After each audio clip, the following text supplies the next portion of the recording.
Welcome again. This is LACONI Technical Services section presents Serials 101 with Steve Shadle. Steve is the head of serials cataloging at the University of Washington Libraries. He plans, organizes, and directs the work of the serials cataloging unit at the University of Washington Libraries. He first began his work as an ISSN cataloger at the Library of Congress and currently serves as the coordinator of the Concert Open Access Journals Project. He is an accomplished cataloging trainer and gives regular presentations on library cataloging and metadata and the role library systems play in providing access to content. Thank you, Steve. Take it Oh, away. you're welcome. So give me just a minute I assume you Sure. can hear me okay. Yes. Okay, give me just a minute to set up here, and then I will be set to go. Okay, and let me see. There we go. Move that down there. I always have to, unfortunately, I'm a mumbler. I've gotten to an age now where I'm a mumbler, so there we go. Okay, so I assume everyone can see the slides. Yes. Okay, great. There we go. Okay, perfect. We do actually technically, I assume do you want me to go ahead and start now? Because we got 5 minutes before the scheduled start time. I don't know if anyone else is going to be coming in. Y- Uh, You can go ahead and start now, oh, Steve. Yeah, it's okay. recorded, so. Oh, that's true. Oh, yeah. Okay, that makes sense. Okay, great. So, yeah, my name is Steve Shadle. I've been cataloging serials since 1991, so over 30 years. So what we're going to cover today is we're going to cover basic uh, cataloging following current standards and practices for print serials. Even if you don't catalog serials, I'm hoping that this will be useful for you because if you have to look at serial records and understand what exactly is going on, why does this record look the way it does? Hopefully today, by the end of today, you will have a better sense of why you're seeing what you're seeing. So here's the schedule that was suggested to me, and I think it makes perfect sense. So we're going to have a short break at 11, lunch at 12:30, and then another short break at 2. I have a lot of content for you guys. If those of you who've looked at the slides, there are a lot of slides there. So my ground rules are um, what I'm looking at now is the presentation and the chat session. So I want to make sure people walk away if they have any questions, that they have those questions answered. Okay. So please feel free to ask questions during the workshop. Um, if you raise your hand, I won't see it. So the best thing to do is either to put a note in chat, or because I've have chat up and I monitor chat real closely. So either stick something in chat or go ahead and unmute and just ask a question. Feel free to interrupt. Um, Also, it's either once or twice now where I'm going to ask you to turn to your serial that you have in hand, whether you have a print serial or maybe you found something online that you're looking at. One or the other was perfectly, print is easier to work with, and the workshop is on print serials anyway. Um, but go ahead and have that at hand and have your keyboard ready because I do several little interactive quizzes during the workshop. So I will ask you to type short things into chat. So that's the ground rules. Are there any questions at this point? Great. Okay. So this is what we're going to talk about today, and this is what was also on that intro slide. You can read this. Basically, the concept behind this order is I want you to get definitions and background and principles in serials cataloging. Then we're going to create a basic record, create a description, so all the transcription elements. Then we're going to add the access points. Then we're going to talk about linking relationships, which is something unique to serials. And then we're going to talk about major and minor changes. which is also something that's pretty unique to serials. And then finally, we'll spend like about 5 minutes on editing copy, maybe 10 minutes. So, like I said, a lot of material, so let's get going. So, what we're going to talk about when we talk about background and principles, I'm going to show you some documentation. Understand that what I'm going to present to you is current concert cataloging practice. So it's based on RDA, and RDA is based on FRBR, the functional requirements for bibliographic records. So we're going to spend just like about a minute on that. Um, but it's like the concert interpretation of original RDA. So we're not going to talk about the new toolkit at all. We're not going to talk about any changes coming up. That's a whole nother ball of wax there. So so we're going to talk about FRBR and a little bit about RDA. But most of the documents that I cite in here are going to be either RDA rules or the concert documentation. We'll take a look at that in just a couple minutes. So we're going to talk about definitions. We're going to talk about entry conventions, which are unique to serials, and then how do you really identify whether something is a serial or something else. So what makes serials unique? A serial record reflects the entire publication. Basically, a description is created, is transcribed from the first issue, and then changes in the serial are noted in that record over time. So your transcription is always from the first or earliest issue. Serial catalog records are dynamic because they incorporate changes over time. A serial can be published for 100 years, and if it has a stable title, you're going to have a record that reflects that entire history. And that also means that oftentimes you will run across records that were published under earlier cataloging codes, under AACR2 and pre-AACR2. The differences between AACR2 and RDA in terms of actually transcription of information are relatively insignificant. There's just a few differences. They're not terribly significant. Pre-AACR2, when we talk about successive entry, you'll see that that's significant. And there's not too many pre-AACR2 records in the database. Serial catalog records are also cooperative creations because it is pretty rare these days for a one library, especially for a long-standing serial, for one library to have the entire run of a serial. Like the University of Washington, like Library of Congress may have volumes 1 to 6 of a serial. We have volumes 4 to 10 of a serial. Harvard has volumes 13 to 22. So it's the cataloging work of 3 different libraries that will collectively create a record that describes the serial as a whole. So when you look at all those O4O field, when you look at the O4O field and see all those libraries on like a long-standing serial record, that's the reason. That's one of the reasons why. So because of that, us as a serials cataloging as a community really has to agree on a set of standards and practices. And so that's the other reason why concert records are locked down in OCLC, that there's only minimal types of changes if you're not a concert participant. There's only a small number of changes that you can actually make directly to a concert record in OCLC.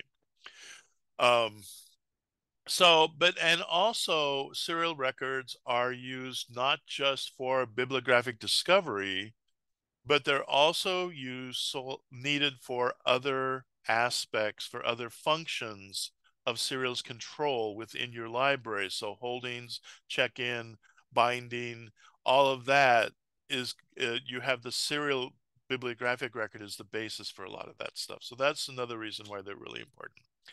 Okay, so documentation, like I mentioned, this workshop covers current serials cataloging practice, followed by concert libraries, which is based on original RDA and documented in LC and Program for Cooperative Cataloging policy statements. So So and the documentation, I'm going to go ahead and just show you the concert cataloging manual is the best thing since sliced bread.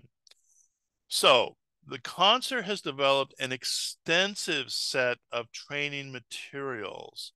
So talking about definitions, talking about preferred sources, how to deal with numbering, addition statements, publication, all this information. It's available online from the concert website. You've got the URL in the slides, and it's also available as part of Classification Web. So if you have a Class Web subscription, you can access it there. I want to point out right now just one particular, just to give you an example. There's linking relationships.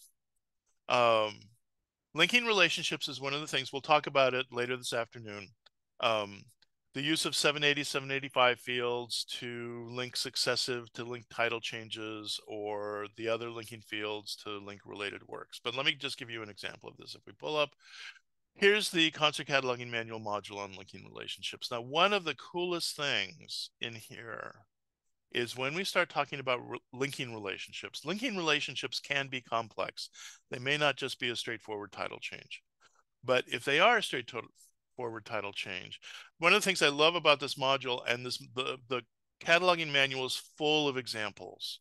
So there's tons of examples in here, but they provide not only like a picture of the linking relationship. If you're someone that works better with pictures, they provide not only a picture of the linking relationship, but also the corresponding mark tags for each record. So here's a straight case where, and this is like 95% of your title changes. Title A changes to title B, and this is how you tag it in the mark record. If you have a case where a publication is separated from another publication, so the original title continues to be published, but then a piece of it becomes a separate publication. This is a picture representing it. Here is the tagging that you use in the mark record. If you have a split, Title A splits into Title B and Title C. This is the mark tagging that you use. If you have an absorption where you have two separate titles, one of them continues, the other one is absorbed, then this is the linking relationship, the linking fields that you use. So you can see all these examples of different relationships if you get something that's fairly complex. So I just wanted to show that to you as an example of the kinds of things, the kinds of material that you will find in the concert cataloging manual.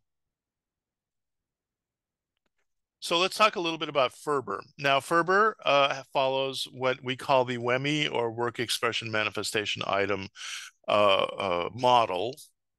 Uh, the only reason I bring this up is because occasionally in the cataloging world, we're still talking about like works, expressions, and manifestations. And in this workshop, I will occasionally use the term work or expression. So I just want to make sure we're clear on this.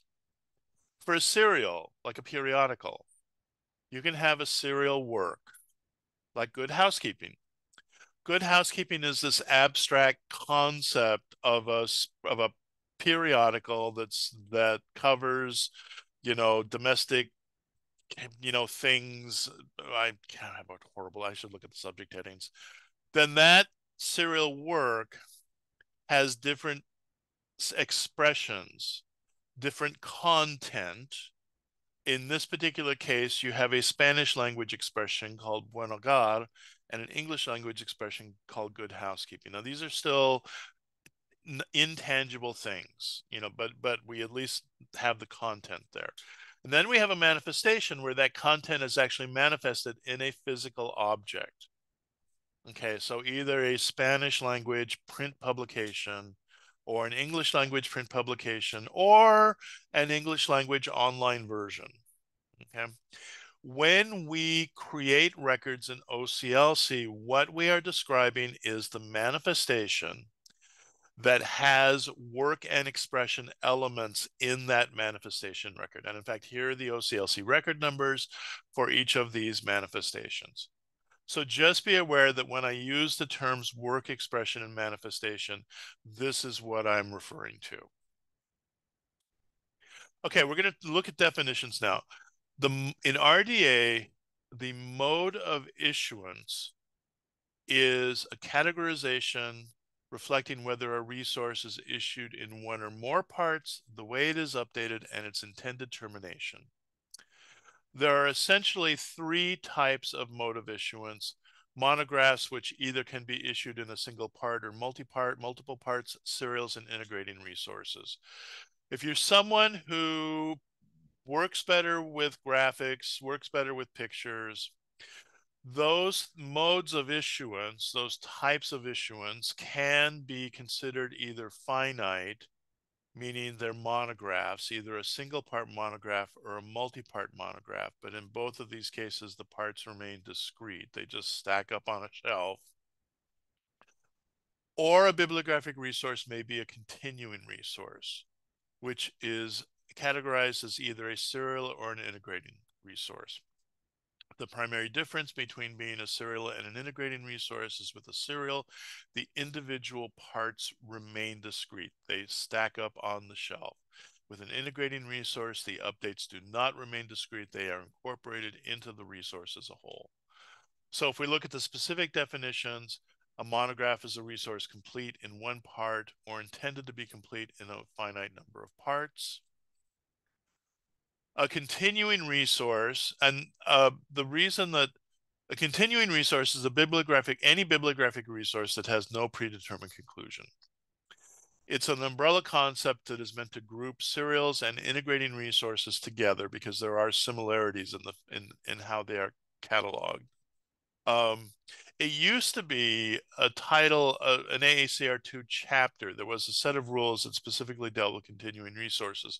But the reason the concept of continuing resources is still important is because it's the scope of ISSN assignments. So the International Standard Serial Number can be assigned to serials, which, duh, ISSN, but they can also be assigned to integrating resources. So websites, databases, loose leaf services, they can also be assigned an ISSN. So that's one of the reasons why this concept of a continuing resource is still a useful concept, even though there's no definition of it and it's not used in RDA at all.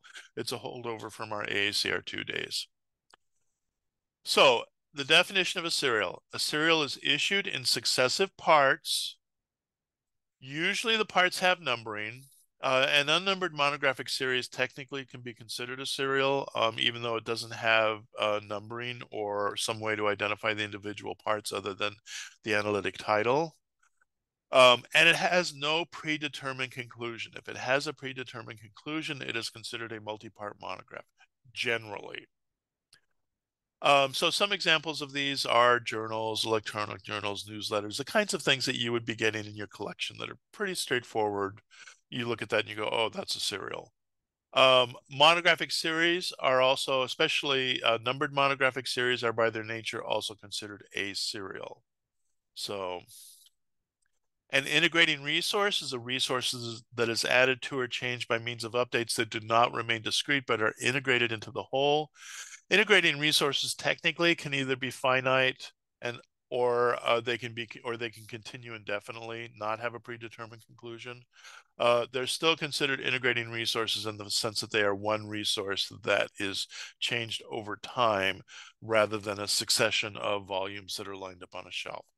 The most common examples of integrating resources are either a loose leaf manual in a 3-ring binder that is updated by means of replacement pages. So you pull some pages out and then you file the new pages in when you get an update, or a website that is updated. That's another example of an integrating resource, a single resource that changes over time. And we're not going to talk about cataloging integrating resources. We're just providing you the definition so that you can identify whether what you have is a serial or something else. So again, just that reminder, successive parts usually has numbering, no predetermined conclusion. If you have questions about whether what you have is a serial, meets the definition of serial or not, I would suggest looking at policy statement 0.0. There's a pretty extensive policy statement. There's probably about 3 or 4 pages of guidelines, different cases. You know, for example, censuses are not considered serials by the Library of Congress. And also Concert Cataloging Manual Module 2 provides a lot of guidance on helping you make that determination of whether what you have is a serial or not. And then there are certain resources which are not do not technically meet the definition of a serial, but they are still treated as serials. Um, Things like reprints of dead serials, technically that could be considered a monograph because it's like when they reprint all of the issues, they do it at one time and it goes out. So technically it could be considered a multi-part monograph, but we still catalog them as serials because the content was originally serially issued. Same way for publications of short-term events like a newsletter that's associated with a conference or a newsletter. Like the example that I love to talk about is the daily newsletter from the Winter Olympics, for example. It's a limited duration event, so technically it has a predetermined conclusion, but it's a daily newsletter. It looks like a serial, it quacks like a serial. Go ahead and catalog it, consider it a serial, and catalog it as such. So here's an example of a monographic series. Monographic series may be cataloged as a serial, so you have one record for the entire series, or you can catalog each of the monographs separately. Um, we refer to that as analyzing the series if you create separate records. Here's an example where we have a monograph title and then we have a series title. So Abraham Lincoln, the First American, is published as number 42 in this historical bulletin series. You can have a serial record for this historical bulletin.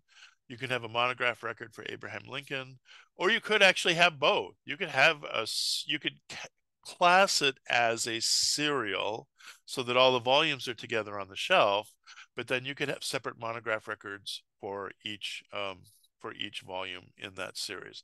And that's referred to as analyzing a series. Okay. Um, some considerations on whether it's a completely a local decision on how you make this kind of decision. There's sort of a default practice by the Library of Congress that what's referred to as cat as sep or cataloging as separates, which is they catalog everything as a monograph. Don't try to class it together as a series. But that's just LC's default decision. You know, you can decide whatever works for you. You know, the general criteria that I use is first of all, if the pieces cannot stand well by themselves in a library collection, like each volume, like Abraham Lincoln is 12 sheets that are stapled together, you know, or it's something that looks like a newsletter, it's not going to be able to sit by itself on a shelf. It's probably better to class the whole thing as a serial, and then you can create separate analytic records. Um, if it sits well on the shelf by itself, would all of the volumes tend to still be classed in the same general area? And if so, then it might make sense to keep them all together on the shelf. So that's just some general considerations to keep in mind. Okay, let's talk about entry conventions. This is something that's unique to serial, and we're going to talk a little story here. We have a journal that starts out being published as Journal of A, and I should come up with a more original title than this.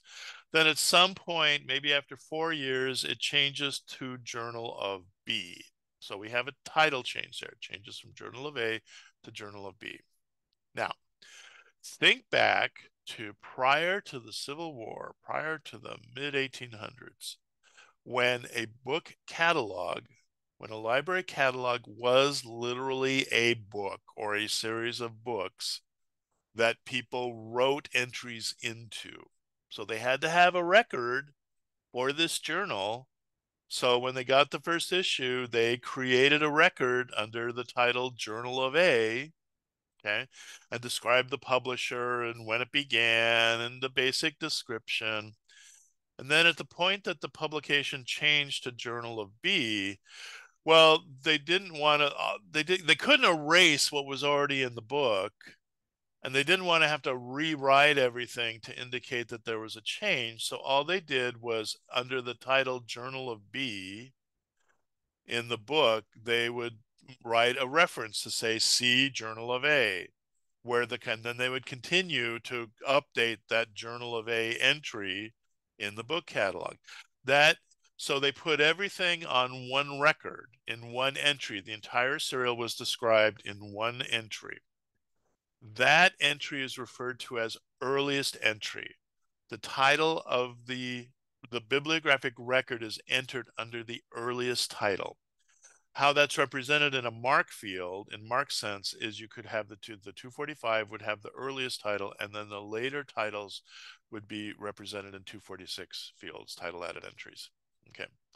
Now, the when we went to a card catalog format, it was like, oh, we don't have to worry about keeping the integrity of that entry because we can just type up a new card set and we can file it under the current title, which is probably the title that more users are going to know it by. So if you're going to do that, then, and if you're going to put the entry under the later title, then then we could have the later title under the 245, and then in mark tag speak, earlier titles will go in the 247 field. Okay, this is referred to as latest entry cataloging. The entry for the catalog record for the serial is under the latest title. Now in OCLC, you will probably not see any earliest entry records because this was a practice that predated OCLC and online conversion. You will occasionally see latest entry records. But again, this is an old practice. So beginning in the early 70s, the problem with latest entry in a card catalog environment is the fact that serials can be published for decades, if not longer. And when you're trying to describe an entire serial record, an entire serial run on cards, the card sets end up being like, three or four or five or six cards, that just is not practical. So then this back in the probably the early to mid 70s, there was this concept floated in the cataloging world, which was called successive entry, where what we would do is we would break up whenever we had a major change, like a change in title, we would have two records. We would have a record for the first title with a linking field with an access point, a linking field to the later title, and then we would have a record for the later title with a 780 pointing back to the earlier title. This is referred to as successive entry. Okay, and that's the current cataloging practice, and that will be the cataloging practice forever and ever, amen, most likely, because the ISSN, the International Standard Serial Number, it follows successive entry practice. So when there is a major change in a title, a new ISSN is assigned.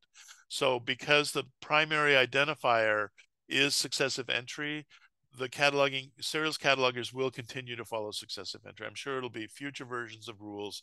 It'll likely just be written into the rules. So successive entry cataloging means any major change results in the creation of a new successive record, and records are linked using mark 780, 785 fields. And we will be spending quite a bit of time looking at what's a major change, what's a minor change. Okay. Now, how do I know that what I have is a serial? Well, here's some things that you can look at to help you make that decision. Does it have an ISSN? If it does, it's going to be a serial. It might be a monographic series where an ISSN is assigned to the series, and then the individual titles may have analytic, entries may have their own titles. Each issue may have its own title, but the ISSN, if it has an ISSN, it's going to be a serial or an integrating resource. Um, does the title have a frequency statement, or is there a frequency statement anywhere in the piece that indicates that there will be successive publications? Does the piece that you have in hand have some kind of what we refer to as a numeration or chronology, basically an issue number and or an issue date? If it does, then it's probably a serial. If it just has a volume, could be a multi-part monograph, but probably a serial. Does the publication have a specific chronologic coverage statement that's like prominently displayed? So it could say something like Annual Report 1997, or it could say housing statistics for the fiscal year 1995.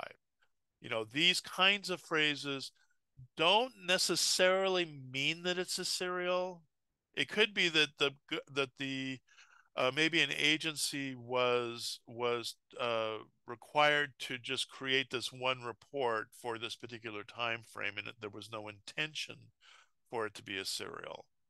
So that could possibly be. But if you have a presentation where there's a very clear chronological coverage, and you can tell from other aspects as well that there are other issues, that it is something that is ongoing, then you have a serial. And this is one of the things that I'll go ahead and just go down a little tangent here. That serial catalog is that in the definition of a serial, that it is that there's no predetermined conclusion. Well, how do you determine that there's no predetermined conclusion? I mean, in some respects, you have to get into the brain of the publisher to say, oh yeah, we're going to publish more of these, or oh no, we're just doing this one off and that's it. So oftentimes you might have to look at other resources, like what's available online. Do they have a website? Are there other issues available? You search in OCLC, like if you have a reference work and you go, oh, I wonder if this is a serial or not. Are there other volumes of that work, that have already been cataloged and already been published? So sometimes it can be a little tricky to identify whether you have a serial or a monograph. And as a default, if you're not sure if what you have is a serial or a monograph, like a reference work, go ahead and catalog that one volume as a monograph. And then if other volumes appear, someone else will probably create a serial record at the point that someone realizes, oh, there's a pattern here. If you want, you can recatalog it as a serial. That's perfectly okay. And it's and we do it on an occasional basis here in our collection. So, and that's getting back to that intent to continue publication. So if you have some indication in the work that it is intended to continue to be published, then you've got a serial, or you have at least a continuing resource. And then certain titles, by their nature, advances in developments, progress, may give you a sense that they're going to continue to publish it. That's not that is something that you want to take into account with other considerations.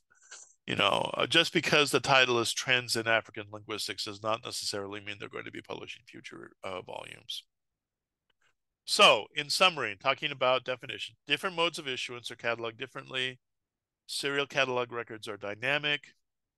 The three criteria that are the definition of serials: it has successive parts, it has numbering, and there's no predetermined conclusion generally. And when you're unsure, look at the policy statement 0.0 or the concert documentation, search for records in OCLC, and consider the needs of your library. That's one other consideration, that sometimes that decision on whether to catalog something that's sort of that gray area, like a monographic series or like a reference volume, whether to catalog it as a serial or a monograph, think about how you're ordering it. If it's a one-time order, then you might consider cataloging it as a monograph. If you have it on standing order, where every year you're going to get the next one, or every time the new one's published, you're going to get the next one, you might consider cataloging it as a serial, so you don't have to recatalog it, a new monograph record every time you get a volume. Okay. So we're going to spend the next little bit. I want you to get ready to get the chat. I'm going to show you a series of resources. You tell me, is this a monograph, serial, or integrating resource, and why or why not? And the why or why not, just type in some words like it has ISSN, or whatever. Um, Here's the first one. So you have on the cover, you've got a presentation of title, you've got a presentation of issue numbering, and this presentation here. And then it gives you, and then you have a frequency statement in the masthead. Monograph, serial, integrating resource, why or why not? And feel free to just throw that into chat while I have a coffee break, because it's like really early in the morning. It's got, oh, Adrian, I like that. It's got everything.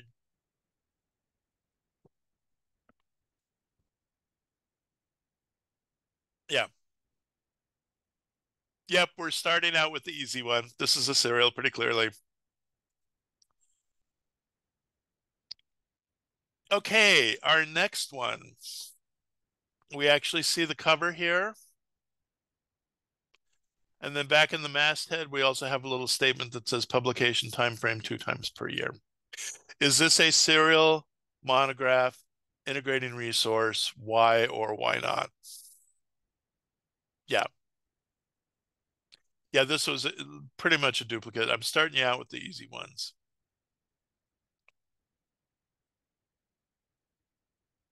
Okay,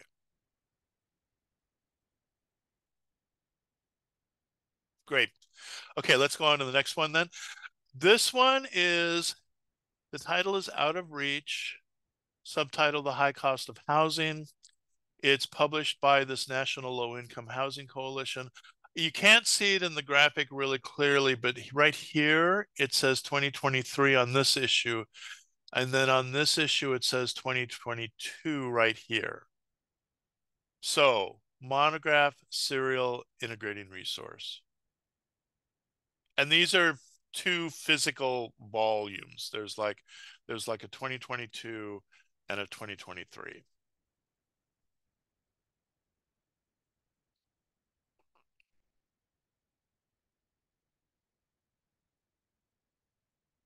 And I know, yeah, actually, Adrian, that's a good point. I'll go ahead and mention here. On these exercises, you're getting incomplete information. If you had the issues in hand, you'd probably be able to tell.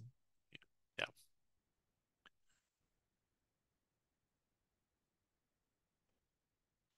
Okay, so most of you are saying that it's a serial.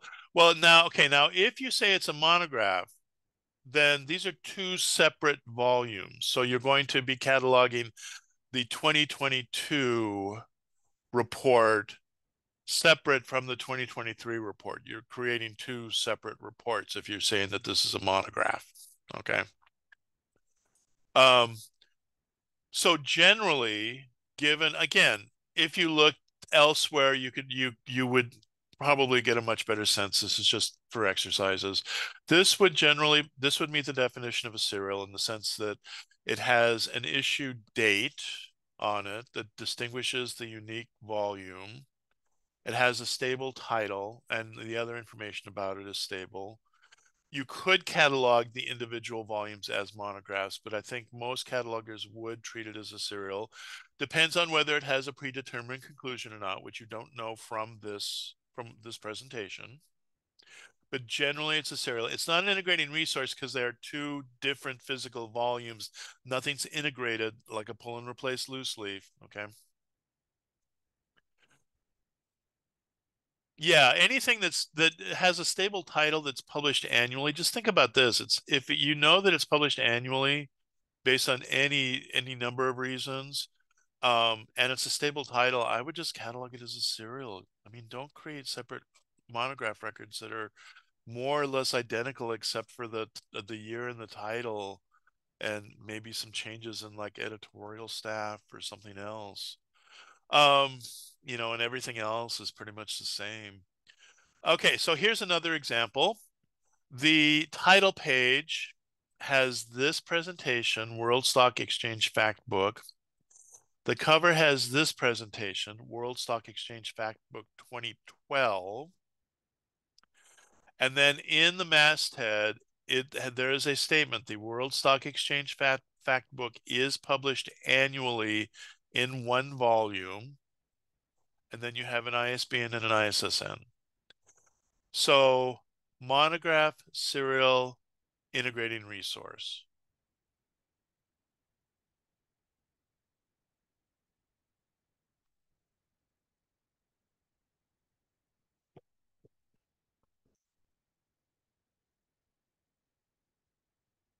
Yes, serial, but could be cataloged as a monograph if that's what your preference is.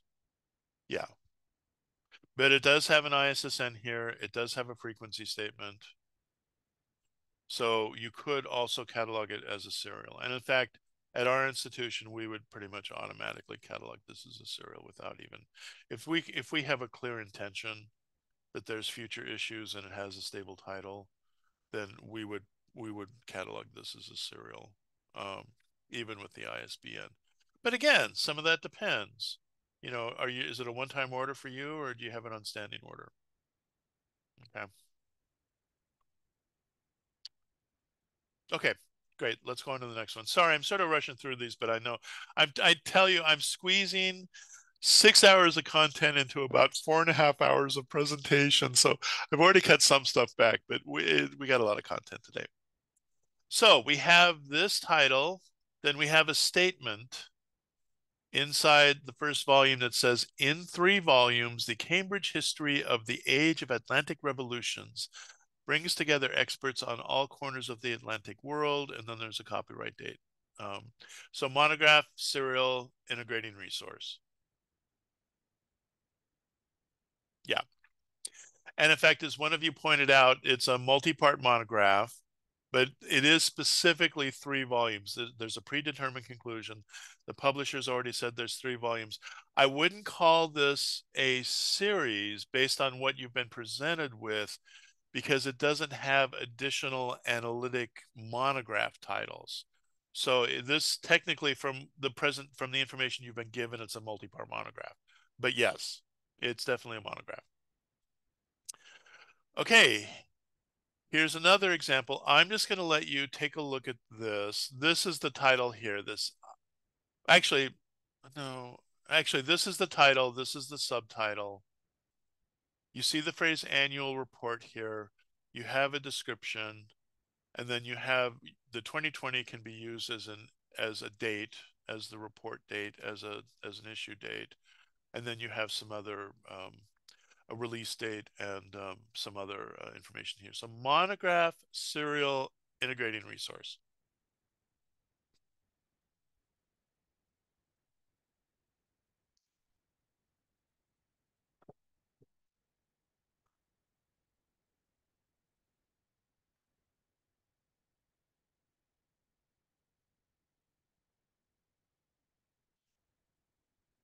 Okay, so far the serials are leading. Okay, so Adrian, it would only be an integrating resource if this was like a pull and replace loose leaf where, and I didn't provide that information, but if it was a pull and replace loose leaf where you got updates that were integrated into the resource. Okay. Yes, most of you picked up on the fact of this phrase annual report. Ah, Rebecca, very good. That's a really good point here. This particular one, it's an annual report of a plan that is limited time duration. Now, this is one of those situations where, because it quacks like a serial, you can catalog it as a serial, even though technically there is a predetermined conclusion. Okay. So, but if you have the phrase annual report here and you have a stable title, then go ahead and consider it a serial, even if there is a predetermined conclusion. But Rebecca, very good for picking up on that. Um, okay, great. Let's go on to the next one. Okay, so we have something that looks like a book here. It's got a title for the book, and then it also has a series statement with a number on it. Okay. So now let me ask the question. How would you, given the information that you have here, how would you catalog this? Would you catalog this as a monograph or serial or an integrating resource? It is a physical volume that looks like a book, and then it is part of a numbered series. And if you say, let me put it this way, if you say monograph or serial, either of those answers is correct. Okay. If you say integrating resource, that is not correct. Okay. Okay, yeah, it's a monographic series, and so you can catalog it either way. Good. Here's another example that you have a an, a reference work that's called the Healthcare Handbook. There was one volume that was copyrighted 2012. Then you have a second edition that's copyrighted 2014. And then you have a third edition, which is copyright 2023. Monograph Serial Integrating Resource. Yeah, pretty much all of you are indicating monograph, and that's where I would go with this too. Technically, you could catalog it as a serial, technically, because the you have it's issued in successive pieces. Each one, except for the first one, has an has a numbering that identifies it. The second edition, the third edition. Technically, it is considered a serial, but because the editions are so infrequent, monograph cataloging, especially a 9-year break between the second and third editions, monograph cataloging makes sense. Okay, but technically this does meet the definition of a serial. Okay, so as long as we're clear on that, then my work here is not done yet. But and then this is, I think this might be the last one. Is this a monograph, an integrating resource, or a serial? This is, for those of you who've been around a while, will recognize this. Anglo-American Cataloging Rules, second edition. It was revised. The second edition was revised in 2002. And then what we're looking at here is a 2005 update. The update consists of a bunch of pages, and you can see here's the pages that were replaced. So basically, you would pull one page and you would replace it with the page that was in the update. Yeah, integrating resource. This is classic example of integrating resource. In the attic, you're not giving it a place of honor? Okay, great. Okay, so let's get into, like I said, breaks at 9 o'clock, so 5 minutes, and then we'll take a break. Any questions about definitions or successive entry, anything we've covered so far?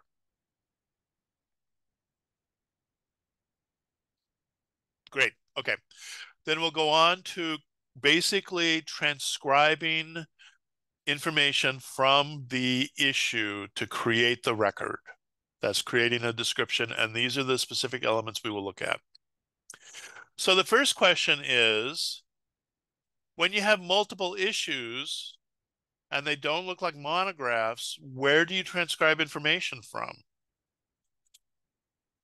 So RDA tells us, and this has been long-standing practice, remember that successive entry we looked at, if the resource is issued in more than one part, you will choose the lowest numbered issue as the basis for description, the basis for identification.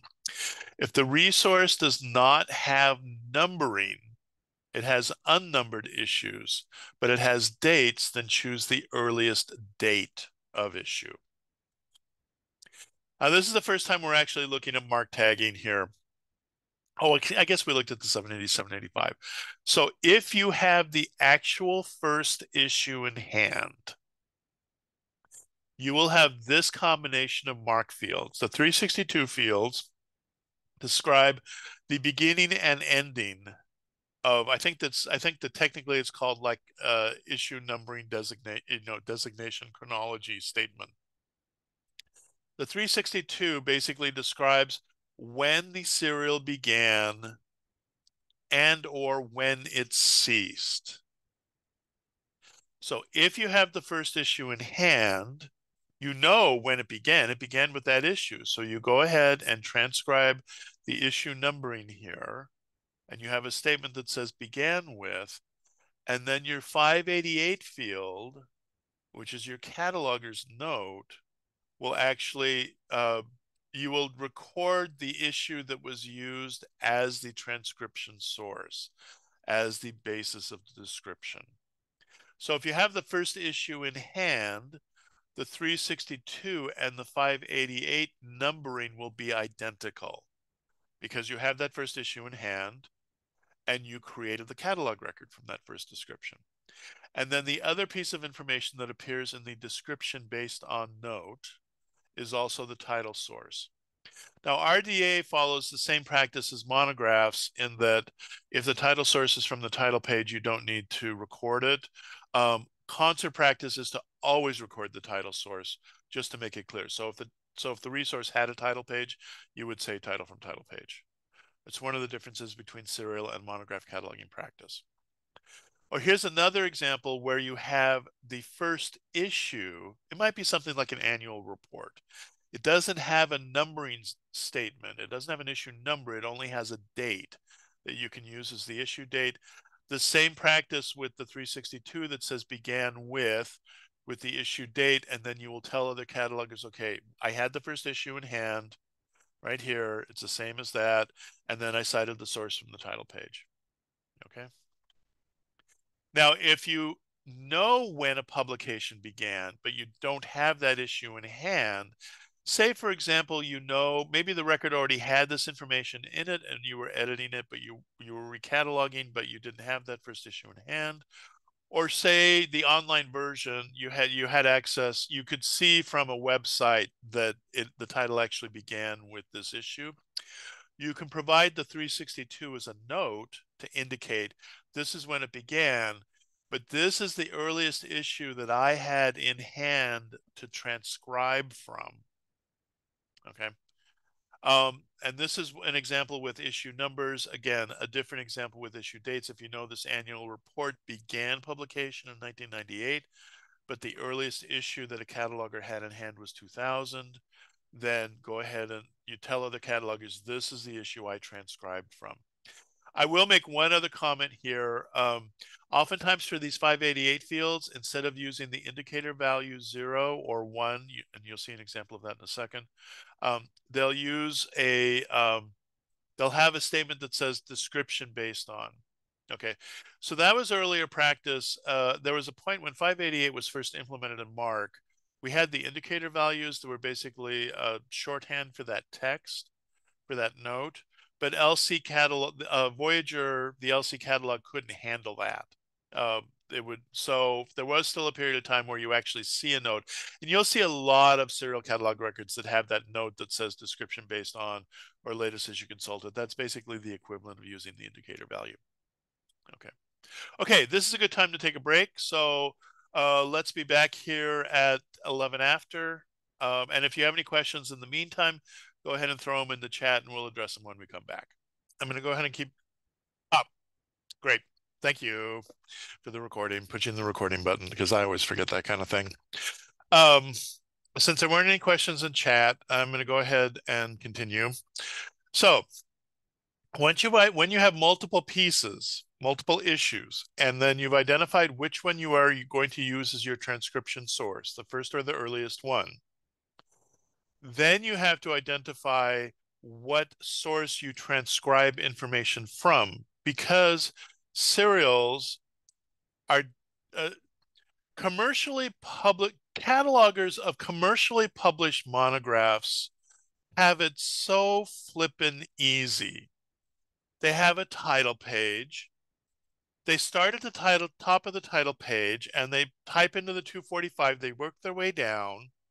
And then at some point they go, oh, that's a good place for a subtitle. And then they'll go ahead and continue typing. And then there'll be an author statement or a statement of responsibility at the bottom that they'll put in 245 subfield C. Okay, serials aren't like that.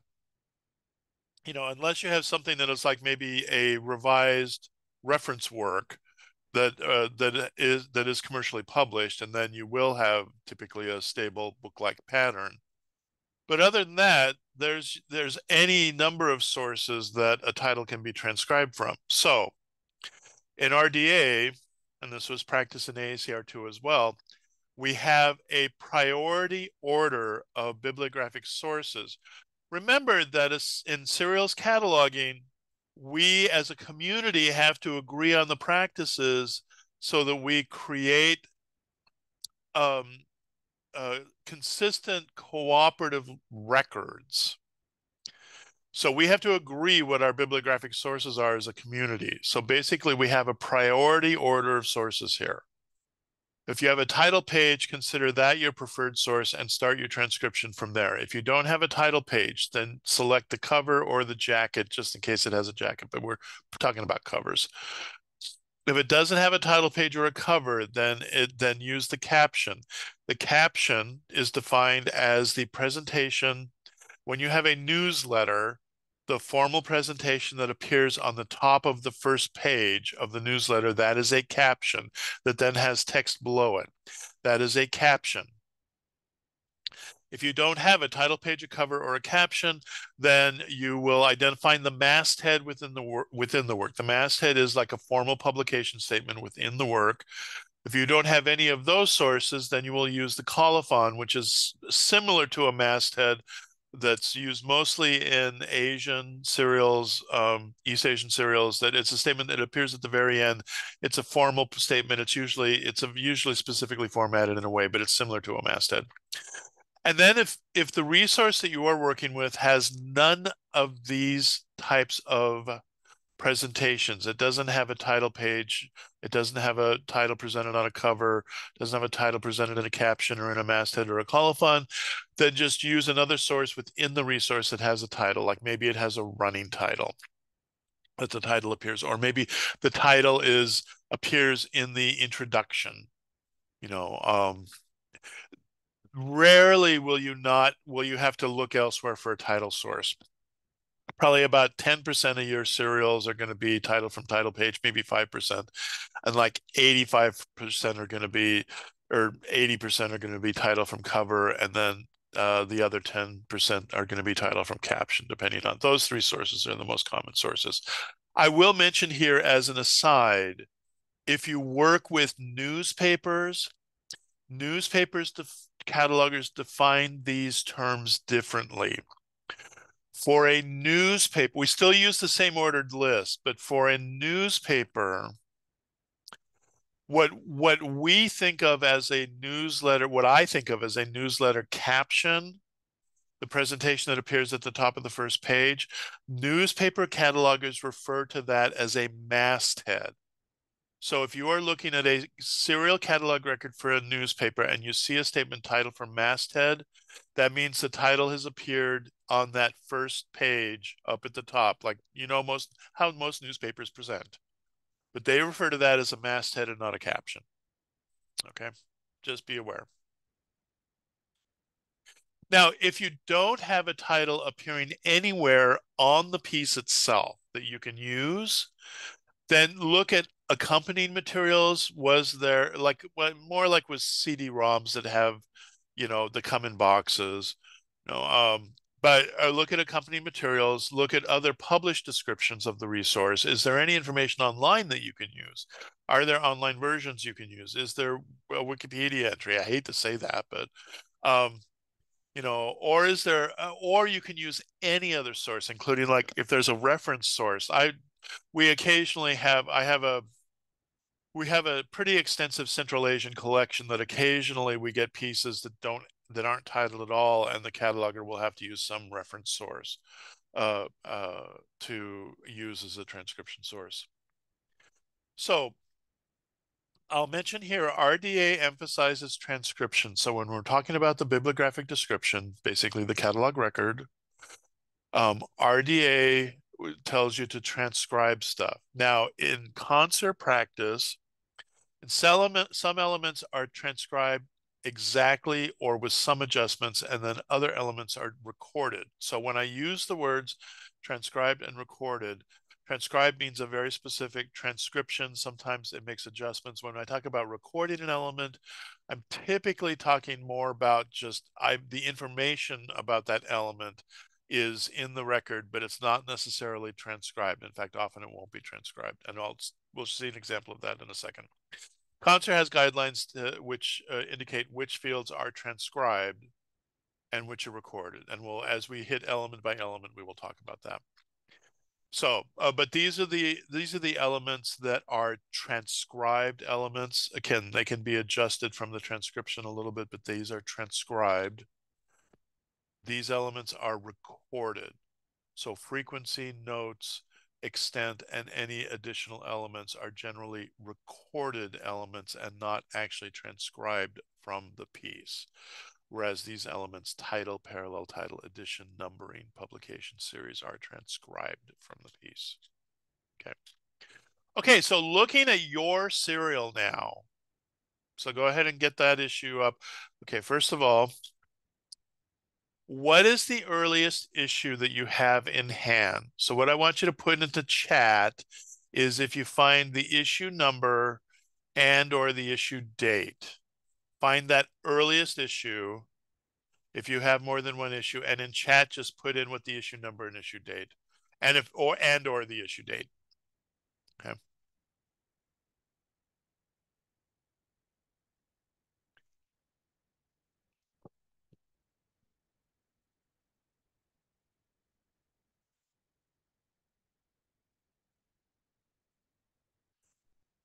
Okay.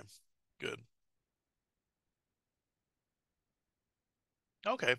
Well, it looks like most of you are dealing with current receipts. I see that annual report from 1997. Someone pulled an earlier issue.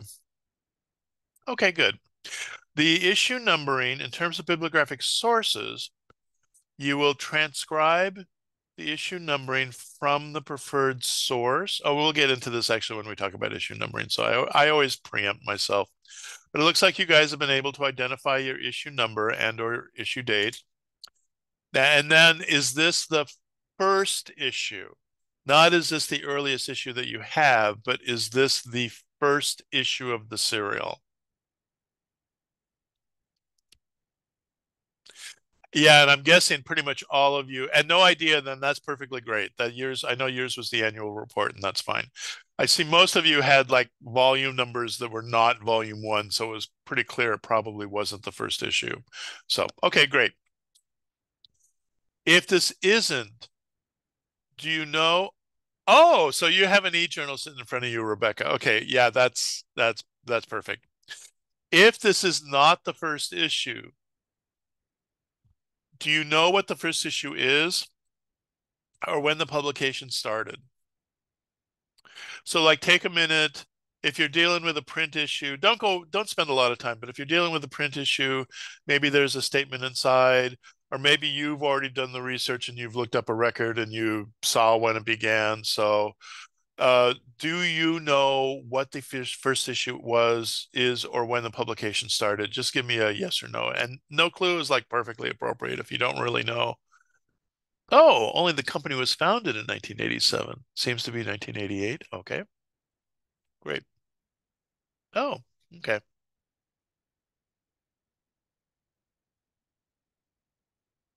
Okay. Because that information, even if you don't have the first issue in hand, that information, if you do know it, can go into a 362 field.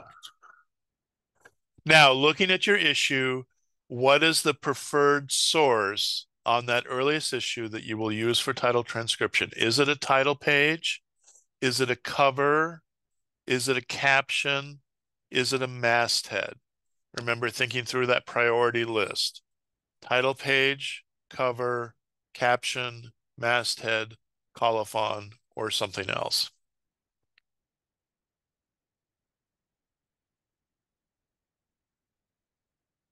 Okay, good. It looks like a pretty standard mix.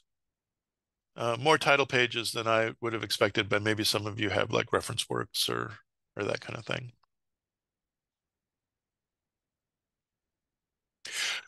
Oh, now I'm curious, Heather, why the question mark?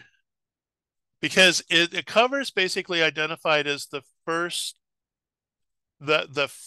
presentation when the thing is closed, and a cover typically has a little heavier stock than the rest of the pages. Oh, what would be considered a title page? Yeah, that can be really tricky. And in fact, I'll go ahead and tell you the concert cataloging manual, the module on bibliographic sources provides a number of examples of what would and would not be considered a title page. So, for example, a page that just presents the title with maybe some additional small amount of information like publication information or issuance information would be considered a title page, but a page that whose purpose is something other than presenting the title, like a table of contents page, would not be considered a title page. Or a page that is just like entirely editorial and masthead information with just a little presentation of title would not necessarily be considered a title page. Okay. So that's a good question. Okay, and then put in chat what you think the title proper is from that preferred source. No need to mark tag it, but do include initial articles. So go ahead and just type in chat the title proper as it appears on your preferred source.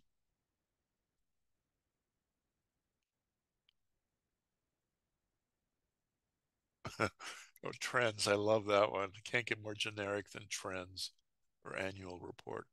Oh, Harley Quinn is someone. Nora, are you working with a zine by chance?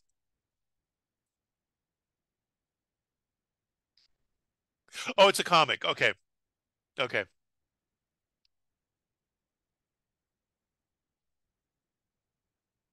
Oh, there's some interesting titles you folks have.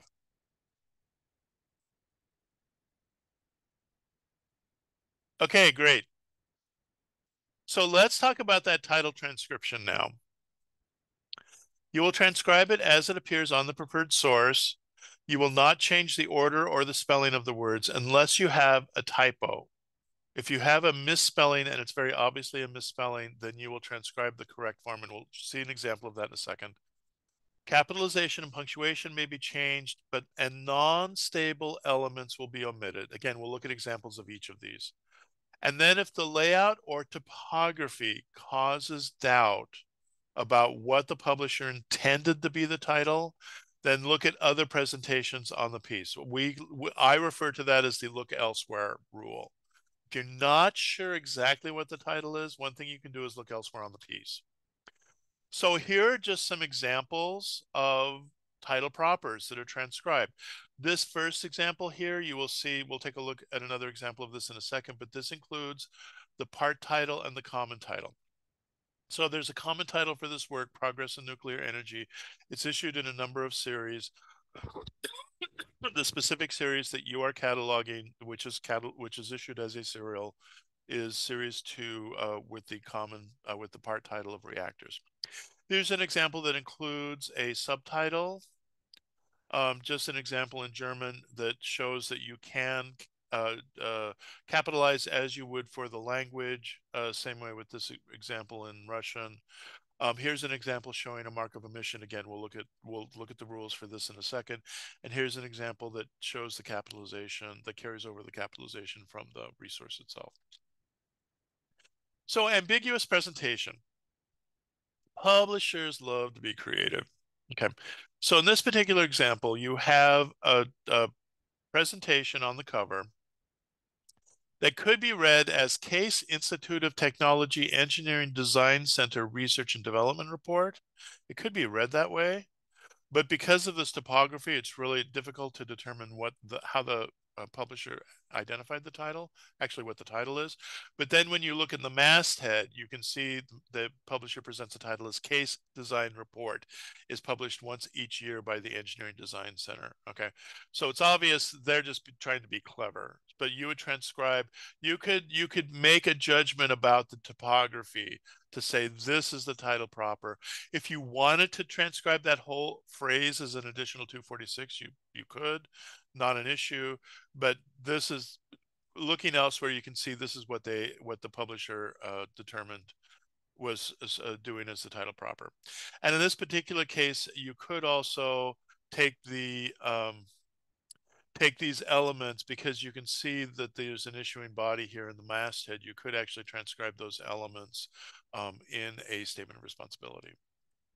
Okay, so in this particular case, you can see this is a case where the word is intended to be used twice, once as part of the title and once as a statement of responsibility. That's okay to transcribe that same element twice if the publisher is intending it to be used twice. I love this example. Um, oh, okay, cool. Great, Catherine. So this is an example that again, this looks like Illinois update, but then you have this whole all of these words incorporated in there, and then you have a subtitle down here. That's the Hazardous Waste Research and Information Center. You can see that that's the corporate body. So it's sort of like on first glance, I would look at that and go Illinois update, but this is sort of funky. And then I have later issues in hand that make it a little less funky, that this is a little more prominent, but you're still not 100% sure. This looks like this could be a title proper and a statement of responsibility. But then in the masthead, it in the masthead statement of titles Illinois HWRIC update. So they actually are indicating that the title proper includes that issuing body statement. So if that's the case, I would probably look elsewhere would guide me to indicate to consider this to be part of the title proper statement, especially considering the fact that this some form of this topography has been consistent across all of the issues. So I would transcribe the 245 as that complete phrase and then go ahead and do 246s for the other forms. I will mention here in general current practice, you will see a whole bunch of different indicators, especially second indicators used here and first indicators of one or three. Current practice is simplified, current concert practice is simplified, that for any 246, unless it's a parallel title, just do a one blank and then provide the title edit entry. Okay. Now, if there's a misspelling in the title that's presented on the preferred source, just transcribe the correct version and make a note about it. So as an example, this is one that I pulled out of our collection that it's the title proper should be transcribed as, and we'll see omission in a second, but annual report of the St. Catherine's Training School and nurses' home in connection with the general and marine hospital. All of these words are grammatically connected, so they will all be transcribed as part of the title proper.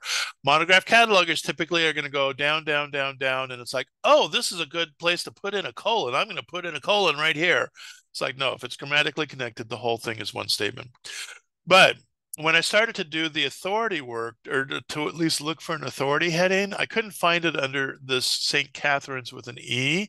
But then with an E. But then I looked inside the report, and it said that it actually spelled Catherine's with an A. And then I was able to find the authority record that had the spelling with the A. And it's like, oh, this is a typo. And then I had one other issue, and it had it corrected on the later issue. So what? So the 245 transcription, and we'll see the mark of omission how that works in just a second.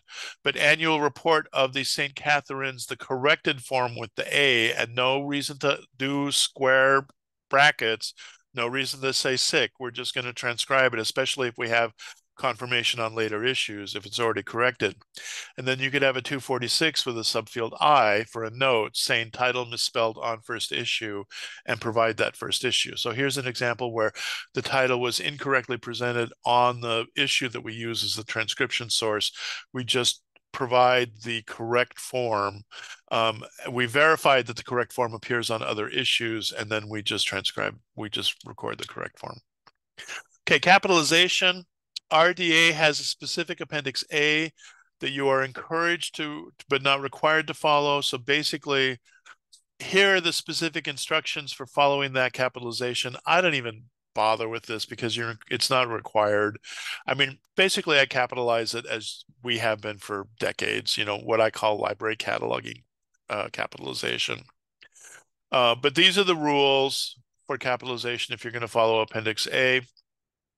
I do always follow, if you have titles that have unusual capitalization, I always follow the capitalization as it's found there.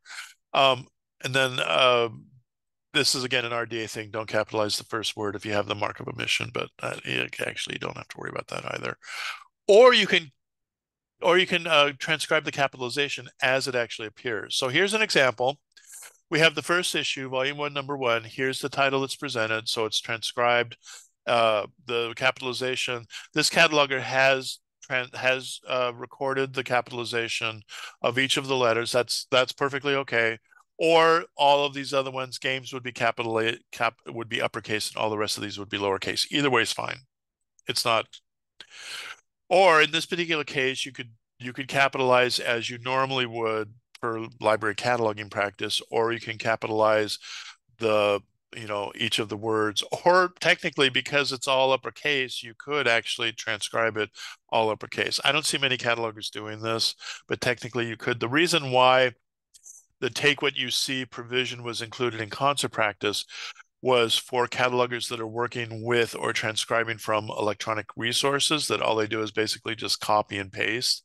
If it happens to be all caps, it just makes it a little easier for the cataloger to copy and paste the all capital version out, of the online record or the online version. But so you have the option of doing that. I don't see that happening very frequently. So you can have some questions about where does the title when you have ambiguous presentations, which most serials are ambiguous presentations, where does the title proper begin?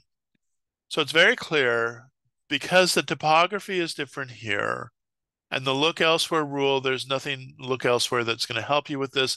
This looks like, even though it's at the head of title, this is a statement of responsibility. Okay, and so the title presentation would start here because typographically this is all connected together. I would consider fiscal year to be part of the title, and I would transcribe fiscal year ... annual report as the title proper, and then provide a 246 for annual report. If the numbering was typographically distinct from the word annual report, I would be more tempted to consider annual report to be the title. But it's a judgment call. Oftentimes with serial publications that are not following standard publication practice, it can be a judgment call on what the title proper is, and just use the look elsewhere rule and then use your best judgment. So where does the title proper end? As I mentioned, if things are grammatically connected, like Rick Steves is grammatically connected to Italy, then you will transcribe the entire grammatically connected phrase. And we saw that other example with the St. Catherine's. It transcribed that entire phrase that was grammatically connected.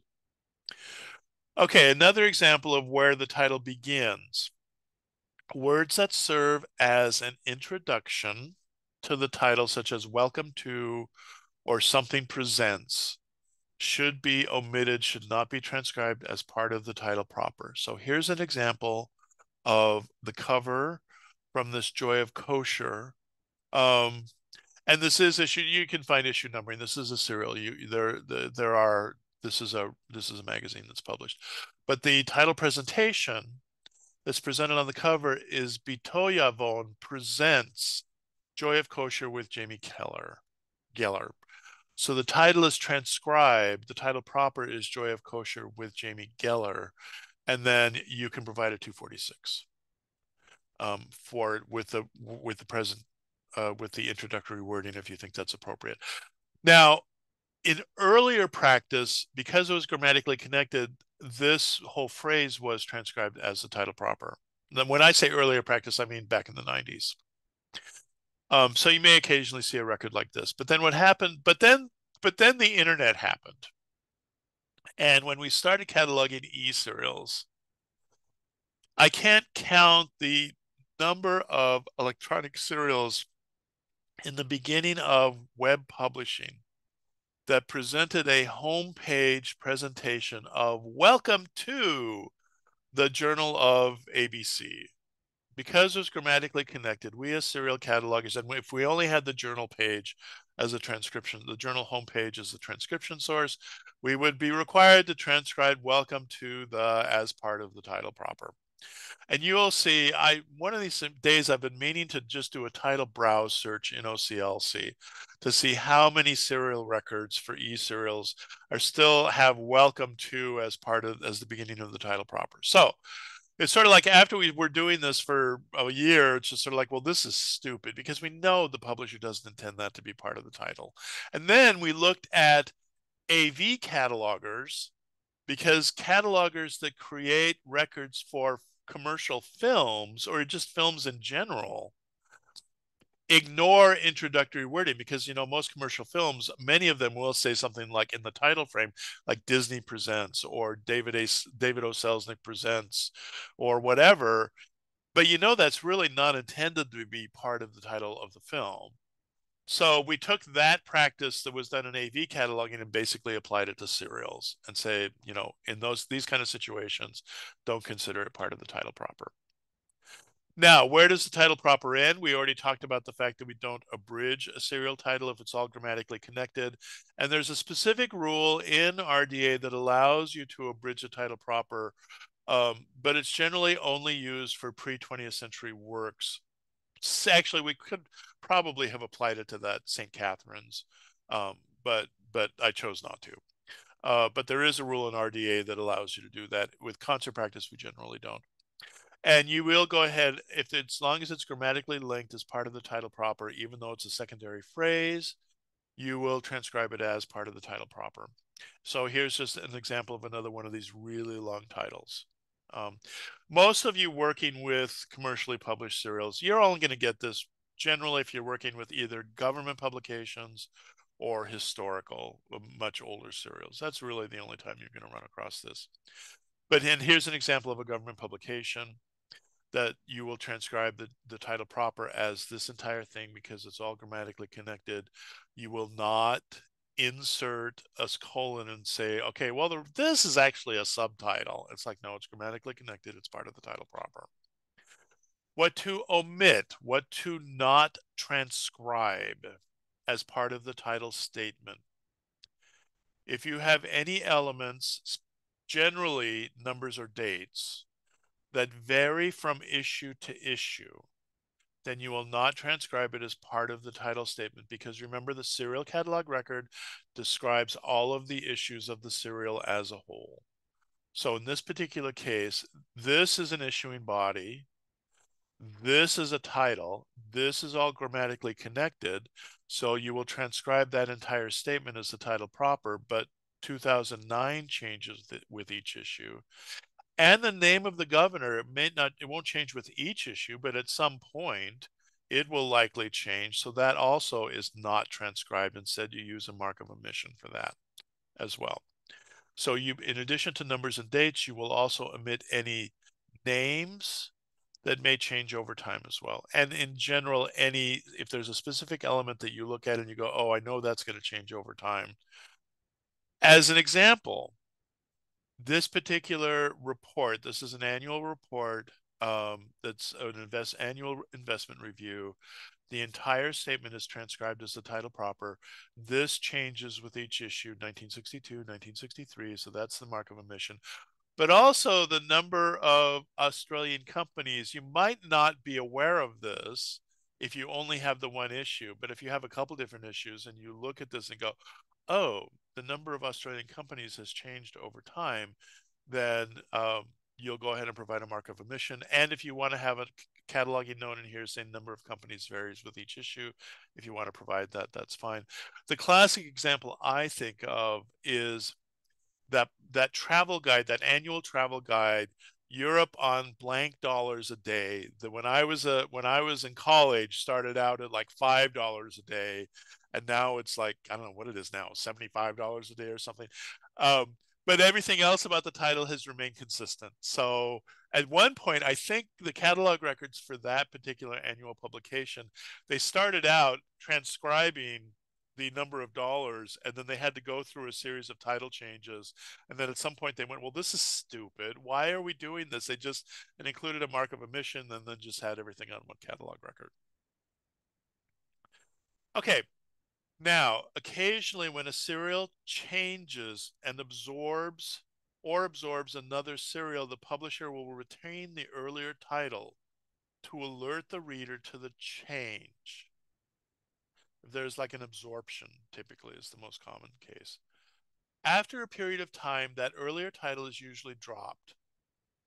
So for this reason, if you have a title presentation that includes an earlier or absorbed title, then you will not transcribe that as part of the title proper. You might have a title presentation that says Journal of B, previously Journal of A, The typographically they put it all together, but it's like, that statement previously Journal of A at some point is going to drop when the publisher thinks that the public is no longer knows about that journal anymore. So here's an example that just came up on the concert discussion list that we had a long conversation about. There were two different publications. Opera, which was published in London, and Opera News, that was published in the US by two different opera associations. And then beginning with the last issue of 2023, Opera absorbed Opera News. The associations made arrangements so that they would just publish one publication. It would be called Opera, and that it would be published by the London office. Okay. So, but they changed the presentation on the piece to Opera with Opera News. Now, what happened was on the concert discussion list, someone came up and said, well, is this a major change? This looks like a major change. And there were a bunch of us who said, oh no, remember we have this rule, and this is an RDA rule that tells us it's not just a concert practice, that says if the title includes a reference to an absorbed title, we ignore that in terms of the title proper. So, and when we hit this kind of situation, and we'll talk about this more when we talk about linking relationships, the cataloger who was asking the question looked at this and went, well, this is a merger, like two titles merged to form one title, a new title. And those of us who've been around the block said, no, this is an absorption. That this Opera News was absorbed by Opera because the title remained the same except for this little thing here.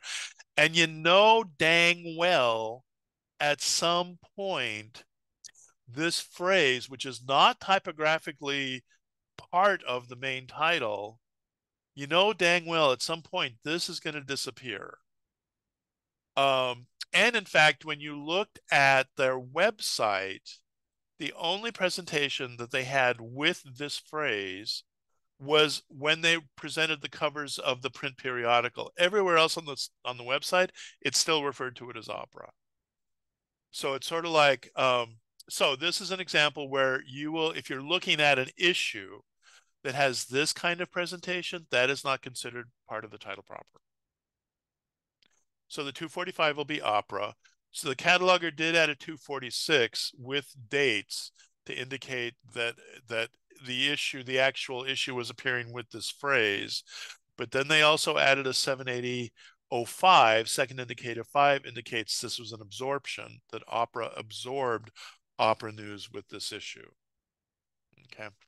And we'll talk when we get into linking relationships. Well, this will make a little more sense if it doesn't make sense now. But my point here is just this kind of phrase is not considered part of the title proper. So, and here's classic cases. What's the title proper here? I've already mentioned some strategies that you can use to help you determine, because it's sort of typographically together, but it is still sort of, the issuing body is still distinct. But it is sort of presented together. Use the look elsewhere rule. That's the primary one.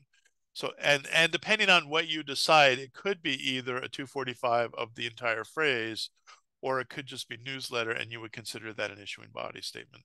In this particular case, I would use the look elsewhere rule on the piece to sort of determine which way I would go with that. Parallel titles. The parallel title is a title proper in another language or script that appears on it. If it appears, the parallel titles, RDA is really sort of weird in this one respect. Oh, well, not just one, but every bibliographic element in RDA has its own set of preferred sources.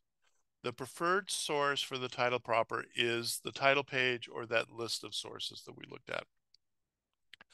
The preferred source for parallel title is also that same source, but then you can also, other titles appearing in other languages on the piece are also considered parallel titles.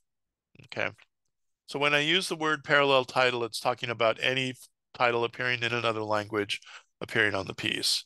Now, when you have a preferred source that presents the title in more than one language, and you have to make a decision which of these is the title proper and which of these is the parallel title, you will determine that based on the language of the text. So the language of the content of the work is, and this is the same for monographs. This is no different than monographs. You will use that title that corresponds to the language of the text, and the other titles are the parallel titles. If you don't have a preferred language for the text that matches one of the title presentations, then you will transcribe the first one as the title proper and the remainings as parallel titles. Okay. Parallel titles are also to indicate it's a parallel title, the mark tag, the indicator values on the 246 are 1 instead of 1 blank. That second indicator 1 indicates parallel title. You don't need to duplicate the transcription of the parallel title in a 245 subfield B. This is a Conser simplification. You can just have a 246.11.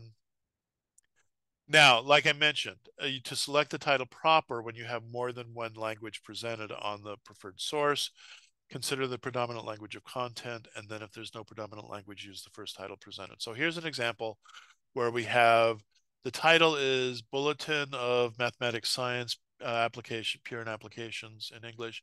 We have two presentations on the cover, which is the preferred source, one in Romanian, one in French.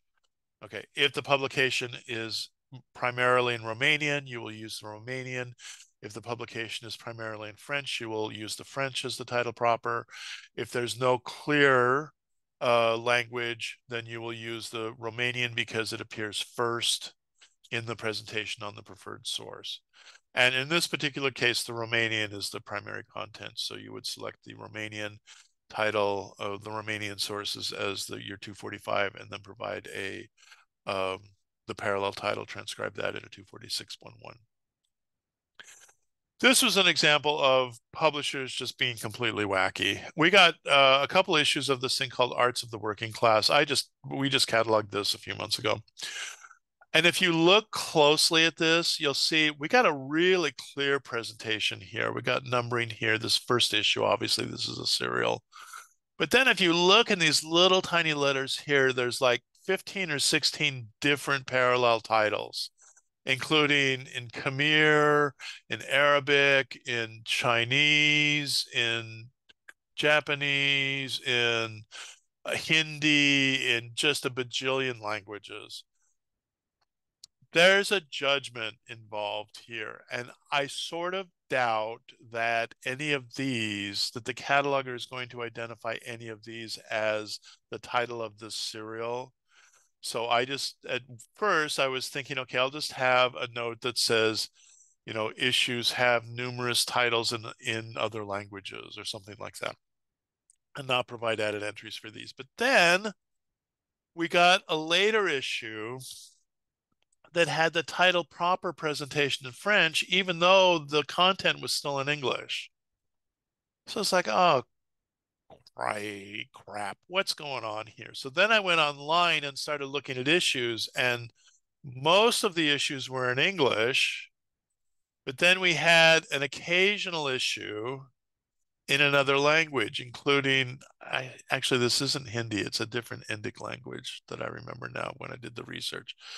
So at that point, it was like, oh, what am I supposed to do here? So this is what I'm going to, and you still had all those parallel titles appearing in little tiny case. So then what I ended up doing was I ended up using the online version to basically say, okay, the first issue has the title in English, and that's also luckily the predominant title language, appearing on most of the issues. But then, oh yes, it is yeah, it is. I don't remember which one it is now. I had someone who knows this area of the world tell me, but so then I provided parallel titles entries for the titles that actually appeared as the title proper on one of the issues, and then provided a 500 note that said occasional issues have titles in various languages. So there might be, with parallel titles, there might be some kind of a judgment called here. But this is a very, very, very, very unusual case. And this also points out to the fact that even if you've worked with serial records, you've done serials cataloging for over 30 years, you will still occasionally come across something that you have never seen before. Okay. So initialisms in full form. Um, if you have a preferred source presentation that presents a title both in an initialism and a full form, you will always transcribe the full form as the title proper, no matter what the topography. So even if you use the look elsewhere rule and say, well, the publisher is intending this to be beta, because you have the full form appearing on the preferred source, you will transcribe the full form as the title proper, and the acronym will be a title added entry. So it doesn't matter. Topography doesn't matter. Even if this is beta, you will transcribe as the title proper and then use the shouted form as your title added entry. Alternative titles. With older publications, it was a very common practice to sort of have these conflated titles that were connected with a conjunction, either and or. So what you will do in this particular case, if you are working with historical materials like this, go ahead and transcribe the entire grammatically connected statement as a 245, and then you can provide 246s for the individual portions of that title. And that's referred to as alternative titles. Now, you may have a serial that has distinctive titles, and that in addition to having a serial title which is common to all issues, some issues may have an additional title that reflects the theme or subject of the individual issues. Now, this is a little different from a monographic series where it's like every publication is a separate monograph, but they're tied together by the fact that they are published within a series. Distinctive titles are generally more one-off, more theme title kinds of things or occasional things. We do not generally record those as access points because adding each new title to the record would be impractical in terms of record maintenance. But you can add a note to indicate the presence of a distinctive title. So, for example, we have an annual report that is published as part of this congressional activity published by Department of Health, Education, and Welfare. The serial title for this, Education and Training, the Bridge Between Man and His Work, is a theme title. The actual serial title is Annual Report of the Secretary. If you look at either you have other issues in hand or you search in OCLC and you realize that, oh, this is the other annual reports had different titles. You would not provide an added entry for this title, a title access point. Instead, you would just have a note that says each issue has a distinctive title. Now, if you thought that this distinctive title was like really, really important, and because it's annual, technically you could catalog this as a monograph with the title Education and Training, the Bridge Between Man and His Work, then with the subtitle, you could do that too. But in terms of the serial record, we are not going to generally not provide access points for these theme titles, generally. Now, if there's no title proper appearing on the piece at all, then you will, but you have a name like a corporate body name that's presented, then you will use that as the title proper. That's okay. If there's nothing at all on anywhere on the piece and no other sources that you can use, then you can actually supply a title and just provide a note saying that the cataloger supplied the title. So here's an example of there's no title presentation on the piece, and the only presentation on the preferred source is the name of the body. So you can transcribe that as the title statement, as the title proper. And then if you wanted to, you can provide a 500 note saying that it's a report of the Institute, although that's pretty obvious here. Here's a case where this came out of our backlog. I just like a mimeographed thing from the 60s. There was a newsletter from some organization, but they never bothered to put the the word newsletter anywhere in the piece. But we still got it to add to the collection. So we called it newsletter, and then we put in a note saying title supplied by cataloger. Okay. Um, that's perfectly fine. And we don't need to square bracket it because technically we're not getting it from another source, like an external source. We're just creating it. So no need for square brackets. Okay, common title, section title. We're going to look at a couple examples of that. It's when a publisher issues a group of serials under the same common title, but then each individual serial also has a section title. Then you transcribe both titles as part of the title proper, as long as both titles appear on the same source. So here's an example where we have JPRS report. There's a number of JPRS reports that the service publishes that are geographically based. This also could, I mean, a lot of catalogers could look at this and they wouldn't be clear about whether this is a series or whether it's a common title. The general rule of thumb, there are more examples in the concert documentation, the concert cataloging manual, and in the policy statements. But the general rule of thumb is that if both of these titles appear on the same source, specifically the preferred source, but actually if they appear anywhere on the same source, treat it as a common title, part title. Unless this has independent numbering. If this is like, number something in the report series and it changes with each issue and that report series numbering isn't tied, then obviously that a numbered statement is obviously a series. But in general, if these two title presentations appear on the same source, treat it as a common title, part title.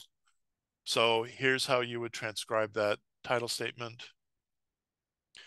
for each of these. Here's an example. Also, if there might be a section numbering or some kind of section designation in addition to a section title, transcribe that as well. So here's an example. This happens a lot in the sciences, that one publisher will publish something like the Proceedings of the Institution of Mechanical Engineers, Part D, Journal of Automobile Engineering. And then Part F is Journal of Rail and Rapid Transit. Okay. So these are different serials. They have different ISSN. So, but they have on the preferred source, they have a common title with a part numbering and a part title. So you would transcribe that in this manner with the common title in subfield A, the part numbering in subfield N, the part title in subfield P.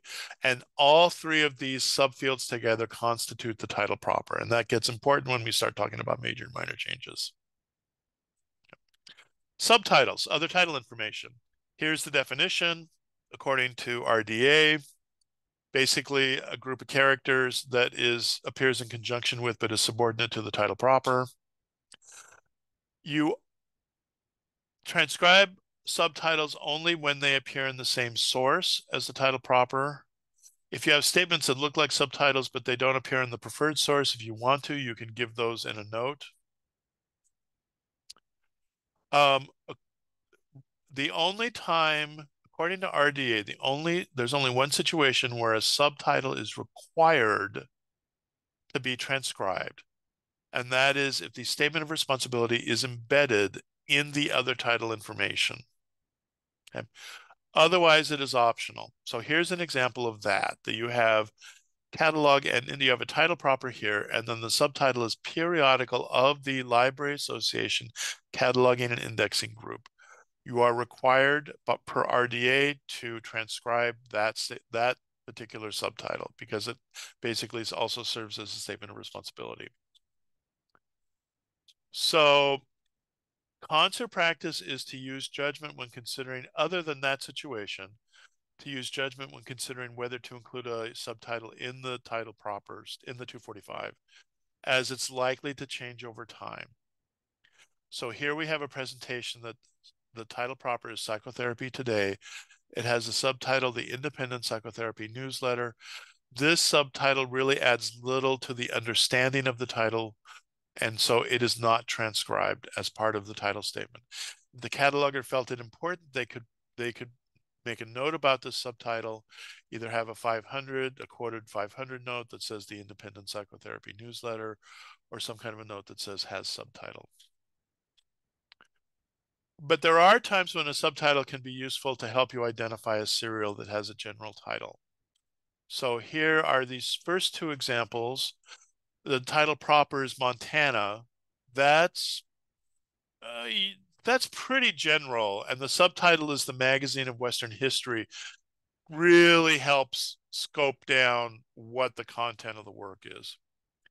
Or here's an example, computers and libraries. That is pretty specific, but the work is actually just in a directory of Australian services. So they did include the subtitle in the transcription. Here are some other examples. If you don't want to transcribe the subtitle in the 245 subfield B, you can also transcribe it as a quoted note. So that's another option if you want it to appear prominent, but for some reason don't want it to appear in the title statement. And will tell you the reason not to transcribe subtitles is because they can change over time. So so I had one of our librarians contact me and say, you have to edit this serial record because it's wrong. And I'm like, well, what do you mean it's wrong? And she said, well, because the subtitle isn't the same as what appears in the record. And I said, well, are you talking about, is the subtitle on the latest issue? She's like, yes. And I said, well, the record is correct because I've transcribed the subtitle as it appears on the first issue, and that's the cataloging rules. But it's wrong. I was like, okay, so here are your options. Either I just delete the subtitle from the 245 and have a note on here that says subtitle varies, or I can have a 500 note that says subtitle varies and list the subtitles. That's your choice. But I'm not going to put the current subtitle in the 245 when the rules tell us that the 245 is transcribed from the first issue. Okay. So that's one reason to not transcribe subtitles in 245 statements. Now, if you think the subtitle might be confused as the title proper, then you can provide it in a 246 field. So go ahead and transcribe it and then provide it in a 246 field. So here's an example. The who's who in bear making, that might be considered the title proper. So this is how the cataloger approached it. Statement of responsibility. A statement associated with the title proper that relates to the identification or function of agents responsible for the creation, contribution, or intellectual or artistic content. Again, the statement of responsibility is going to be taken from the same source, transcribed from the same source as the title proper. So if it appears elsewhere in the piece, don't transcribe it in the 245 field. Under current concert practice, a statement of responsibility is only required. The 245 subfield C is only required when the name presented in the statement is not justified by a name authority record in the NACO file.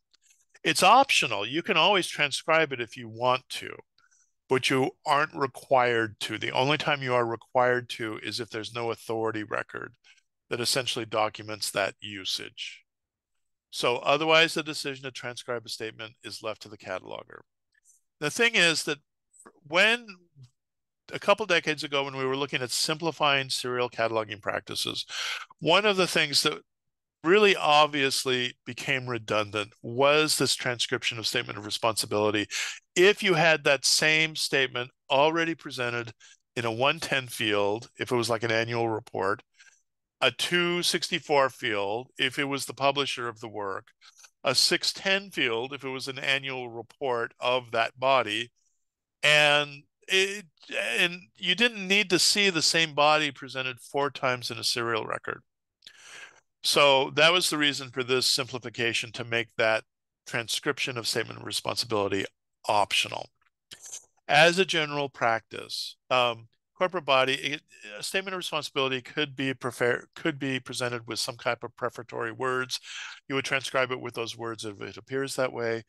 And as a general practice, when you're looking at sources, now this would be true specifically for monographs, that if you have an issuing body, it's appearing at the top of the page. Any presentation of body appearing at the bottom of the page is generally considered a publisher. Well, serial presentations are a little more ambiguous, but even so, there is that general practice of, if you're looking at a preferred source and there's a body appearing at the top of the page, generally consider that an issuing body. If there's a body at the bottom of the page, generally consider that a publisher. But if you don't have an explicit publication statement and you have an issuing body appearing, you can also consider that the publisher for a serial if you needed to. So here's an example. We have a newsletter that's published by the Library of Congress called the Gazette. It's a weekly newspaper for the library staff. You can, obviously, this will be a 110, and we'll talk about this when we talk about corporate body, when we talk about creators a little later. But you can transcribe the 245 as the Gazette, or you can transcribe the 245 as the Gazette, Library of Congress. Either one of these is fine. For simplification, you can just do that if you want. Personal names. In general, persons are not considered creators of serials in general, even if they are presented on the preferred source. Consider a personal name, transcribe a personal name in a statement of responsibility only when it is clear that the person is the author of the text and there is no corporate body that is responsible for issuing the serial, and the author is recorded as the creator. So really, not only is this written by a person or persons, but though that person or people also publish it, also do everything to make this thing manifest. Okay? If that's not the case, then do not transcribe a personal name as a statement of responsibility. Yes, this would be applicable for a zine as well. I mean, it would really, if you have a zine that's commercially published, that there's a separate publisher that's commercially publishing that, then you would not transcribe the person. You can put it in a note, but just don't transcribe it as a statement of responsibility in the title proper of the zine. If the zine is a serial, and that's a different question, because sometimes zines really are not intended to be continued to be published. There is a predetermined conclusion to it, or it doesn't look like a serial. So there's that consideration as well. But so generally, it just because there's a statement that says by or prepared by with a personal name, with serials, we tend to consider those to be more of an editor or a compiler than a creator. Like the one exception is that if it really is a creator, then we will transcribe a statement of responsibility. I'll go ahead and mention it now, and then we'll just buzz through it when we get to talking about creators. When I was working at the US ISSN Center, we had a rule, because we would get applications from individuals who were doing newsletters, for ISSN. If we judged that the publication would cease if that person died, then we would consider it a personal name, a creator, and do a 100 and actually transcribe a statement of responsibility for a person. But that would be the only time, and we refer to that as the death rule. So here's an example where we have a presentation on a reference work that's serially issued. We have an author's name here, but because Allison Cooper, this is actually commercially published, we would not transcribe Allison Cooper in a statement of responsibility. We can provide an editor note or a 700 field with an editor relationship, but we would definitely not, and that's a judgment call as well, because if you have a long serial that has been through a number of editors, unless the editor is really important as an access point, I probably wouldn't do that from a maintenance perspective, and that's a judgment call. I have a cataloger who in this case probably would do a 700 note, and that's fine. I don't have a problem with that.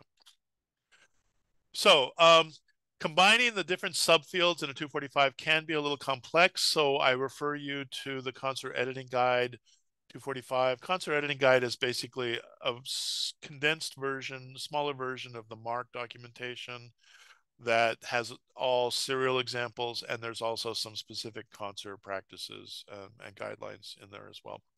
Or Concert Cataloging Manual 6.6 for that deals with title statements if you have.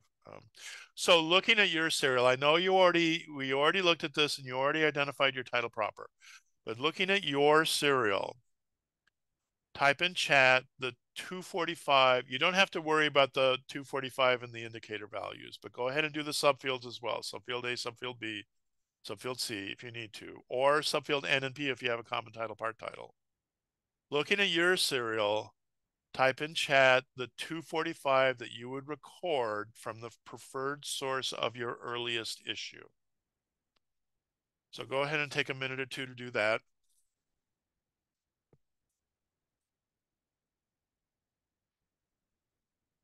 And I'll have a little coffee break right now.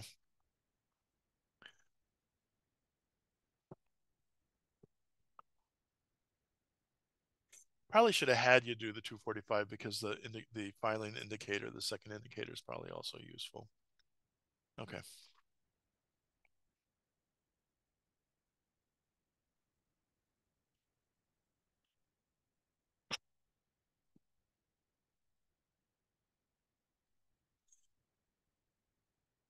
Okay.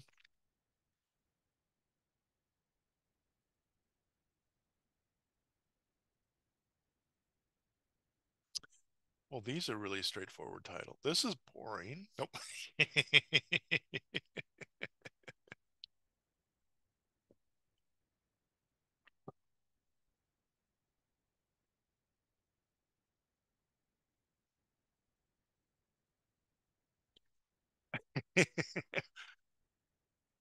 Oh, now that's sort of interesting, Adrian. The L being reversed in the topography. If you wanted to, you could actually note that if you thought it was something that might confuse people, you could have a 500 note that says, you know, L is L reverse, the letter L reversed in title presentation or something like that.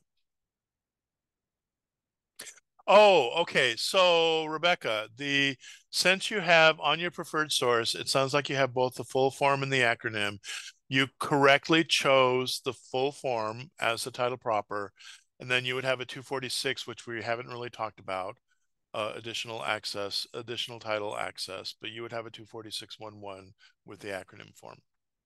Oh, good. Roselle, finally, we get one with a statement of responsibility. Yay! Thank you, Rosalie.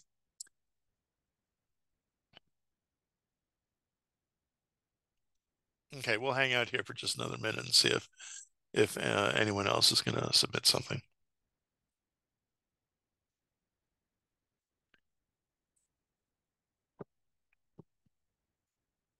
Yes, Rebecca, if on your preferred source you have both a full form and an acronym form, you will always choose the full form for the title proper. Well, Harley Quinn doesn't seem boring. I mean, it's just, and also don't forget there you're always going to have terminal punctuation on these, just like with monographs. So there you're always going to have that have a period at the end.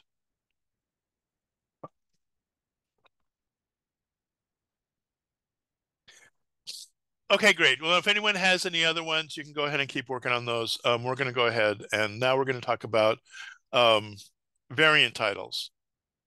So variant titles are also useful additional access points. Typically, they're either titles appearing elsewhere on the piece, different forms of the title appearing elsewhere on the piece.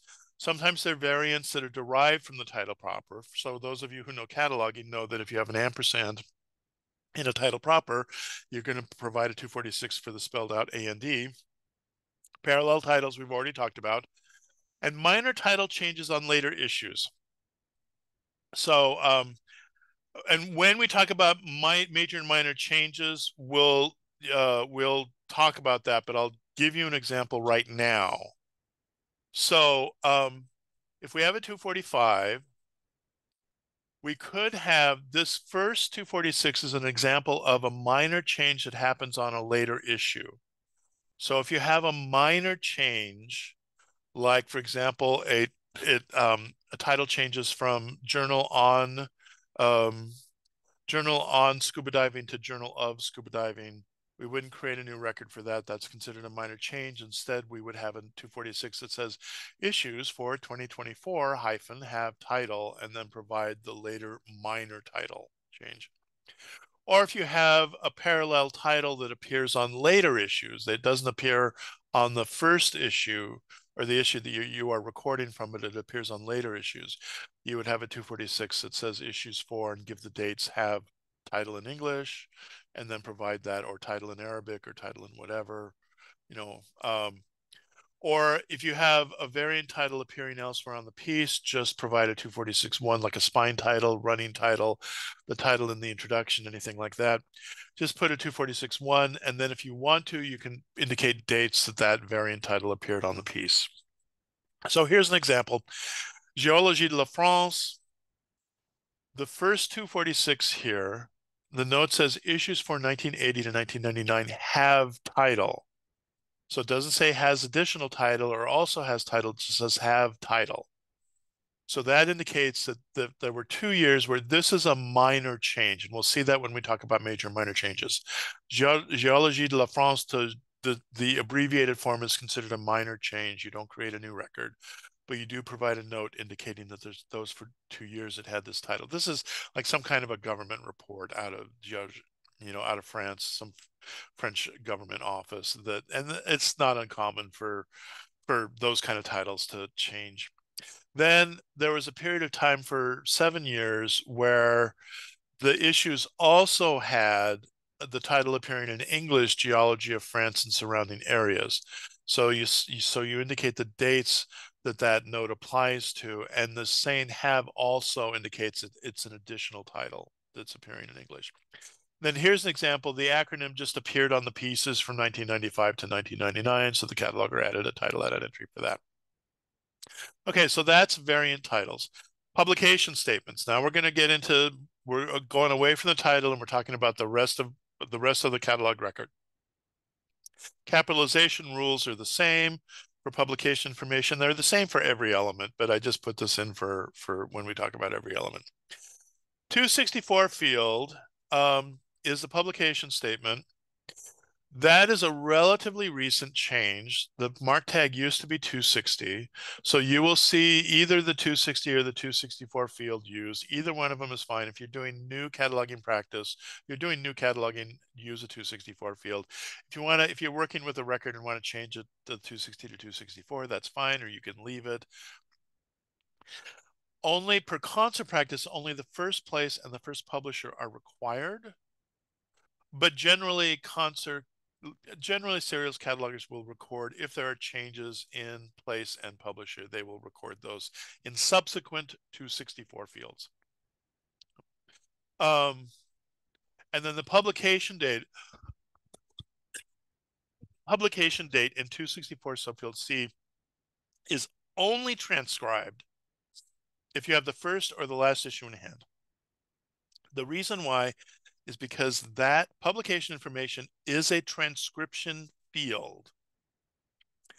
If you don't have the first issue or the last issue in hand, you don't know how the publication date appeared on that first or last issue to be able to transcribe it. That's the reasoning behind the fact that we only transcribe publication date if you have first or last issue in hand. Now, remember, you're already transcribing the issue date, and that's for serials. That's the more important thing generally, is the issue date, because that's how we identify a serial issue, is by its issue date and not necessarily by its publication date, if those are different things. And in fact, the fixed field dates will correspond to your issue dates and not to your publication dates. And that's the reason why, for those of you who aren't familiar with serials cataloging, that you will see a lot of, if you are puzzled by the fact that you see a lot of records, that don't have a publication date in a 260 or a 264 subfield C because the cataloger didn't have the first issue in hand. I know a lot of monograph catalogers look at serial records and go, well, that's wrong. And it's like, well, no, that's not wrong. It's the practice. Unless we have first or last issue in hand, we're not going to transcribe a 264 subfield C. So place of publication, transcribe it as it appears, transcribe any larger jurisdictions if they appear in the same place on the same source. And then you will prefer to supply a probable place from any source than to record place of publication not identified. So in this particular case, we have a serial that was published by this center. There is no explicit place of publication anywhere on the issue, but the center is located in Fairfax, Virginia. So the catalogers supplied a place of publication of Fairfax, Virginia. And if you're not 100% sure about that, you can always make that a questionable. You can always put a question mark right here and make it a questionable place of publication. but because of the nature of identifying serials, it's just better to put a probable or a questionable place of publication than nothing at all. Publisher is similar. Transcribe the publisher name as it appears on the resource. Don't omit hierarchies. And again, prefer to supply a probable publisher name than publisher not identified. So in this example, we have an annual report, an annual financial report of the city of Monrovia. There's a very clear presentation on the piece of the place. Down at the bottom, it says Monrovia, California. But nowhere on the piece is there a publisher statement that says City of Monrovia or published by City of Monrovia or released. There's nothing, but it obviously is published by the City of Monrovia, so the cataloger supplied the statement City of Monrovia. Okay. Again, like I said, date of publication, you only record it if you have the first or last issue in hand. You will supply an approximate date. If there's no date given on that first or last issue, that's not the issue date, but you can use the issue date as an indication of when the publication began or ceased publication. And then if you're not sure about the date, you can always use a questionable date. So here's this, back to this example that we looked at earlier. We had first issue in hand, but there was no explicit publication date on the first issue, and the cataloger wasn't quite sure. Because this will be like annual reports. Annual reports, surprisingly, can be a real difficult thing when it comes to publication dates, because just because it says it's the 2022 annual report, it could be published in 2022, or more likely, it could actually be published in 2023 because it's published after the end of the year if it's basically covering all of 2022. So use a little bit of judgment there, and if you're not sure, always use a questionable date. Let's talk about copyright date. Copyright date is a legal date that reflects the year copyright protection has been claimed.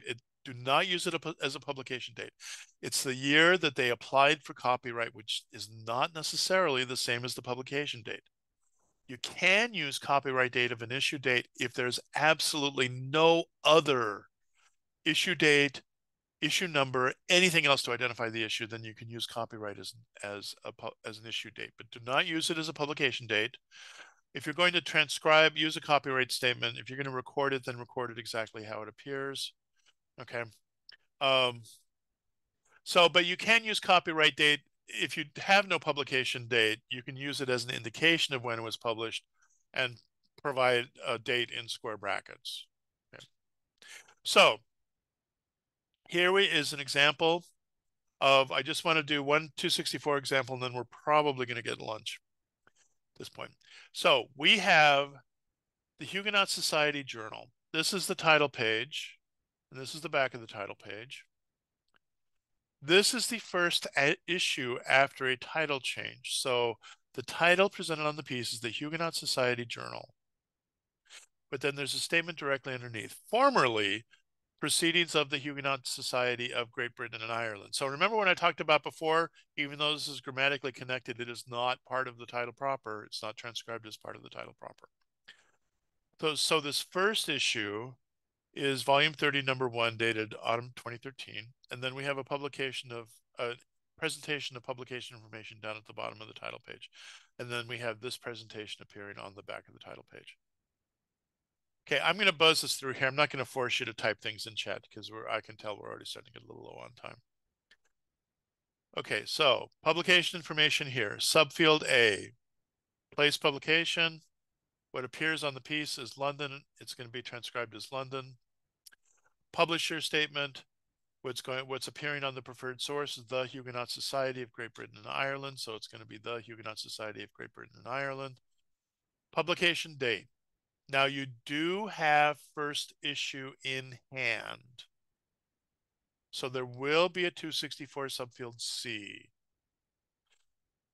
But let me ask one quick question. Is there an explicit publication date on the sources that I have presented? Yes or no?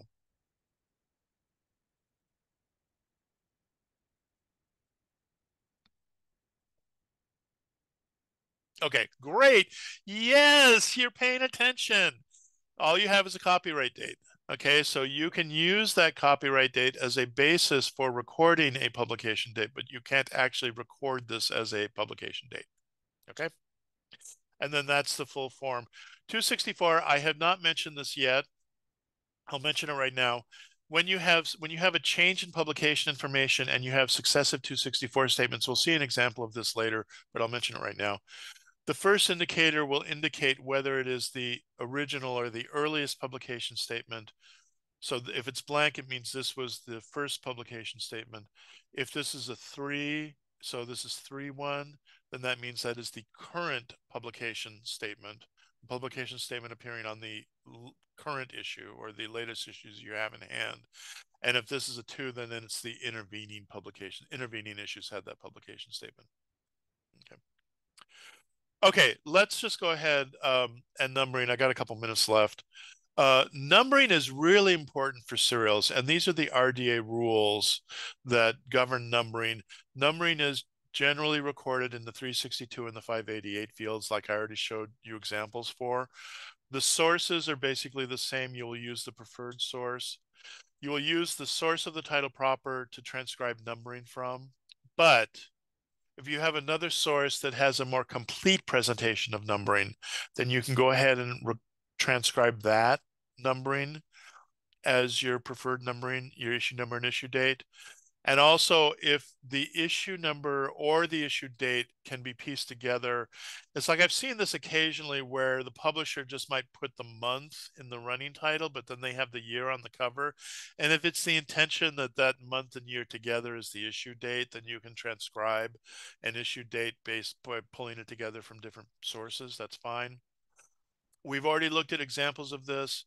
If you have first or last issue in hand, um, you'll always provide the designation of the earliest issue and the latest issue that are the transcription source. We haven't looked at latest issue yet, but 588 first indicator 1 is basically for the current issue that is available for cataloging. So looking at these two fields, that the serial catalog record in generally describes all of the issues from February 1996 to August 2022. This is important when you're working with like you get issues for a new title, a title that's new to you, and you're looking at catalog records and you're going, well, does this actually apply? If your issue is within these two issues, then you know that the catalog record probably already covers your issue in hand. Okay. So, and then the only other thing is that if there is one, if you only have the cataloger only has one issue in hand, then they will transcribe that one issue both in the description based on the latest issue to consulted. So the cataloger will say, well, I transcribed information from this issue. This is the first issue that I have in hand. And actually, it's also the latest issue that I have in hand. It's the only issue that I have in hand. So I'm going to go ahead and transcribe it both as the description based on and the latest issue consulted issue. The reason why we have this piece of duplication when you only have one issue is because when we first discussed having explicit always transcribing a description based on note, some catalogers went, well, if we only have one issue, then we don't need to provide a latest issue consulted. Another cataloger said, well, if you don't provide a latest issue consulted, it's not clear whether the cataloger just made a mistake and forgot to add it, or whether they really only had one issue in hand. So we always require both fields. Current cataloging, there will always be two 588 fields in the record. And then in terms of issue numbering and issue dates, we have all of these specific cases that we will talk about after lunch. So go ahead and head to lunch now, and then we'll talk about all of these specific cases having to do with issue numbering and issue dates when we get back. Okay, so half an hour for lunch. Be back at whenever that is. So note. Oh, thank you. I was curious about Nora's notes, so I just wanted to take a quick look at before we get going. I assume you all. Oh no, I haven't shared screen, so let me share screen now. Second. Okay. Okay, so Nora in the chat had referenced this record that for this Harley Quinn that she was working on. And there was an issue with numbering. Now, I noticed in this record that this is sort of interesting, actually, because when I went to, they did correctly transcribe the 245. They did the statement of responsibility with the personal names, which, again, I would do these as 500s rather than 245s. We'll talk about authorized access points in a couple minutes, so don't worry about that. But there was a question that had to do with numbering, and feel free to pop in to interrupt me and unmute if you want, or add some additional notes to chat. So we have, it says began with number 1, March 2021. That was probably taken from the website, and the DBO was number 12 from 2022. When I go to the website, I see two different sets of numbering going on here because they have a Harlequin, they have a volume numbering, but then they also appear to have these individual issue numbers. So you have a question here about numbering, which it's fortuitous that we're just talking about numbering right now, that it's not clear to me, and you might be able to have a better sense. I think was it Rebecca that had, let me go back and pull the chat up. Nora. It was Nora that had the question about, well, is this really, are these really issue dates instead of printing dates? But it looks like the chronology we have an, oh, volume 4 is not anywhere on the issue that you're looking at. Okay. Yeah, well, and I don't see it here either, so that's a little questionable. Um, but it looks like just based on this URL, yeah, it might be that it looks like there's a number of issues that are published within an annual volume. And I don't know what, I mean, here we have, without spending a lot more time going back and looking at the previous volumes, just looking at this statement here, it appears that there are a bunch of individual numbers within each volume. So if you click on one issue, you'll see what I mean. Okay. I think the volume numbering that they are using is the 4th consecutive continuing series. Okay, so if I go back to, okay. Okay, here's volume 3, what calls itself volume 3 online. Should I go back to this 2016? No, that's a wiki page. That's not gonna help at all. Well, actually, it might. Let me just see what. See, this would be sort of take time to figure out what the. I would just try to confirm what the numbering is. These. Okay, so we have a Harlequin, because we can have situations. Numbering gets really funky because sometimes they can start over with numbering with each volume or with each issue. It sort of looked like there was that continuous numbering there, but it wasn't real clear to me. Um,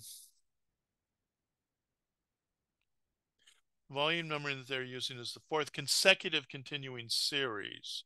Okay, so you have some options here. If there's a very clear numbering that identifies that is continuous, I would probably use that numbering for each issue. If there's like a volume numbering that is annual, or that is a series, but then within that series they have numbers, I would probably consider that you could consider the numbering to be like the volume numbering to be the series, and then make a note about each issue or each volume consists of several numbered series. So I think the question is to get down to what you're considering an issue. You could consider like all of the collective issues in a volume to be one issue, or you could consider the first issue to be like the very first physical piece, and then use a concatenation, consider the volume, sort of consider it like volume and issue numbering. Like, for example, on this presentation that I have here, if what is presented is something like volume 2 number 1, you can transcribe the issue numbering as volume 2 number 0, and then the next one number 1, and all that. And if some issues lack numbering, you can have a 515 that says some issues lack numbering, or they lack numbering, beginning at this time. But if you still have an issue date, then you can use an issue date to identify the issue. As long as there's something to, if you don't have anything on the issue that identifies the piece, it becomes a little more difficult. But if you have a designation online, if you do have that issue numbering appearing online, then you could possibly use that issue numbering and then have a note saying print issues, no longer carry numbering as of the year or date, and then issue numbers available are on online version or something like that. I mean, there's ways that you can finesse that, but as long as when I see this type here that says the description describes it as an ongoing series, to me that screams serial. That screams not a predetermined conclusion, and that it really should be cataloged as a serial, and then you try to do the best job you can to describe the numbering pattern that the publisher is using. Okay, so Nora, does that help at all?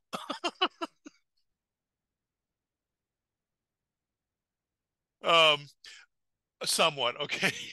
It's really hard for me to I mean, I can throw some ideas out there, but it's going to take quite a bit of time to sort of sort through and suss out, and without the issues in hand, it's sort of tough for me to really provide um specific help or specific explanation. But um although I think for cataloging purposes, they will be separate. Oh, that you're going to catalog them separately. Sure. I mean, if you want to catalog all the individuals as monographs, that's fine. If they don't have distinctive titles, I'm not quite sure. Personally, I see the point of it. If it's Harlequin number one, Harlequin number two, Harlequin number three, or Harlequin volume two, number one, I'm not quite sure of the point, because the serial record would do the same thing, unless you have other access points that are issue specific. But yeah, okay. We need to get back to our regularly scheduled programming at this point. So let me go ahead and get that going. Get down to where we were. Let's see.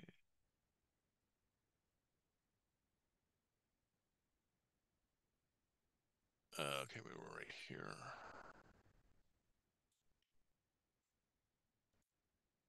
Okay. Oops.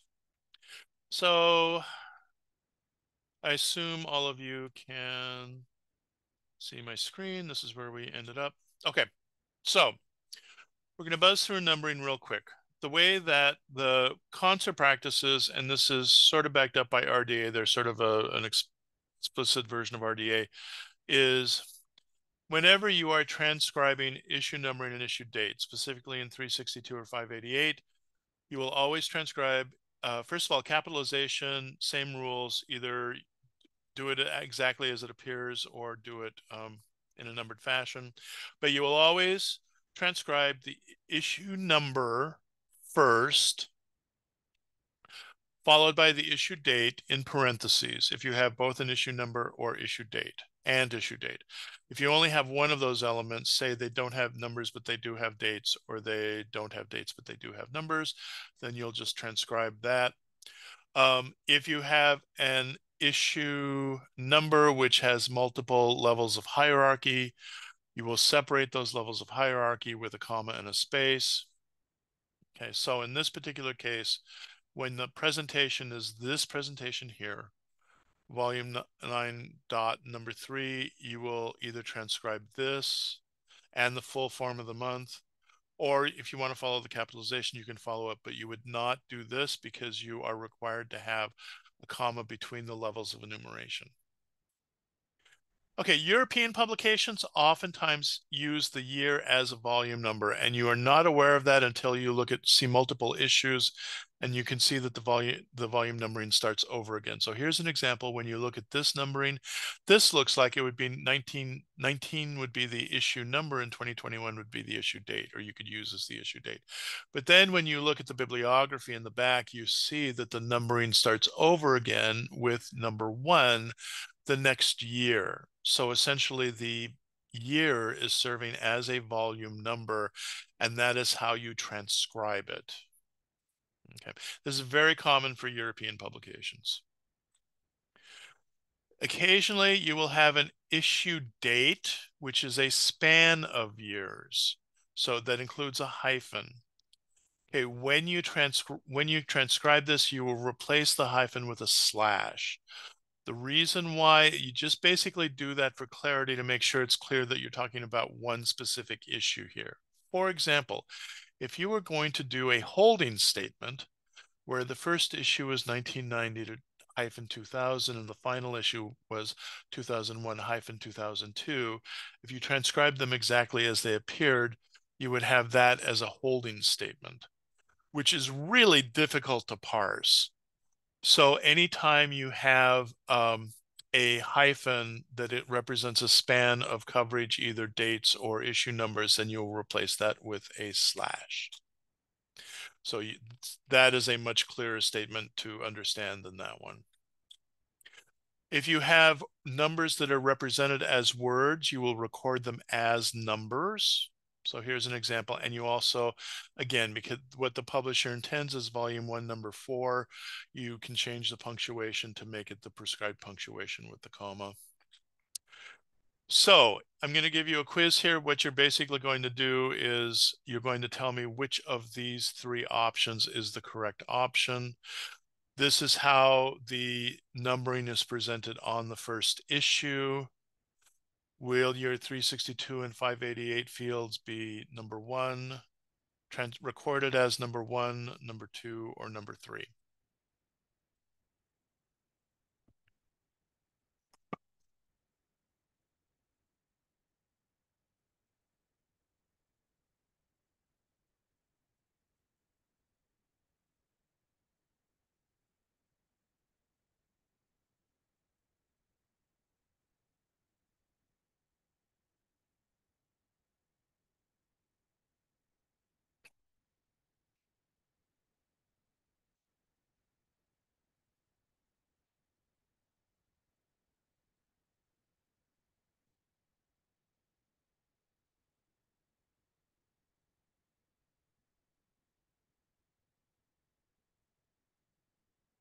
Okay.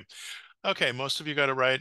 Number 3, because even though this does not necessarily identify the specific issue, if this is something that's published more than one time a year, even though this doesn't specifically identify the individual issue, because it is presented with the volume and issue numbering, you can consider it the issue date and you can transcribe it as such. I know I'm not doing necessarily easy examples, okay? So you can transcribe this as the issue date. When considering what to record as the designation, as long as either the issue number or the issue date uniquely identifies the issue, then just transcribe the entire statement as issue number with an issue date. Okay. Okay, so that's the correct one. Here's our next example. Here's an example of, we have a newspaper. Here is the issue date. This Domingo 3 de enero de 1875. And here's the issue number. Año 13, number 626. And here are your 3 options. Which of these options is the correct form for transcribing this? And I will also note that when you have days of the week as part of an issue date, you don't transcribe the days of the week. You just transcribe the date. Okay. So number 1, number 2, or number 3?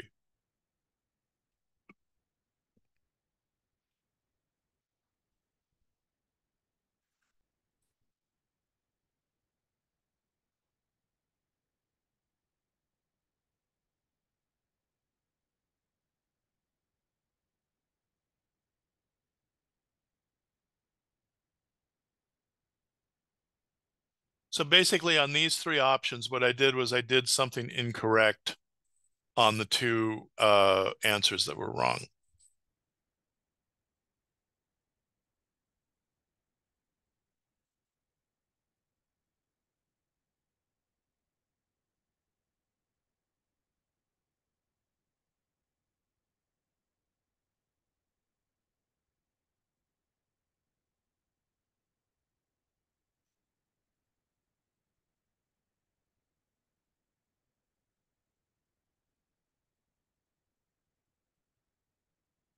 Okay.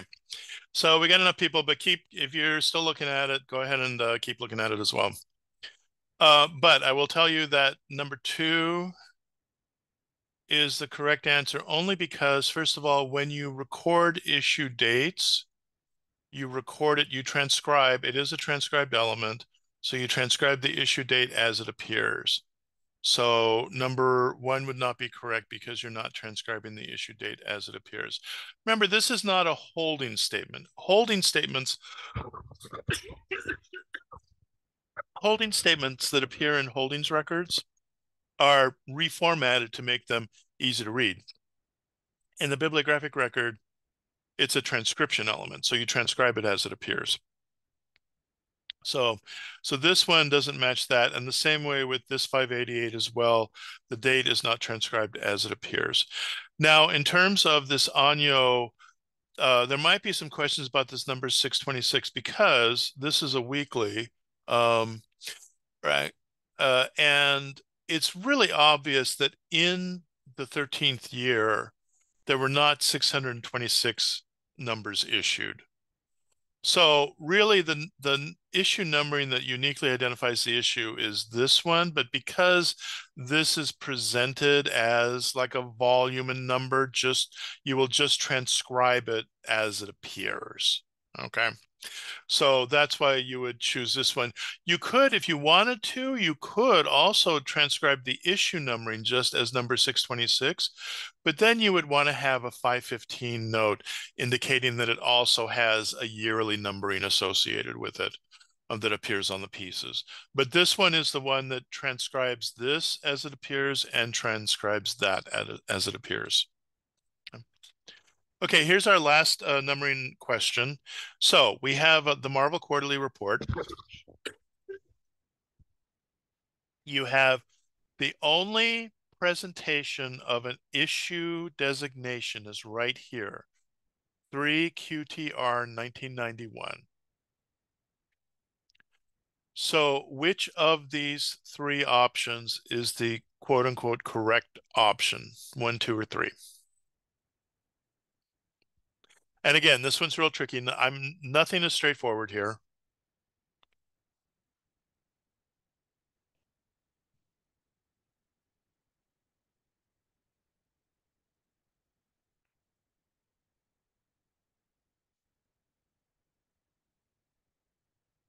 Okay, good.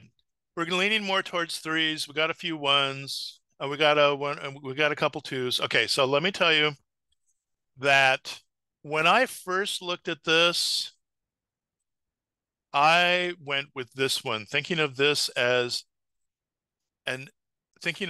1991 as a volume, just like the previous. It looks like some earlier examples we looked at. In third quarter was the number within the annual volume. So originally I thought of it as this, and then I thought about it some more and went, but the other thing is you could just transcribe this whole thing, and that might be another option. So my reasoning here is, do you consider this statement to be an issue number or an issue date? Do you consider third quarter 1991 to be a date? And if you consider it a date, then transcribe it as if it was an issue date, which means you just transcribe it as it appears. If you consider this to be an issue number in the sense that it's the third number of 1991, then you would transcribe it as this. You would transcribe it as a volume with a number, an annual year volume with a number. But I would not transcribe it as two, and here's the reason why. As I just mentioned, either the issue number or the issue date has to uniquely identify the issue. Well, this numbering, third quarter, does not uniquely identify the issue because there's going to be third quarters for other years. And 1991 does not uniquely identify the issue because there's multiple issues in 1991. So either the issue number or the issue date has to uniquely identify the issue, and you can use this as a judgment to help guide you to identify what you have as in terms of numbering. Okay. Okay, then let's get on to addition statement. I'm just going to be upfront. We are so far behind at this point, so we're going to buzz now. Buckle your seatbelts. Addition statements. You will transcribe addition statements as they appear, but just remember that for serials, a statement like first edition, 1990 edition, whose only purpose is to identify that specific volume or issue, is not considered an addition statement from a serial perspective. An addition statement from a serial perspective is something that identifies a geographic aspect, an audience aspect, a topical aspect. Those are real addition statements. So if you have something that's like a numbered or dated addition statement, that is considered an issue number or an issue date. Extent is really simple for serials because basically all we use is for print serials, all we use is the term volumes. If it's ceased, when we know the number of bibliographic volumes, then we provide that. If it's ongoing, we just use the word volumes. And if we don't know what it is, it's actually the 300 is optional, unless we really know the number of bibliographic volumes. There are other elements of the Mark 300 field, the physical details and dimensions. They're optional. If they are useful, go ahead and record them. Personally, I always record spine height because that makes a difference in terms of shelving. So I'll always have a 300 that says volumes or number of volumes and then spine height. But it is an optional statement. Your 33X fields will be exactly the same as for monographs. So no question there. Series. Serials can be published as part of a series. Okay, so you can have a serial that is published as part of a larger series. So we've already seen that a series is a group of separate works related to one another by the fact that each manifestation, each volume or issue, in addition to its own title proper, has a collective title. So we talked about the fact that monographic series by definition are numbered monographic series by definition are serials. But serials can also be published as part of a series. Okay. They may or may not have consistent numbering. This is just background information about series. We're just going to go pop through this. I would refer, if you get a serial that is published within a series, refer to Concert Cataloging Manual Module 12 on how to handle that. But you'll record the series statement in a 490 field.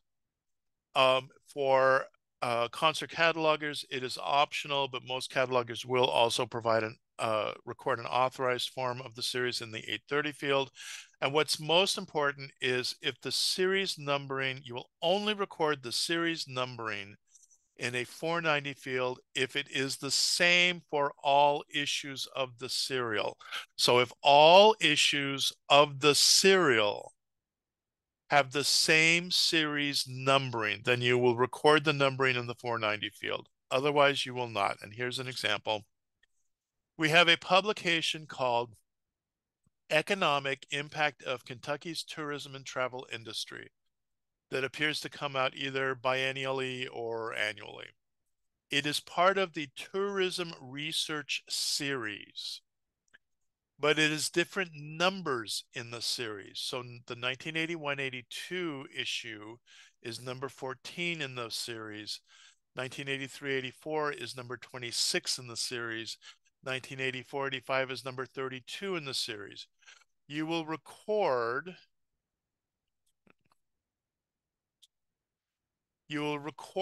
the series in a 490 field, and then optionally you can record the authorized form in an 830 field, but you will not record the series numbering because it is different with each issue of the serial.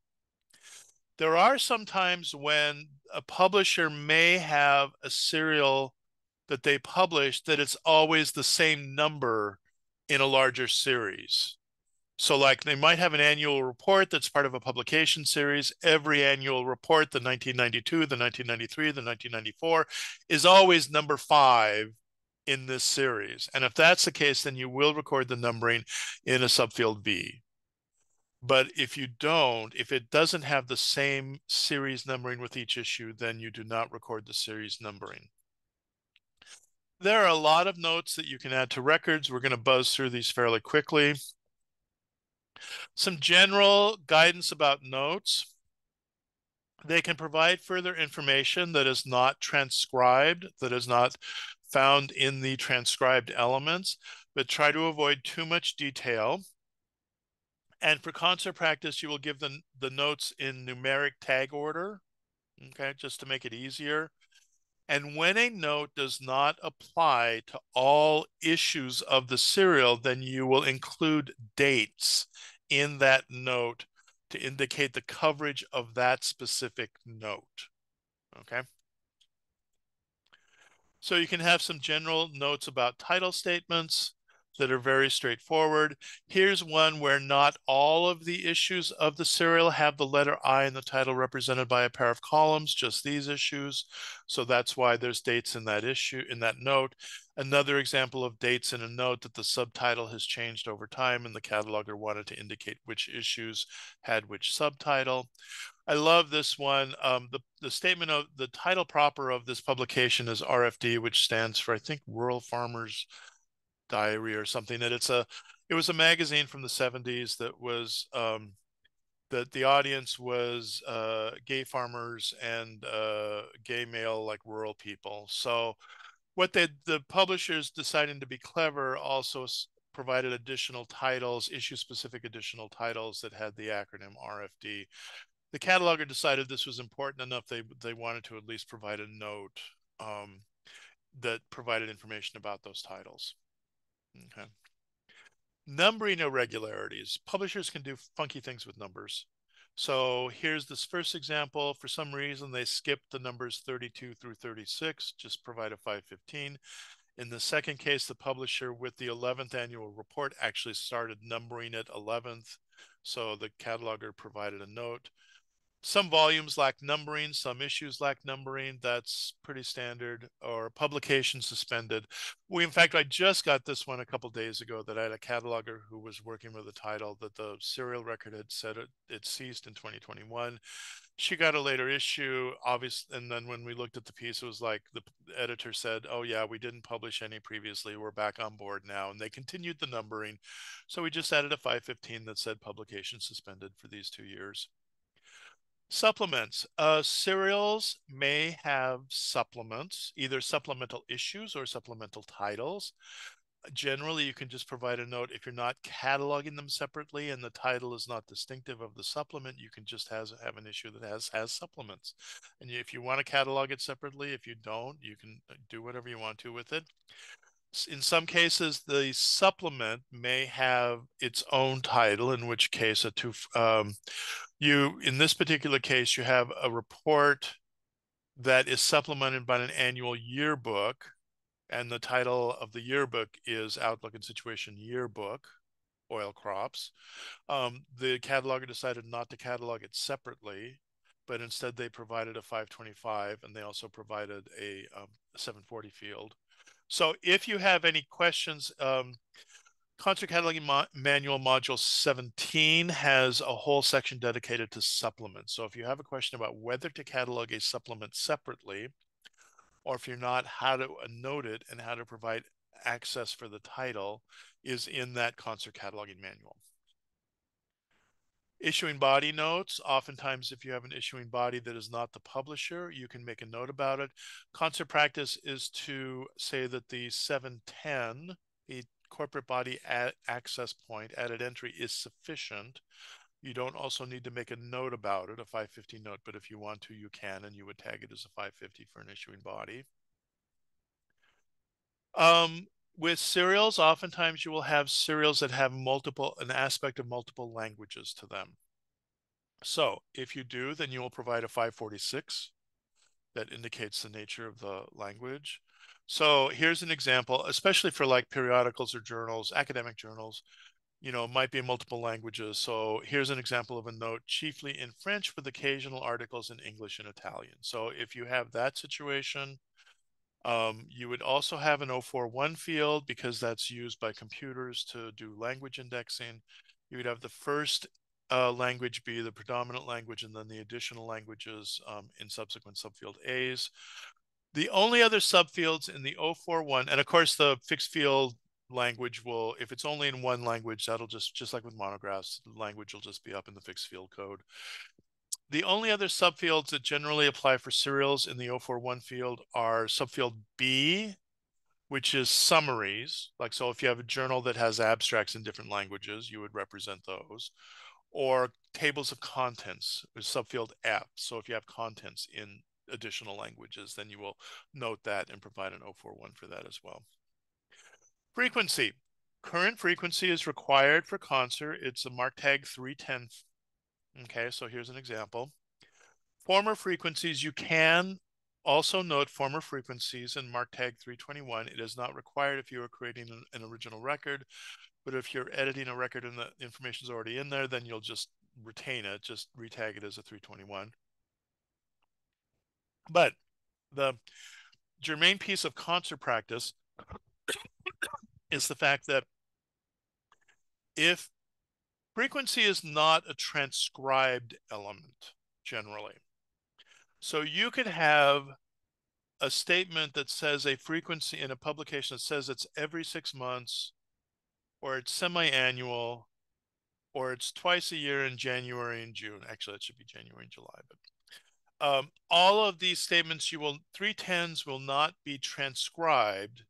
Instead, you will just record the frequency as semi-annual, because all of these are essentially the same frequency. They're semi-annual. Okay. Now, there is, if you look at the fixed field frequency, the mark element for frequency in the fixed field, it presents a list of codes, a list of frequencies with their corresponding code. And that's the list that you will use as the basis for what you record in the 310 field. So in there, I think there's semi-annual and there's biennial. So instead of saying every 2 years, you would say biennial, and so on and so forth. So use that, because I have a connection session up. So use that list as the basis for your 310 and 321 fields. ISSN, you will record those in 022. I will mention here the difference between a subfield A and subfield Y. Subfield A is the correct ISSN for that resource being cataloged. Subfield Y is the incorrect ISSN. The situations where you may have an incorrect ISSN, if there's an obvious typo, like there's only 7 digits, printed by the publisher, or you can just tell looking at this, or they've confused ISBN and ISSN and they've called it an ISSN, but it's an ISBN, or whatever. Or sometimes publishers do not know that they need to get a new ISSN when they have a title change. So they may be printing an ISSN of an earlier title, or they may be printing an ISSN of a completely different serial that they publish, not knowing that they need to have separate ISSN. So that's another case where there might be an incorrect ISSN. And finally, ISSN are format specific. So you will have a different ISSN for the print ISSN, the print version versus the electronic version. Those are referred to as PISSN and EISSN. If your catalog record is describing the print version, but on the print version they are printing both the PISSN and the EISSN, technically, the PISSN is the correct one for the print version record that you are working with, and the EISSN would be the incorrect one. So the print one could go in subfield A, the EISSN would go in subfield Y. Unless you are verifying ISSN, like in the ISSN database, which is called the ISSN portal. The portal is available free online. You can just Google ISSN portal and you'll have access to it.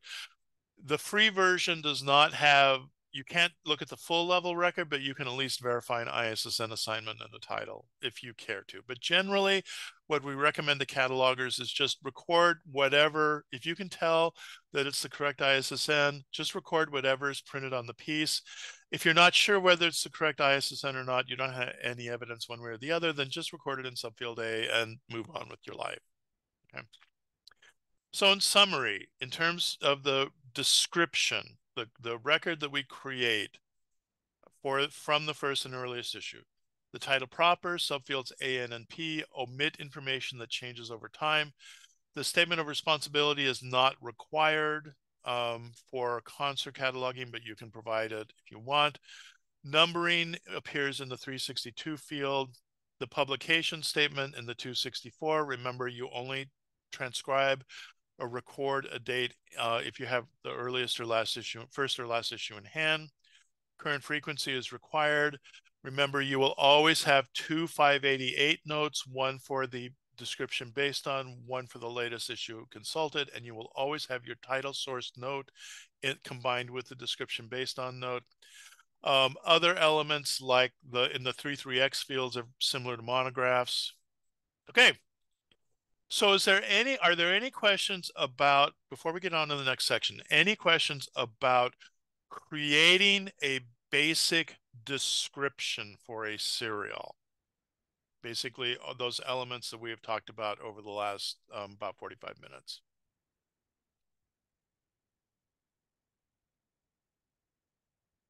Okay, then let's get on with access points. We're going to buzz through. We're just going to focus on the most important stuff here. The mark tagging and the relationship designators for a creator, primary access point, or secondary access points. So RDA Appendix I provides several lists of relationship designators to describe relationships between agents and bibliographic resources. So concert practice is to use that list, but we're not limited to that list. And in fact, one of the most common relationship designators that we use in serials cataloging that does not appear on that list is issuing body. You will frequently see subfield E, issuing body, on corporate body access points on those 710 fields.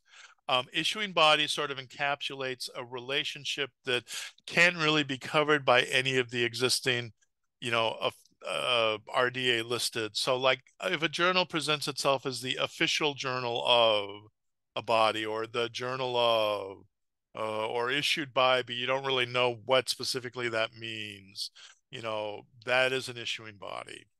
Okay. And if there's no term available to describe the relationship, you can make one up.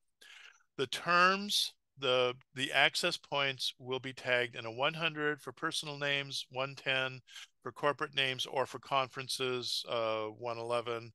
Oh yeah, the relationship designators will be tagged as subfield E in 100, 110, 700, 710, and then the relationship designator, like the term issuing body, creator, editor, whatever, for conference names will be in a subfield J in the 111 and 711 fields.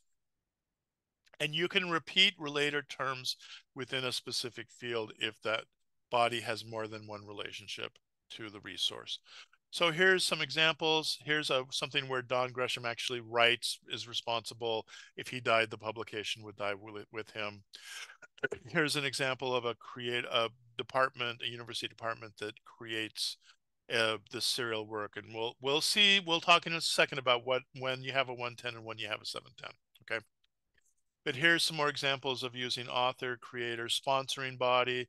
And you can use the subfield 3 in a 710 to indicate the date ranges. So not all issues of this serial were sponsored by the ABC Institute. Only during this time period was ABC Institute a sponsoring body. Compiler, broadcaster are sort of unusual. I'm not going to take time to describe these two relationship designators, but because the reason why, Joy, is because when the MARC format was changed to allow the addition of a relationship designator in an access point, they decided they would use subfield E. I don't know why, but like the 100 field, the 110, the 700, the 710 already had a ton of subfields. So, but subfield E wasn't being used. So they decided to use subfield E for those fields, but then subfield E was being used in the 111 and 711 fields for something else. So that's why they had to use subfield J. They identified subfield J in those fields for the relationship designator, but in the 100, yeah, okay, great, thanks. Yeah, a 111, if you had, and we'll talk about, actually, we'll talk about 111 in a second. So when do you have a corporate body that is a creator, meaning a 1XX of a serial? The basic principle is that you have a corporate body when the corporate body is so closely linked to the resource that users will more likely be will be searching for them under the body name than under the title. So things like membership directories, annual report. So that's the general principle here.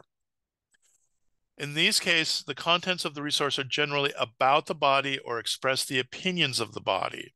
Okay, and oftentimes the titles are not terribly distinctive. So it'll be titles like annual report, report of activities for the year ending, annual report of the body for the fiscal year, blah, blah, blah, blah. So it's unlikely that the patron may necessarily know the exact title. They just know it's the annual report of this body. So according to RDA, there are, well, I think altogether there's like 9 different categories of types of resource that you consider the corporate body to be creator and use a 110 or a 111 field. For serials, generally, there are only 3 types. There are works that are of administrative nature about the body, so things like annual reports and directories of the body. There are works that represent the collective thought of a body, so things like reports of commissions. And then there are works that represent the collective activity of a body. And the most common situation for this is conference proceedings. Okay. So if you are in case of doubt, do not consider a corporate body to be a creator. Okay, if you're not sure whether the resource that you're working with falls under one of these categories, but also the concert cataloging manual, I'd have to look. I think it might be module 4, but I have to look. Has extensive documentation about whether what you have is a corporate body creator or not for the resource that you're working on. So I would start for the resource that you're cataloging. If you have any questions at all, I would start with the concert materials. So here's an example of the Library of Congress, the Gazette we looked at earlier. Because it contains news about the Library of Congress and LC employees, it is a corporate body author. It is the nature of the resource. It is about the body. So it would be a 110. In this first issue, this publication called Emergency Management Leader, it calls itself a Joint Commission newsletter, and it has the Joint Commission presented up here. But because when you look in the editorial statement, it says the Emergency Management Leader's mission is to provide insights into the Joint Commission emergency management standards, to share tools, best practices, lessons learned from all types of healthcare organizations, and that will keep you abreast of relevant emergency management news. So the newsletter is not primarily about the commission, but it's information about emergency management. So this is an example where the corporate body is not considered a creator, and you'll just have a 245 without a 110 field. Here's an example of the report of a federal commission. This is real common with government commissions, that the purpose of the report is regularly published, but they're all called report of the blank, blank, blank. And they basically, it's the current findings of the commission or of the committee. Because it represents the collective thought of the committee, it's a 110. Okay. And most commonly, you'll see, like I said, most commonly you'll see this with government committees and commissions, that kind of thing. Here's an example of a publication where the title, it's a proceedings, it's a conference proceedings, or it's a proceedings, it's the recording of a national meeting.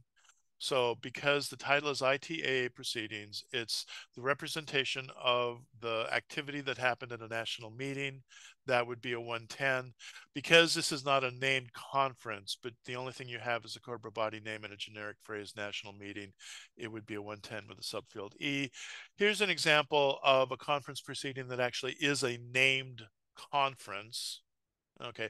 The IEEE International Parallel and Distributed Processing Symposium workshops. So you would transcribe the title proper as program and proceedings, and then here's your statement of responsibility. And you would have a conference name as a 111 because it's a named conference, and use subfield J instead of subfield E, okay, as creator. Okay. Just so that you know, these terms author and creator, from a serial perspective, they're interchangeable. Some catalogers will have a preference saying, well, an author is a person, a creator isn't, or some people think the other thing, a creator is a person and the author isn't, whatever. These terms are used interchangeably by serial catalogers. So as I mentioned, the only time you use a person or family as a creator is when that person or family is so closely related to the serial that the serial is unlikely to continue without that person or family. So here's an example. This individual puts out a newsletter. He's the only person involved in it. You know, if he stops publishing it, it probably won't be picked up by anyone else. So that's like one of the few times when you can have a 100 field in a serial record.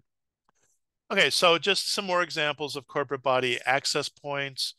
Different issuing bodies like sponsoring body, broadcaster. Some of them have dates, like we already saw this example, or in this example, we have the organization Paperloop. It serves both as the publisher and as the issuing body, so you can have multiple subfield E's in a 710 field. Okay, now we have the concept of authorized access point. In RDA, there's this concept of an authorized access point that has to be unique for any, not just serials, for any bibliographic resource. So sometimes in order to make it unique, you have to qualify it with additions. We'll take a look at that. The authorized access point is the standardized access point representing an entity. So we're going to talk about work entities. So that it uniquely identifies the work, the serial work. The authorized access point is basically the concatenation of the creator. If you do have a creator, if you have a 1XX field, concatenated with the title proper of the work. That is the authorized access point. So again, the authorized access point has two parts, the creator and the title proper. So in this particular case, we have an annual report, the title proper's annual report. That's what appears on the preferred source. The author is the United Nations Population Fund. Okay. So the authorized access point is those two elements, United Nations Population Fund, without the subfield E, without the relationship designator, concatenated with the title proper. So this phrase right here is the authorized access point for the serial work. When you are determining if this authorized access point is unique, you will compare this authorized access point to other authorized access points in other works, to the authorized access points that appear in other works, and not just serial works, but monographs as well, any bibliographic resource that is getting cataloged. So if you are trying to determine whether the authorized access point of a resource you are working with is unique, you look at all resources. If the authorized access point is identical to the authorized access point of another different resource, then you need to add a qualifying term to the authorized access point to make it unique. If the authorized access points are similar, then it's your judgment as to whether you think they're similar enough that it would be useful to add to qualify the authorized access point. So here's an example here. We have a Pose magazine titled, the title proper is Pose. The one that we are cataloging is published in Dubai. In the catalog record, in OCLC already, there is a serial that has the title proper Pose, but it's published in Cairo, and it really is a completely different magazine. Okay, you can just tell from the numbering, from a bunch of things. It really is it's got a different ISSN. You can tell it's a different publication. Because the authorized access points are unique, the title propers are unique, and there's no 1XX field, we need to create an authorized access point that starts with what we would what would be the authorized access point, and then we add a qualifying term to make it unique. In most cases, we will just add the place of publication. In most cases, the place of publication is sufficient to make it a unique AAP. Okay. Here's an example where the title propers are similar. There's a record for a different publication already in OCLC that's hogs ampersand cows today.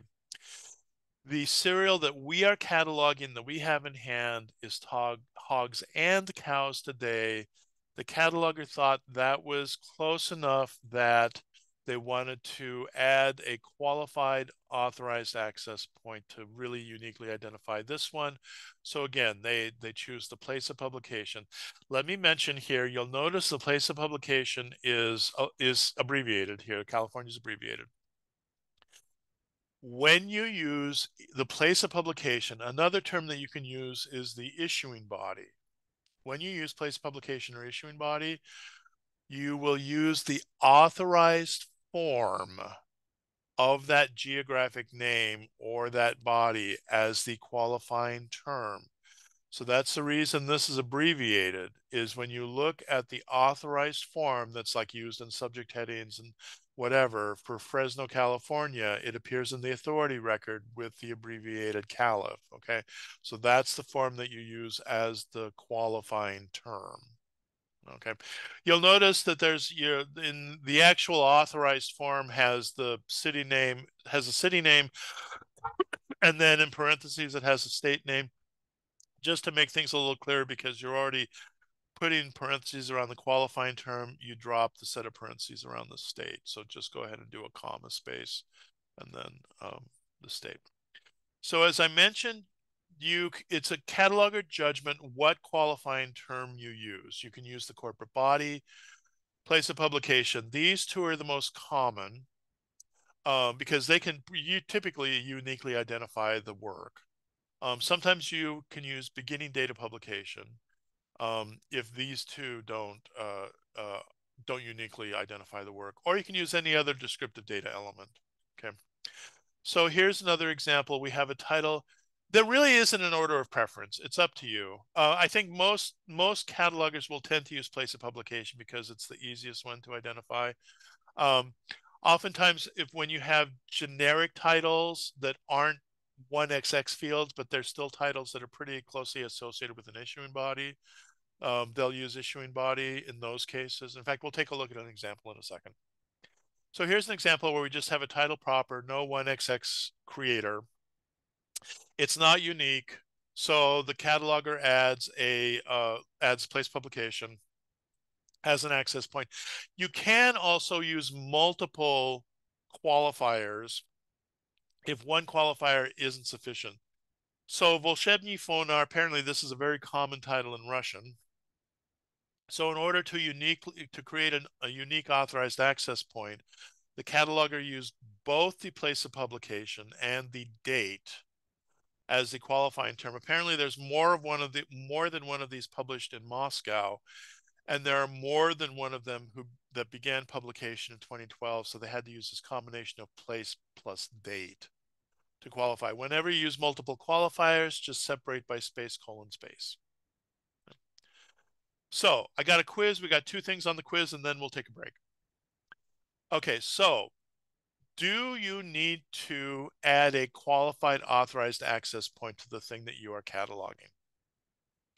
So the resource that's already, just don't make any assumptions about what else is in OCLC. Just take a look at these examples here. There's already in OCLC a work that has the title, a monograph that has the title Cancer Biology, and it has an author in a 100 field, a creator that's Rudden Raymond W. And then what you are cataloging is a serial with the title Cancer Biology and no 1XX fields. It's not corporate body nature. It's not any of those. It's not published by a person. So the title proper is just Cancer Biology.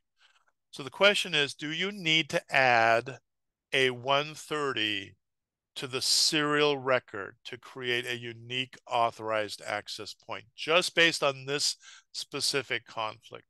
So it's just yes or no. Do you need to add a 130?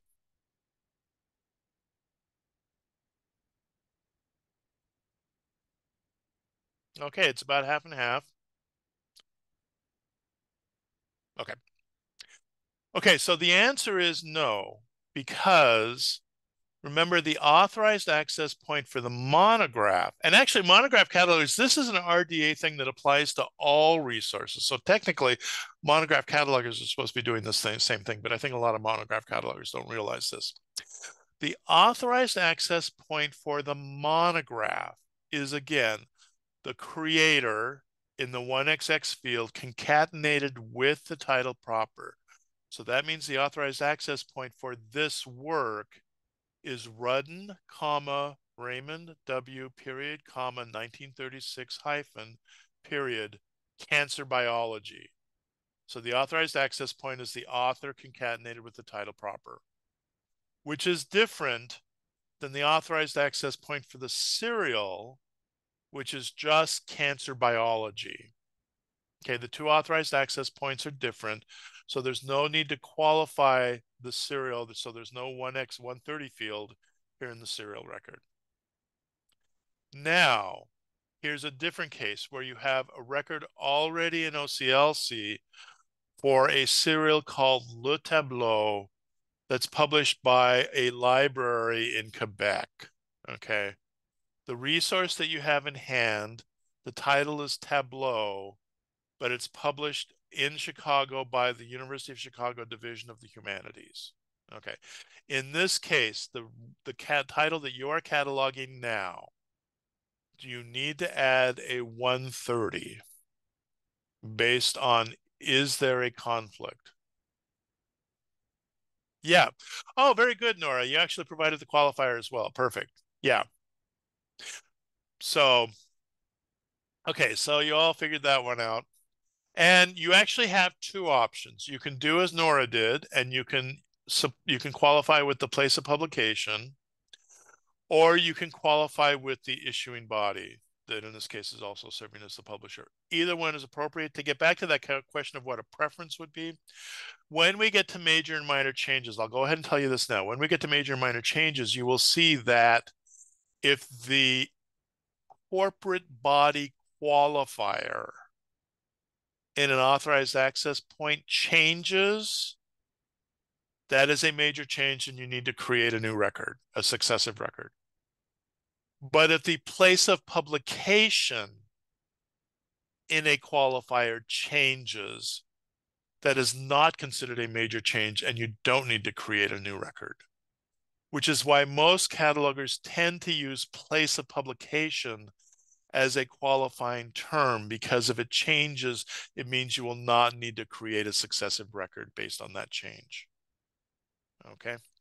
Any questions about creators and about authorized access points before we take a break? Okay, great. If you do have any questions, just pop them in the chat and we'll deal with it after break. Okay, so in summary, creators, 1XX fields, there's only a limited number of situations where serials actually have creators. Additional access points for corporate bodies can be added in 7XX fields or for personal names. And then you need to parenthetically qualify authorized access points that are not unique. Okay, let's take a 10-minute break and then we'll come back. And if you have any questions in the meantime, put them in chat. Section, the next section that we have 3 sections left to get through in the next hour and 20 minutes. So buckle your seatbelts again. The next thing we're going to be talking about is linking relationships that are they can be they primarily expressed in 7x, 76x through 78x fields. I just realized I have a typo here. I meant to say simultaneous relationships. Linking relationships between serials are generally either simultaneous in nature, meaning the versions are running in parallel, or they are successive, meaning there is some type of a major change that has happened. So we're going to take a look at both of those. Linking entry fields, those 76x to 78x fields, they connect related records in the catalog. Concert has a standard set of subfields that they use in linking entry fields, and in OCLC, there is a function. How many people know about the insert from cited record feature in OCLC connection? So those of you who use connection, how many of you, just say yes or no, do you know about the insert from cited record function?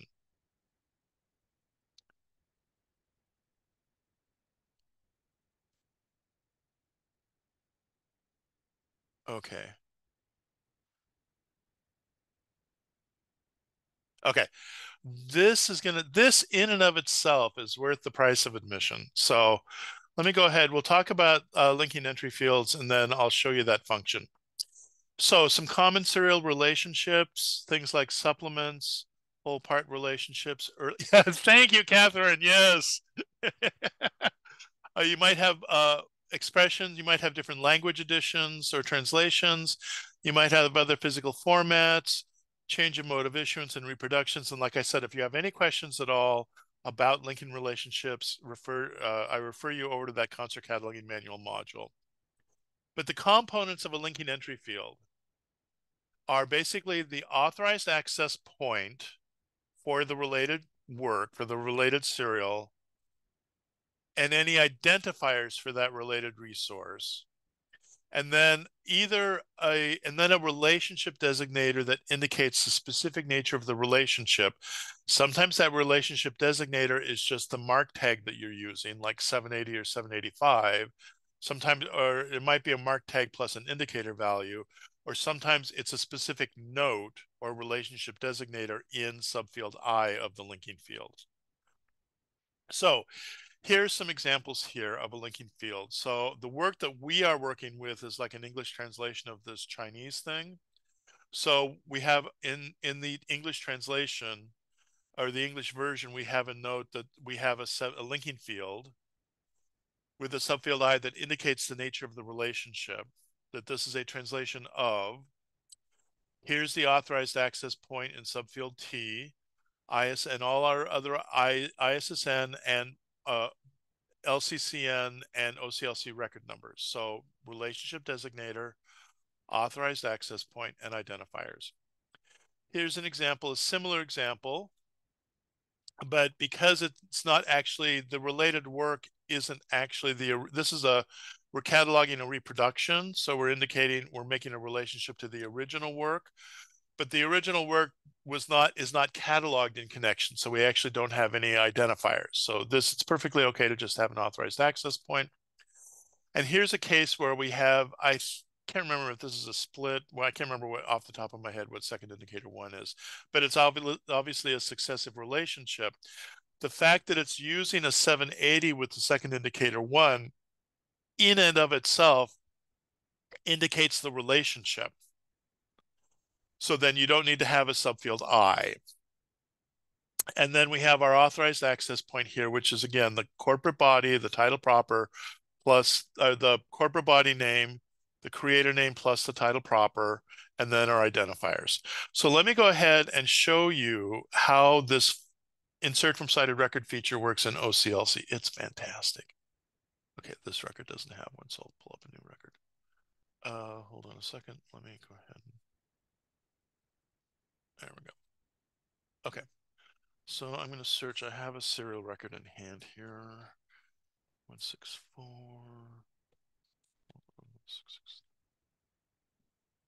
Nope, that didn't work. 316. Oops, typo. Silly me.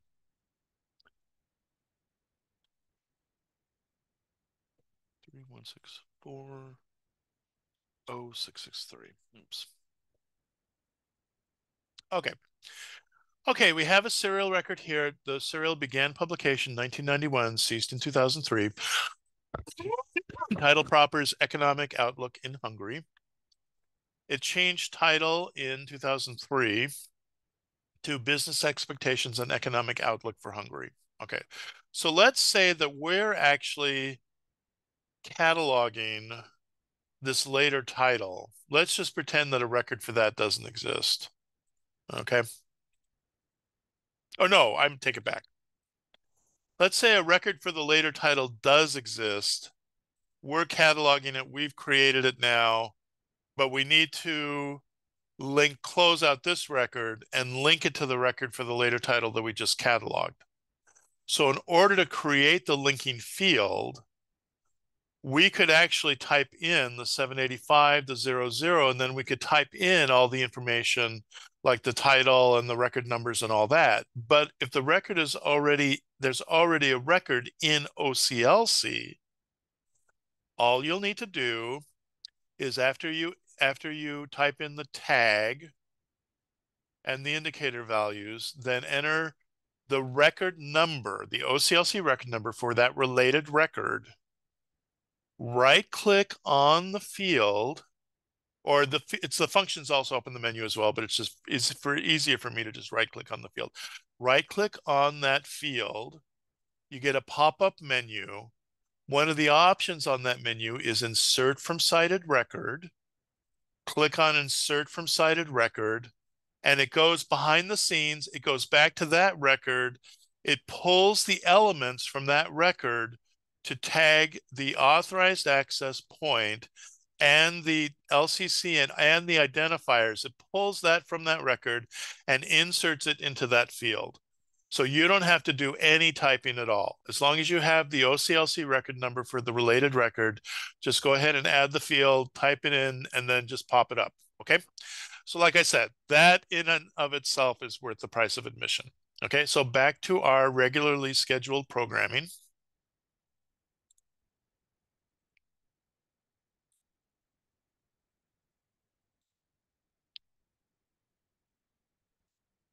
Okay, and we looked at these examples here.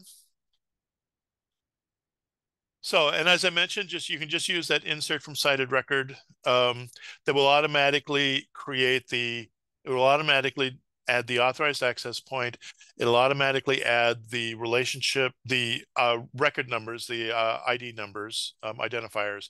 It won't add, if you need to add a subfield I to indicate the nature of the relationship, then you need to do that manually, but it'll go ahead and do the rest of it for you.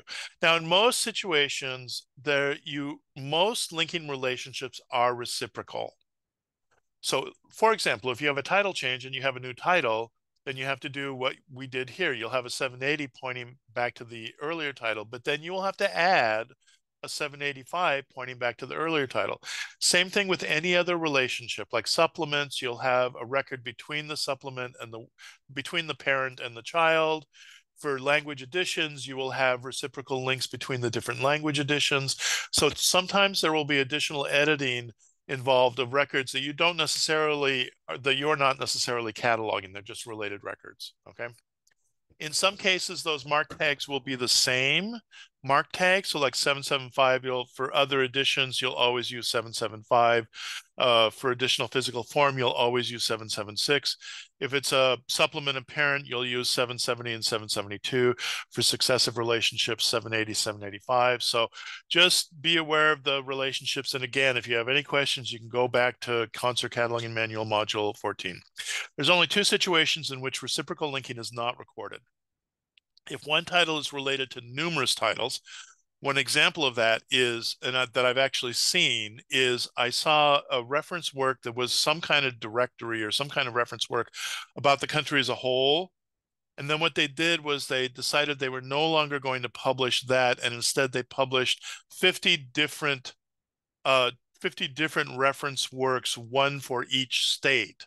So basically you had one title that's split into 50 titles. There's no way that you can have 5785 fields on that one record. So instead, we just make a note, and when we have one 785, and we put all the record numbers in that one 785. And that example is documented in the concert documentation, but it's an example where you won't necessarily do reciprocal linking. Another is reprints and reproductions where we don't. When microfilm reproductions were much more popular and common, and you would have like 6 or 8 or 10 or 12 different microfilm companies all reproducing the New York Times, for example. It was just too numerous, too wonky to try to have reciprocal linking between the original publication and all the different reproductions. So the linking for that kind of situation is also just one way. Sequential relationships. as I already mentioned, 780, 785, they are relationships. And you can also have sequential relationships between serials, monographs, and integrating resources. For example, a serial, and we'll talk about this when we talk about major and minor changes. Something that's published as a serial may turn into an integrating resource. Those of you who, if any of you work in law libraries, you will be very familiar with this. You might have something like an annual compilation of laws, which is published annually. Each volume comes out annually. And then at some point, the publisher goes, you know, we don't want to do this. Is stupid. We're printing this annual volume up every year. Let's just publish this as a pull and replace loose leaf. So we'll just publish a base volume, and then we'll send the updates to the laws. So the mode of issuance has changed from serial to integrating resource. That's considered a major change. You will create a new record and link them sequentially with 780, 785 fields. So you can have sequential relationships between different modes of issuance, between serials, monograph, and integrating resource. Or you could also have simultaneous relationships between those mode of issuance types, and that's fine. These are the simultaneous relationships that are represented in MARC. If your relationship does not fall into any of these categories, there's a MARC tag 787 that is for any other type of relationship, and you just note the nature of the relationship in the subfield I in the field, and we'll take a look at an example in a second. So we have a supplement titled Leadership. Here's an example that I was going to tell you of the 780 using the 787 field. So we have a publication called English Housing Survey. Every issue of that survey, it's an annual thing.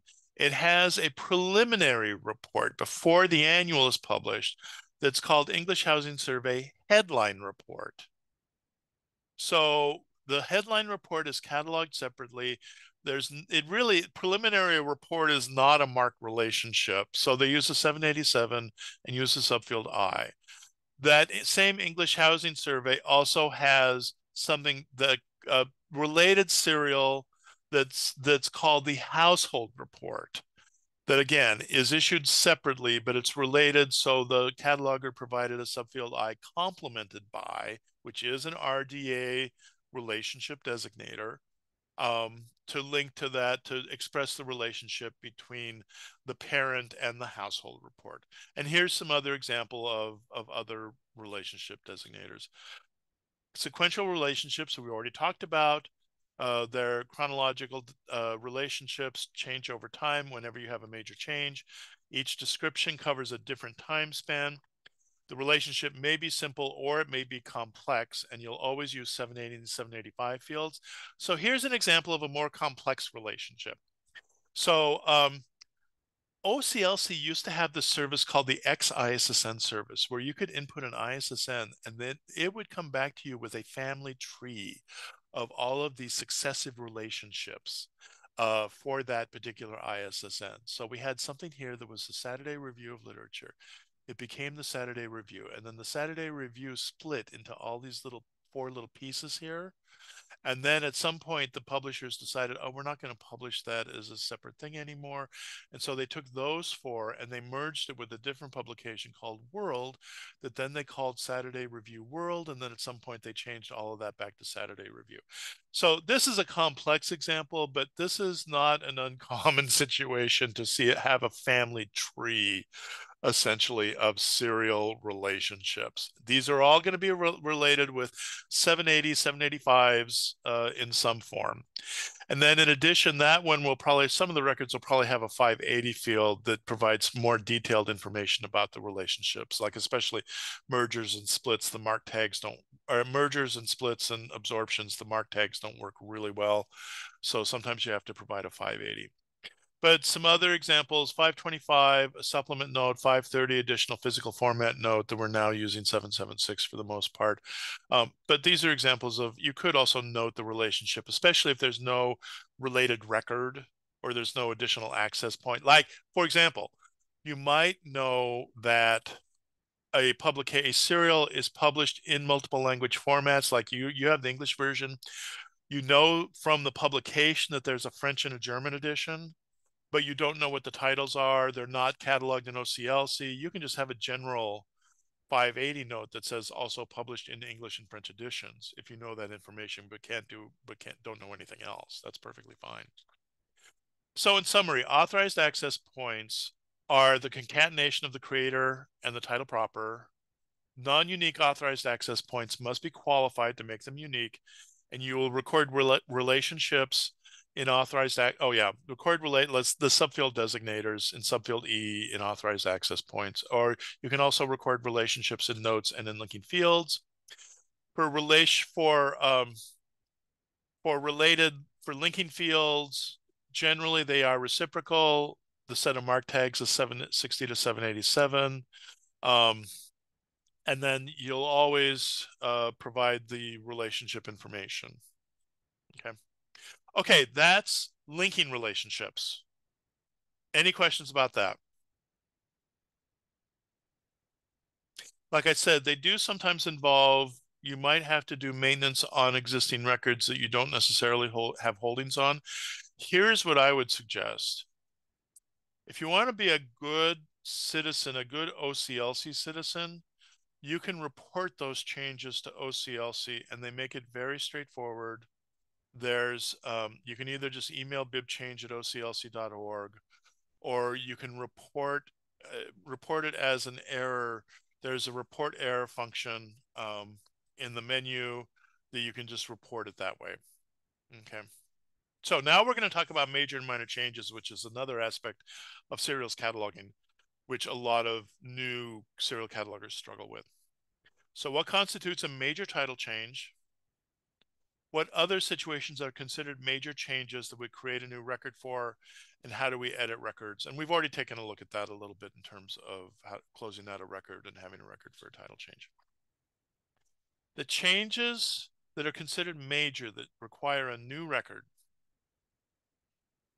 Major changes in title proper, or as I previously mentioned, if the corporate body portion of an authorized access point, either a 110, 111, or 130 qualifier, corporate body and a 130 qualifier changes. It's a different body. That is considered a major change. You create a successive record. We're going to talk about those two in this workshop. There are these 4 other types of changes that may or may not require a new record, considered a successive change. We're not going to take a look at any examples. We talked about mode of issuance already. Carrier characteristics are just straightforward. If the format changes, it's considered a new resource. You create a new record. Addition statement is funky. It's if an addition statement changes in a way that it looks like a major change, like a different publication, then you create it. And translations and language additions, I'm going to refer you over to Concert Cataloging Manual, the module on major and minor changes. If you run into any of these situations, I just suggest you take a look in the Concert Cataloging Manual. But we're going to talk about these 2 situations today. And changes that do not require a new record. If you have minor title changes, a minor change, you do not create a successive record. Instead, you note it in a 246 field. Any changes in numbering, like if it starts over with the numbering, or if it starts over with new numbering, or if it changes its pattern, or if it drops an issue numbering or issue date, all those changes, none of them are considered major. You just make notes about those changes in 515 fields, or you can note it in a 362 field as well if it starts over with a new pattern. Addition statement, most changes in addition statement are considered minor. It's only if the addition significantly changes scope, and that's a cataloger's judgment. And then changes in a corporate body qualifier that are changes in a authorized access point qualifier that are not corporate bodies. So remember I mentioned place, the change of place of publisher. If the published place is used as a qualifying term, it's not a major change. Well, any other term, if you use like format's a major change, just because if you change the format, but say it says periodical, you have something else that's a newspaper and then you qualify this one with the term periodical. For some reason that changes. It changes from a periodical to something else. It's not considered a major change. But place publication is the primary one. Again, if place changes, it's not considered major. Okay, changes in title proper. First of all, again, just a reminder, the title proper is only subfields A, N, and P. So if you have a change in the subtitle, that is not considered a major change, no matter what the change in the subtitle is. It could represent a significant change in scope, but as long as it's not a change in the title proper, it's not considered a major change. So subtitles can change all over the place, not considered major. When considering whether a title has changed, always test the current version of the title against the 245 field. Don't test it against the latest variant of the title that appears in the 246. Okay, as an example, a title starts out as SBA Economic Review. At some point, that title changes to Small Business Administration Economic Review. We will see that that is considered a minor change when we look at the minor change exceptions in a second. So a new record is not created. Instead, a 246 is added that says issues for whatever date have title Small Business Administration Economic Review. Then later on, it changes title again to Economic Review. Okay, now how you figure out whether this is a major and minor change is you take this title and you benchmark it against the original title in the 245. So you compare Economic Review to SBA Economic Review. And again, that's considered a minor change. We'll look at that in a second. But the point is you don't compare it against Small Business Administration Economic Review. You compare it against SBA Economic Review. Okay. So a major title change is any change that occurs in the first 5 words or first 6 words if you have an initial article. First 5 words ignoring an initial article. Any change in the first 5 words. But note that there are 9 exceptions to this major change rule that we will go through in excruciating detail in the next hour. Okay, so an example like the Vocational Guidance Quarterly to Development Quarterly is considered a major change. It's a change in the first 5 words. Iowa Historical Record to Iowa Journal of History, major change. Chemical Engineering and Mining Review to Mining and Chemical Engineering Review. Even though it is the same words in a different order, that is still considered a major change. It is a change that occurs in the first 5 words of the title proper. So that is considered a major change, even though it's the same words. They're moved around in a different order. Also, any change to a title proper that changes the meaning or subject matter of the work. This first example is very obvious. Best bed and breakfast in the world to the best bed and breakfast in England, Scotland, and Wales.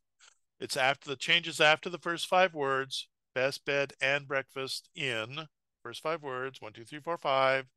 That's the same, except for ampersand versus and, but it's really changed the subject matter. So that's considered a major change.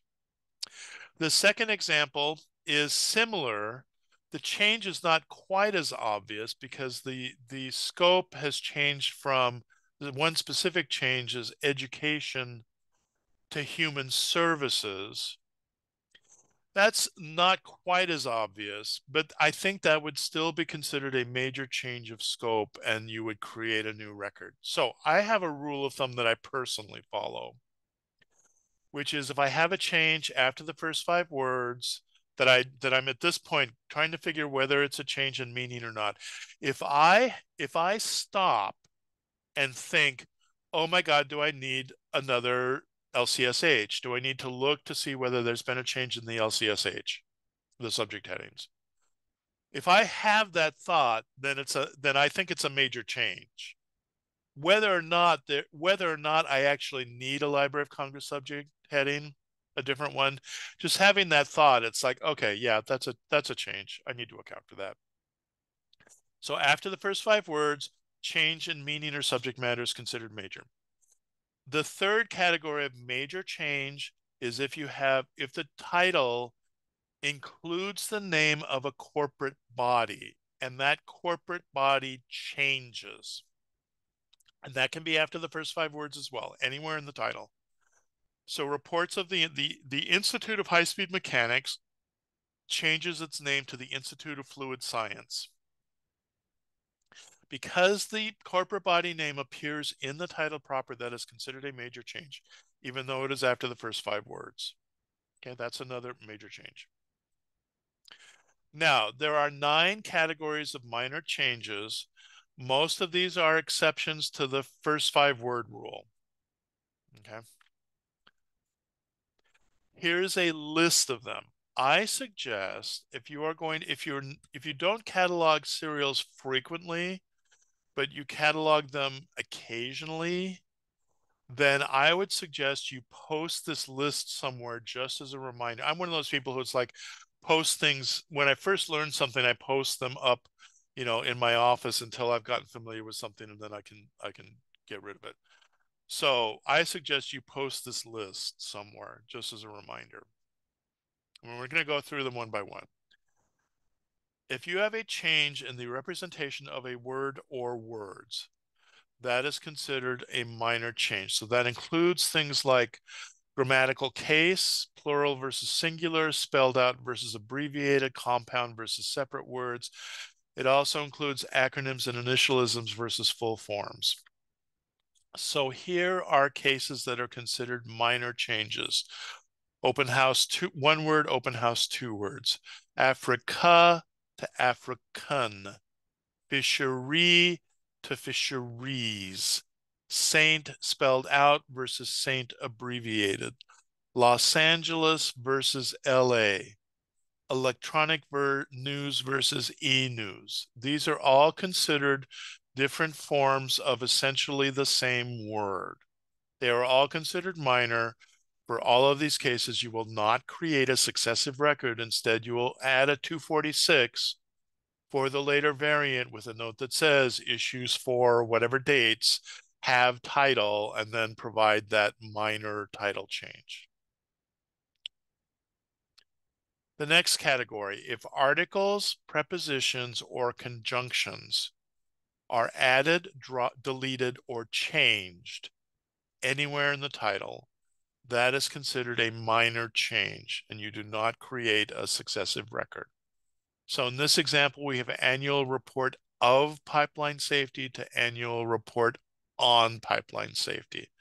That's considered a minor change. Just add a 246 for this later. Consider it a later variant.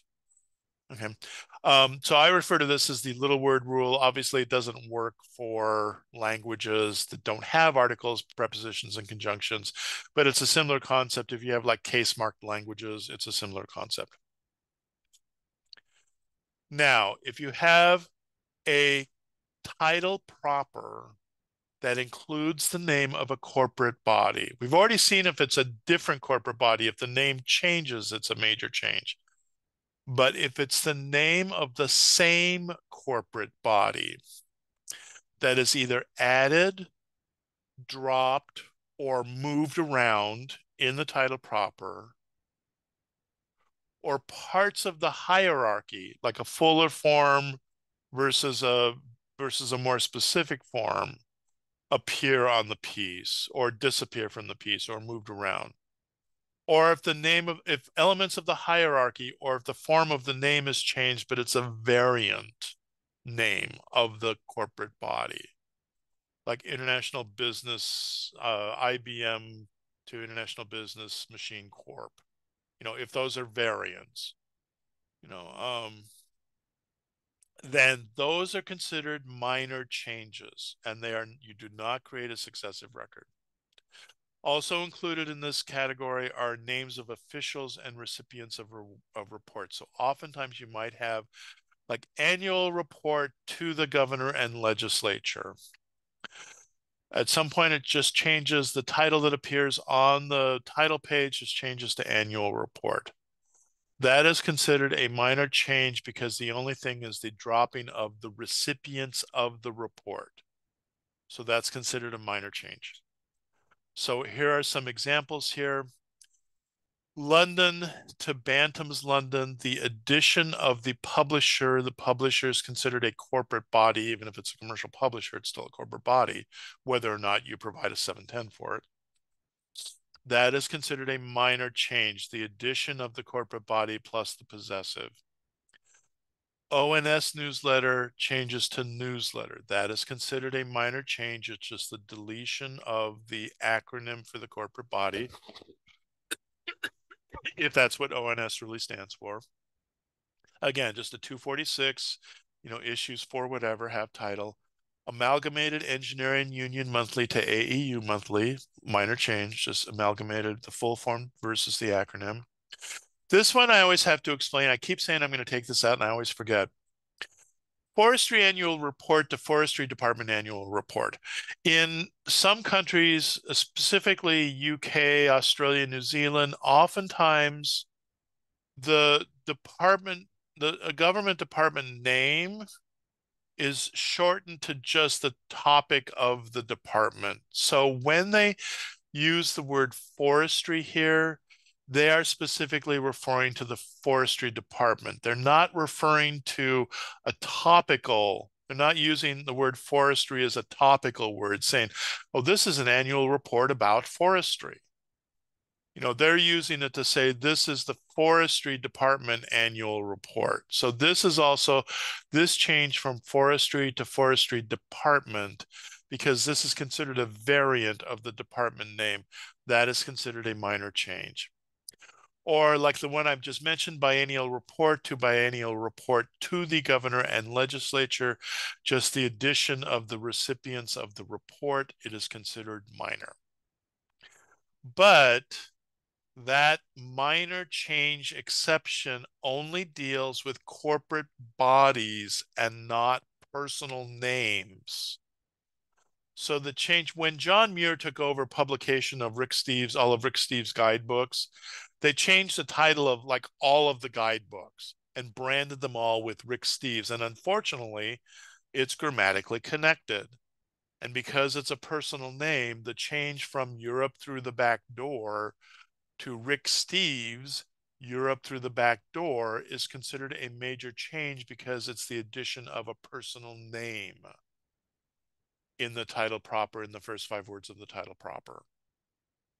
Okay. Unfortunate, but true. Okay, category D, if the only change is that of punctuation, then that's a pretty clear case of a minor change, except for the fact that when I started working at the Library of Congress back in 1991, it had been. Okay, so let's back up just a second here. Remember that prior to successive entry, we had latest entry cataloging, where we didn't make a new record when we had these kind of changes. Instead, the current record, we would edit the existing record. So the current title would go in the 245 and earlier titles would go in 247 fields. So the serials cataloging community made this big decision back in the early 70s to say, okay, we're going to change how we do things completely.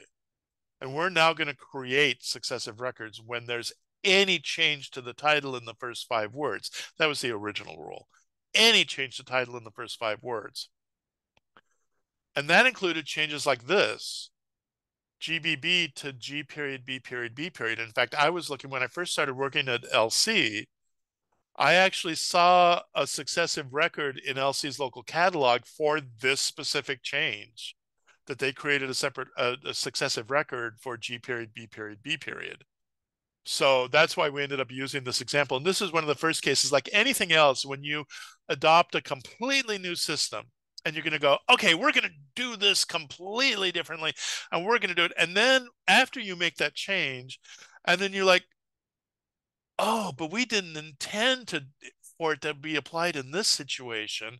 And then it's like, oh, well, no, let's exempt this situation. And then as time went on, more and more, they were hitting situations like, well, this is stupid to create a successive record for this kind of change. So let's make a minor change rule.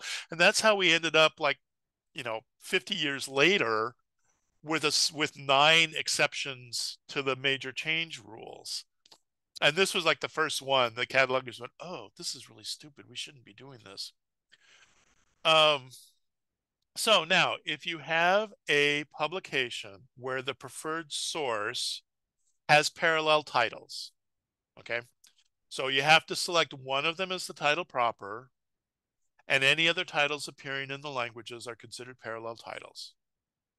Now, if the order of those titles on the preferred source changes over time, that is considered a minor change, as long as the original title proper still appears on the piece. If the original title proper still appears on the piece, then any other changes with parallel titles getting dropped or added or moved around or whatever are considered minor, and you'll just make notes about them. But if the title proper is dropped from the issues, from later issues, then in that case, you have a major change. And at that point, then you create a new record and choose a title proper for those issues going forward based on the presentation on that issue. So you would close out the earlier title with the last issue that had the original title proper on it, and then you would have a new serial with the title proper that was selected from the first issue that you had in hand that didn't have that earlier title appearing on it. Okay. So that's a case where it's not the title proper that's changing over time, but the fact that the original title proper no longer appears on the piece. Okay, another category of minor change are words that link the title to the numbering, even if they're in the first 5 words. So you have a title, the presentation appearing on the piece is annual report. Yes. Okay. Annual report 2000, and then it changes. The next year, it says annual report for fiscal year 2001. So this is like a prepositional phrase that is connecting the title with the numbering. This is considered a minor change. Okay, even though it's in the first 5 words and it doesn't fit any of the other minor change categories, because it's linking the title to the issue date, that's considered a minor change. Now, you may have a serial that has 2 or more title propers used according to a regular pattern. The most common situation I've seen this is for daily publications, where all of the issues during the week have one title, but then the Sunday issue has a different title. But they're all internumbered, so they're like one serial, but it's just there's a regular pattern where one issue has a different title. And so what you can do is you don't consider that one title to be a major change. Instead, you just provide a note saying, well, the Sunday issues have this title. All of the issues have this title, except the Sunday issues have this title. Okay. Now, this minor change, the way that the rule is written is that if the title propers are used according to a regular pattern, there's also a concept that Conser uses called titles of short duration, where if you have a serial run, if you have a lot of serials and you see a title that's used pretty consistently, but every now and then you'll see some different title applied for whatever reason, given the fact that you've got the entire run and there seems to be this stable title across most of the issues, you can consider those exceptional titles to be title of short duration and provide 246s for those. Okay. So this example is the regular example, but you might also have titles of short duration. Okay. Um, now, one other category of change is if you have words in a list, if the title proper includes a list of things. and there's an addition, deletion, or change in that list somewhere, as long as there is no significant change in the subject matter represented by the title, then you can consider that change to be minor. Now, of course, as soon as we were proposing that rule to talk about it, you can imagine catalogers just popped up with, well, what's the definition of a list? Is 2 items a list? Is 1 item a list? Is 3 items a list? And so there's a policy statement that basically says you have to consider a list has to consist of at least 3 or more terms, and both the earlier form of the earlier form of the title and the later form of the title has to have at least 3 terms, some form of 3 terms in order for it to be considered a list. So here are a couple examples of that. We have a title that is a quarterly statistical report for ports in a whole series of Chinese ports here. At some point, the report changes their focus slightly, so they drop one of the ports and then they add a port. Overall, in the big scheme of things, again, this is words in a list. This is not considered a major change. And in fact, I would probably look at this and I would not even think about, it's like I wouldn't even stop to think, oh, I wonder if I need to have a subject heading for Chimolpo, port statistics, whatever. And it's like, I mean, this is pretty buried. So this would be considered a minor change. And again, part of that subject, if you think, oh, do I need a new subject heading for this? Then you probably are considering it a major change in subject. This one is similar. The change is even more buried. The only changes are at some point they drop the word new, and then they think they reorder some of the cities, and I think one geographic area is added or dropped. But you can see business directory covering Canberra. The focus of this work really has not changed. So this would also be a minor change. And then our final minor change exception is addition or deletion anywhere in the title proper of words that indicate the type of resource. Words such as magazine, journal, newsletter, bulletin, um, periodical, that's not a great example, but annual report. Well, annual reports, no, that's not a good example, but report. Okay. But not included in this are changes from one type of resource word to another. So if a magazine changes to a journal or a newsletter changes to a bulletin, that could indicate a significant change in the publication. And that is considered a major change. But if words like this are added or dropped anywhere in the title, that is considered a minor change. Or words that indicate frequency. So if the title proper contains a frequency word that is added or dropped over the course of time, that is considered a major change. Okay. The reason that the reason that frequency word is considered a major change is the fact that there are some issuing bodies that may publish both a monthly report and an annual report that are actually 2 different publications. So that frequency word is actually an important word that identifies the resource, the serial.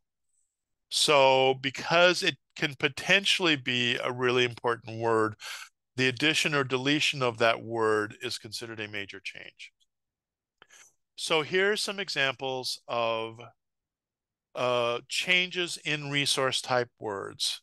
Outlook to Outlook magazine. The addition of magazine is considered minor, and then it changes back to Outlook. Now, remember, if it changes again, later changes, you go back and compare it to the original title proper appearing in the 245, which is actually identical in this case. So that's not a major change at all.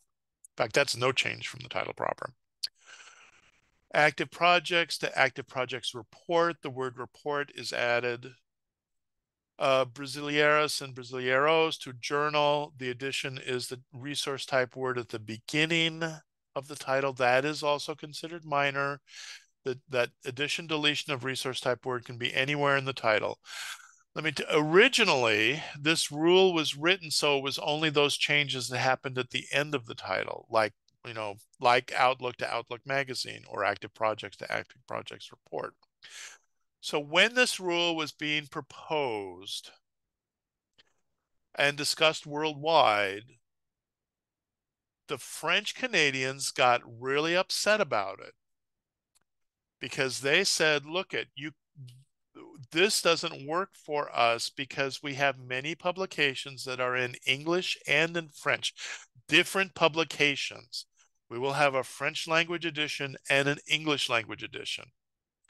In English, that resource type word typically happens at the end of the title. In French, that resource type word typically appears at the beginning of the title.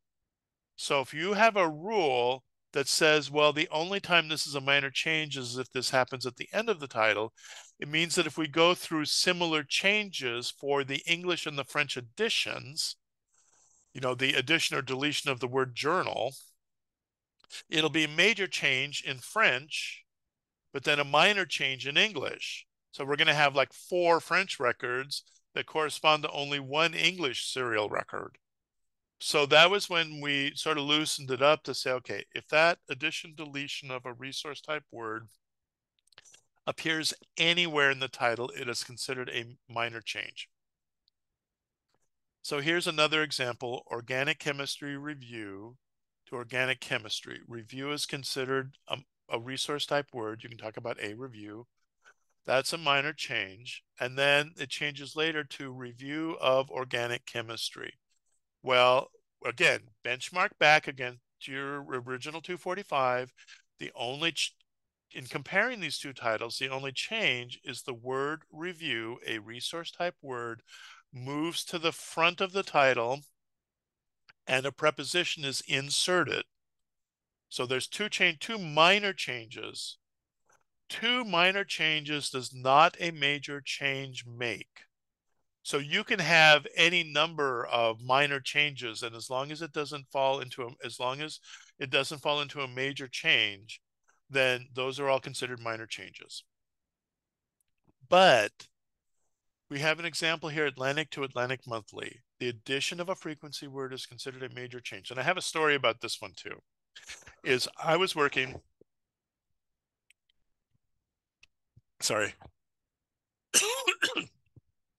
um, at one point, the publication Atlantic Monthly the title was Atlantic Monthly. And then at some point, I was working at the US ISSN Center in the early 90s. And at Atlantic Monthly, the publishers dropped the word monthly from the presentation of the title on the cover. So technically, that was a major change. But the publishers didn't know that. The publishers didn't know that they had to apply for a new ISSN. And it went on for months. And it was only at some point that we got a report from another library that said, well, isn't this a major change? Shouldn't there be a new record? And then we noticed like 5 other libraries had created a record for Atlantic, from Atlantic Monthly.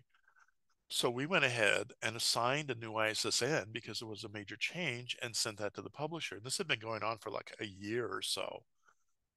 And the publisher said, well, that's not a change. I said, yes, it is. You changed the cover of the presentation, of the cover of the magazine from Atlantic Monthly to Atlantic. And we said, well, and they said, well, we didn't intend that to be a change, so we'll change it back. And we go, no, we've already assigned you a new ISSN. You can't change it back. Well, we're going to go ahead and change it back, and we're going to keep using the old ISSN. And going, well, you can do whatever you want to, but we're going to create a new record, and then the U.S. Postal Service is going to get really pissed off at you because you're supposed to be printing the current ISSN in your issues. And they changed it back to Atlantic Monthly. And you'll see this whole series of, if you look in OCLC, you'll see like 5 records that represent this change from Atlantic to Atlantic Monthly, which was an unintentional change on the part of the publisher. But it went on for long enough that we couldn't really consider it a title of short duration. So anyway, so the lesson is, well, the lesson is you guys don't, but you have to deal with the fallout as catalogers. So just be aware changes in frequency words are considered major.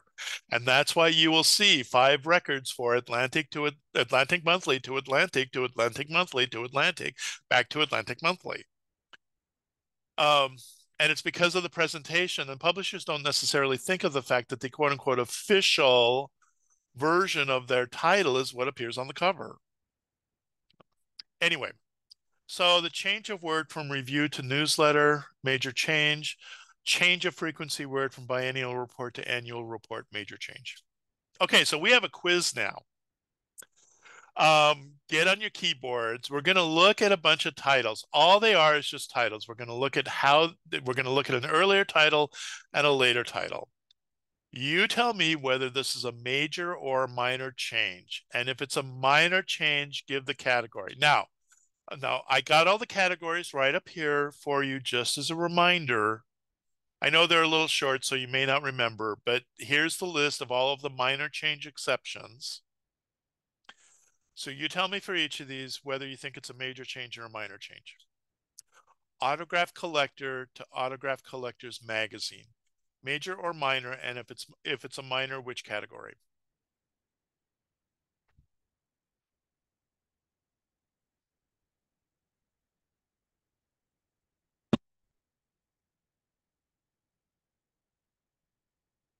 Yay, yep, it's a minor. Category I. Actually, technically speaking, it's both category I and because you have this little grammatical change to the word collector, it's also category A, representation of a word. But yeah, the primary one is category I. Okay, that's minor. Next one.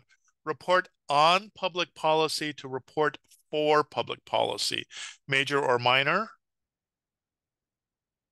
And if it's minor, which category? You guys are right on top of it. This is great. You're doing a good job. Okay, minor, category B. China, telex, and fax directory to China, fax, and telex directory. Major or minor, and if minor, what is the category?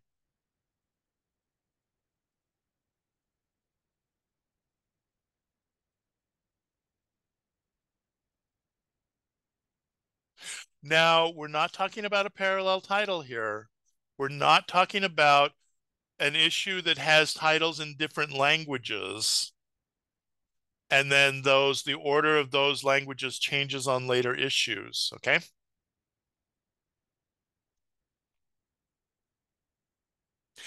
Now, it could possibly be minor with category G, but you would only know that if you knew if there was a pattern or if it was a title of short duration. And based on what the evidence that you have here, you don't know that. So yeah, pretty much sadly, yeah, I know. I have that same thought, sadly. Now, that is a major change. If you only have if you see that clear change in title presentation from one to the other, that is a major change. Now, if the title was China, telex, comma, telephone, comma, fax, comma, telecommunication directory to China, and then it was the same words, but they were in a different order, like words in a list. If the order changes, that's considered a minor change, but we don't have a list here. We only have 2 items, telex and fax. Okay. But if you had multiple items in a list, as long as the subject doesn't change, if none of those items drops or adds in a way that is significant, if they just get shuffled around, that's considered minor. Okay. Concert program annual report to annual report of the concert program. Is that a major or a minor change? And if it's a minor change, what's the category?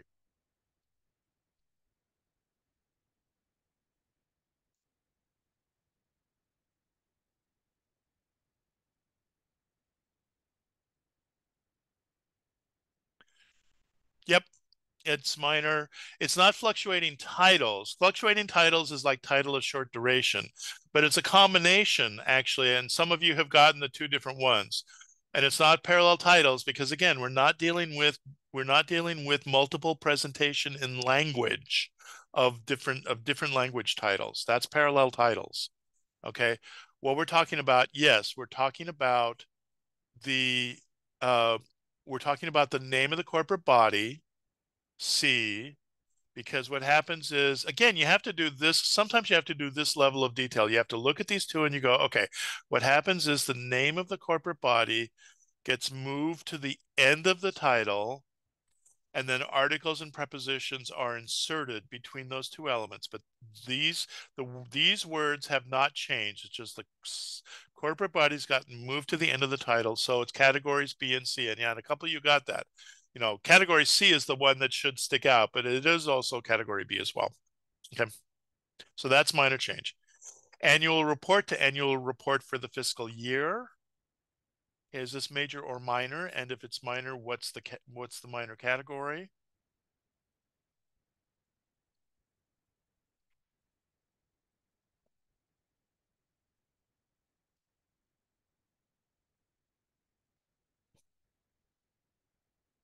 Okay, you all got that. Minor F.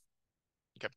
I'm going to buzz through. I can see we're getting a little low on time, and I still want to make sure that we have spent some time on editing. So I'm just going to pop through the rest of these. Again, you've got the PDFs, you've got the PowerPoint if you want to take a look at these later.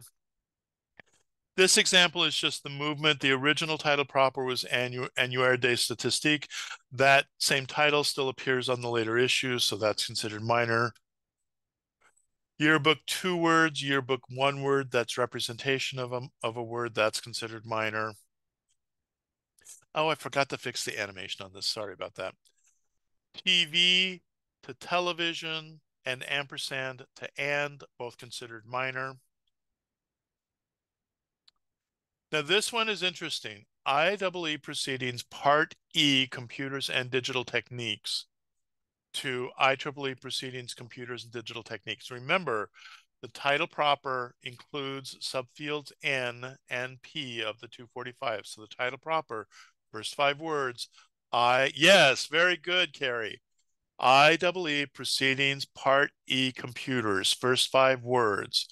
Part E is dropped in the first 5 words, and that is not an exception, a minor change exception that is covered by any of these minor change exceptions.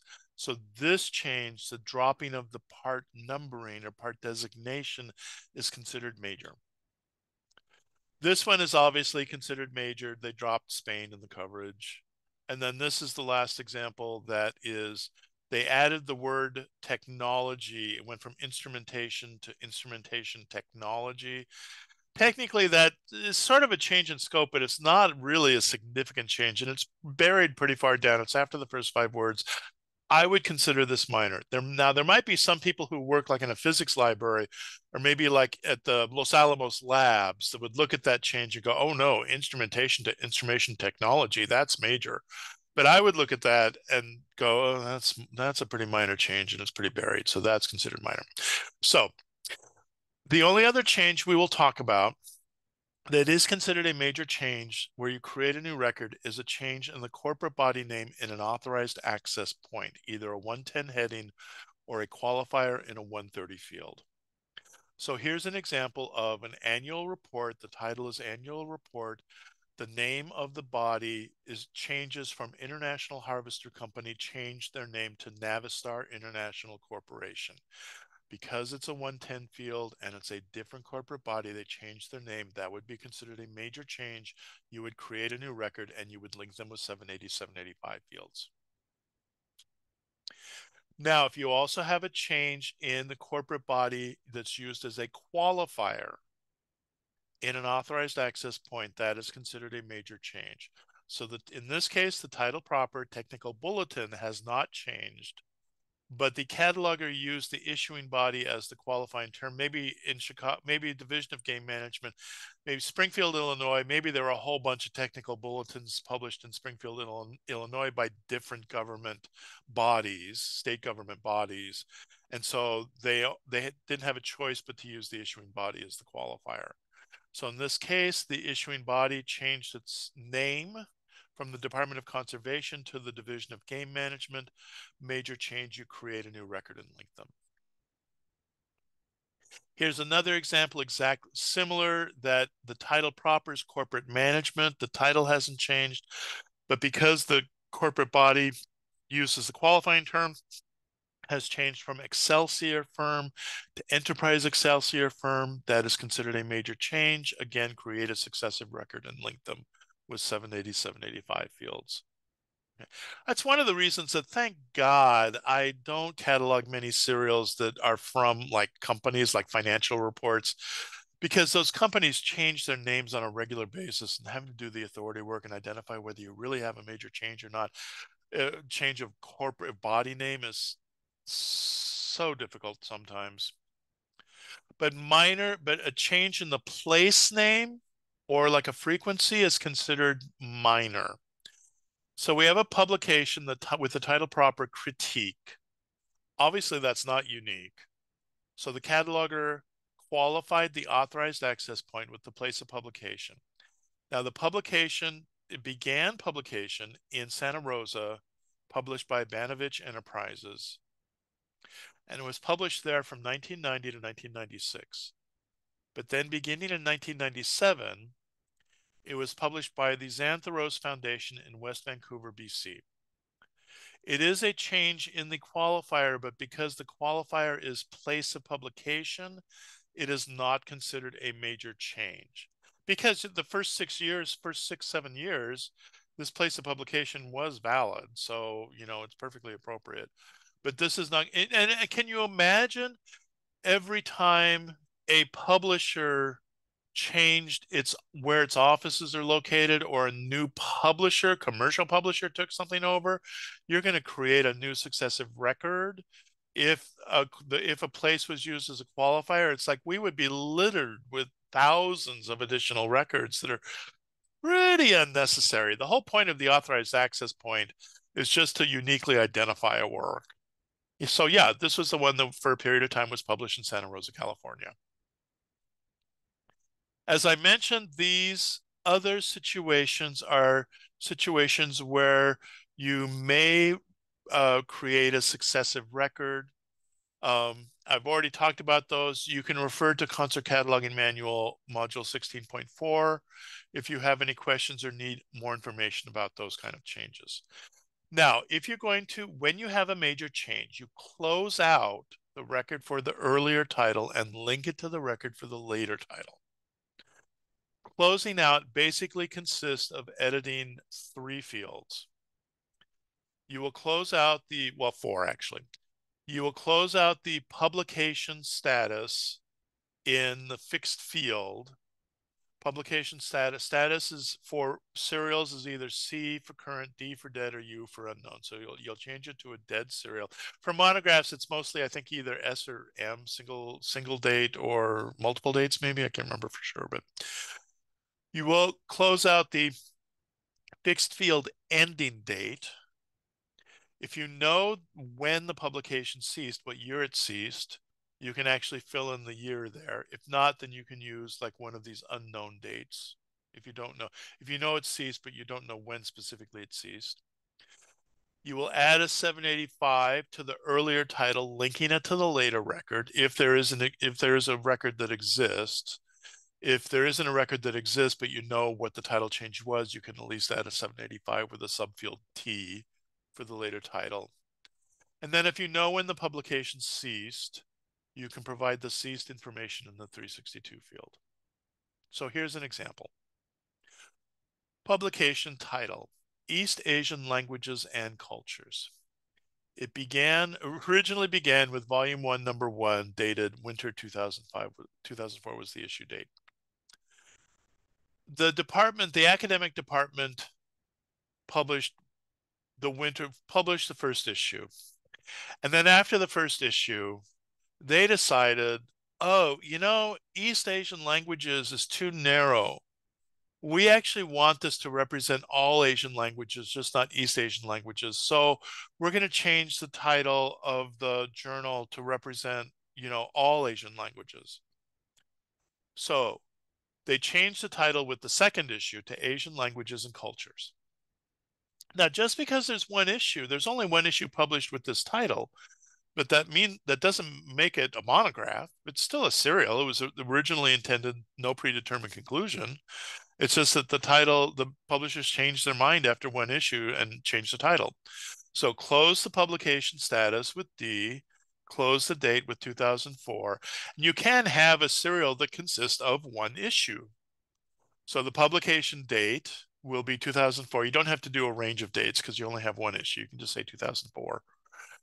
And then you can say began and ceased with this issue. Provide the latest issue consulted because you only have the one issue. And then provide a 785 pointing to the later title. And then on the later title record, publication status is current. You're doing a 780 back to the earlier title, and you say it began with Volume 1, Number 2 in spring 2004. And here's the later title is Asian Languages and Cultures. Okay. And then the cataloger had several issues in hand. So the latest issue they had in hand was the winter 2007 issue. So that's an example of closing off a record and linking them back and forth, and also an example of what happens if you have a serial that actually just consists of one issue, that ceases after one issue. I've included this chart for your reference that if you have any questions about closing out records, this is situations that if you actually have the last issue in hand or a surrogate, you do these things. If the last issue is known, but you don't have it in hand, then you edit these fields. If the last issue is not known, but you know it changed title and you have to close out this record, but you don't know when it actually changed title, then you edit these elements in this manner. Okay, so this is a useful, again, one of those charts that you might want to put up if you're going to be cataloging serials on a regular basis. So we're going to take a look at a record to see whether what you have is a major change or a minor change. And if it's a major change, you're going to close out the old, you're going to tell me what you need to edit to close out the old record. So we have the spring 2003 issue of the Illinois Historical Journal. And then the summer 2003 issue has the title Journal of the Illinois State Historical Society. So my first question to you is this change major or minor?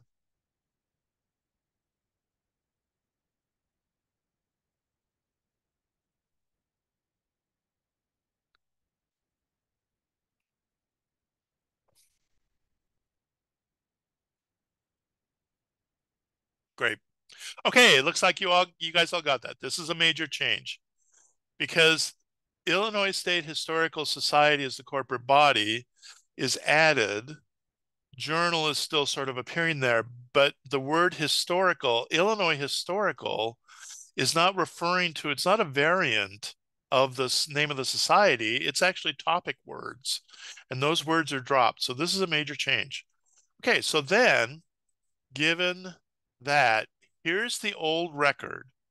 So just put in chat, tell me some of the elements that need to be edited. Now, just looking back here, here's the last issue of the earlier title, Volume 91, Number 1, Spring 2003. And that's the last issue of the earlier title. So tell me some of the elements that need to be edited to close out this record. You can either use the mark tags, just put the mark tags in the field, or if you want to mark tag and say close out record or, whatever. But what are some of the mark tags what are some of the fields that need to be edited to close out the record?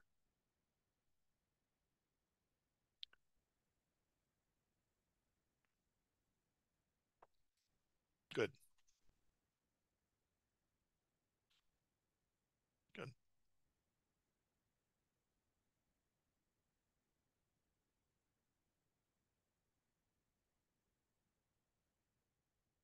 Good. Okay, you guys, 588. Good job, Joyce. Yeah. Okay, so let's go ahead and take a look at those edits that you'll need to make. Of course, you'll change the pub status to D, and you'll change the second date to 2003. You'll close out the record, whether or not this has square brackets. I didn't give you the information to know whether, I didn't give you a full surrogate for you to see, but you'll close out the 264 because you have last issue in hand. You'll edit the 362 to say ceased with, and then provide that last issue numbering. You'll have a 588 because you have the last issue in hand, and then you'll have a 785. Now notice here, this is not the first time this has happened, because previously on the record, the title, the old title, Illinois Historical Journal, there was a 780 pointing back to Journal of the Illinois State Historical Society. So there was, prior to 1984, that had the title, and because the title proper, the authorized access point for the very earliest title, is the same as the current title, you have to have some type of qualifying term to distinguish these two. So, and the cataloger used the date of publication, beginning date of publication, because that uniquely identifies this one from the very earliest one. Okay. So when you have a situation that I refer to as a flip-flop, where you have a journal or a serial that goes from title A to title B and then back to title A, but it's a long enough period that you can't consider it a title of short duration, then if title A's of the two title A's are identical, the best qualifier to use is the beginning date of publication of one of them, of typically the later one. So that's the situation here. If you wonder why this 2003, it's because the authorized access point is identical to the very earliest title. Okay. And then here's a record for the new title with the 130 with that qualified one pointing back to the earlier title. And the cataloger only had the first issue in hand, so you can see, all the 362 and all that information here. But that's essentially, okay. So that's closing out a record. Major, minor title changes, closing out a record. Most major changes involve title changes. Some of them involve changing corporate body, and there are a few exceptional cases that you'll want to refer to the concert documentation for. There are 9 minor change exceptions. Okay, and then I mentioned some other changes. Once a major change has occurred, you close off the old record and you link it to the new record, and you use fields 780 and 785 to do that linking. Okay, now we've got about 5 minutes left. We're going to talk a little bit about editing copy. If you have a record already available in OCLC, serial records need to be modified over time because serial publications typically change. Depending on your specific OCLC authorizations and the specific serial record, you might be able to lock and replace that record in OCLC and make the changes permanent. Or if you want a permanent change reflected in a record in OCLC, you might have to email OCLC, contact OCLC to ask them to make the change. I would suggest reporting those changes because it benefits the entire community, until some concert library with the authorizations can actually make those changes. So here, I'm just going to show you a couple changes. We have just enough time to look at a couple changes over time. So here is a title, Camera Obscura. It began publication in 1976. Oh, and I also mentioned, one of the other things I didn't mention today is when we're looking at the coded information in the fixed fields, that information, it always reflects the current status of the publication. So the country code will always reflect the current publisher. The frequency code will always reflect the current frequency. Okay.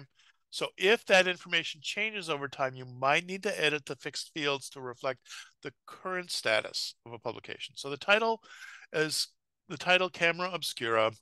It began with the January 1976 issue. From 1976 till who knows what specific date, it was published by the Camera Obscura Collective in Berkeley, California. Excuse me, got to fix that, that reminder again.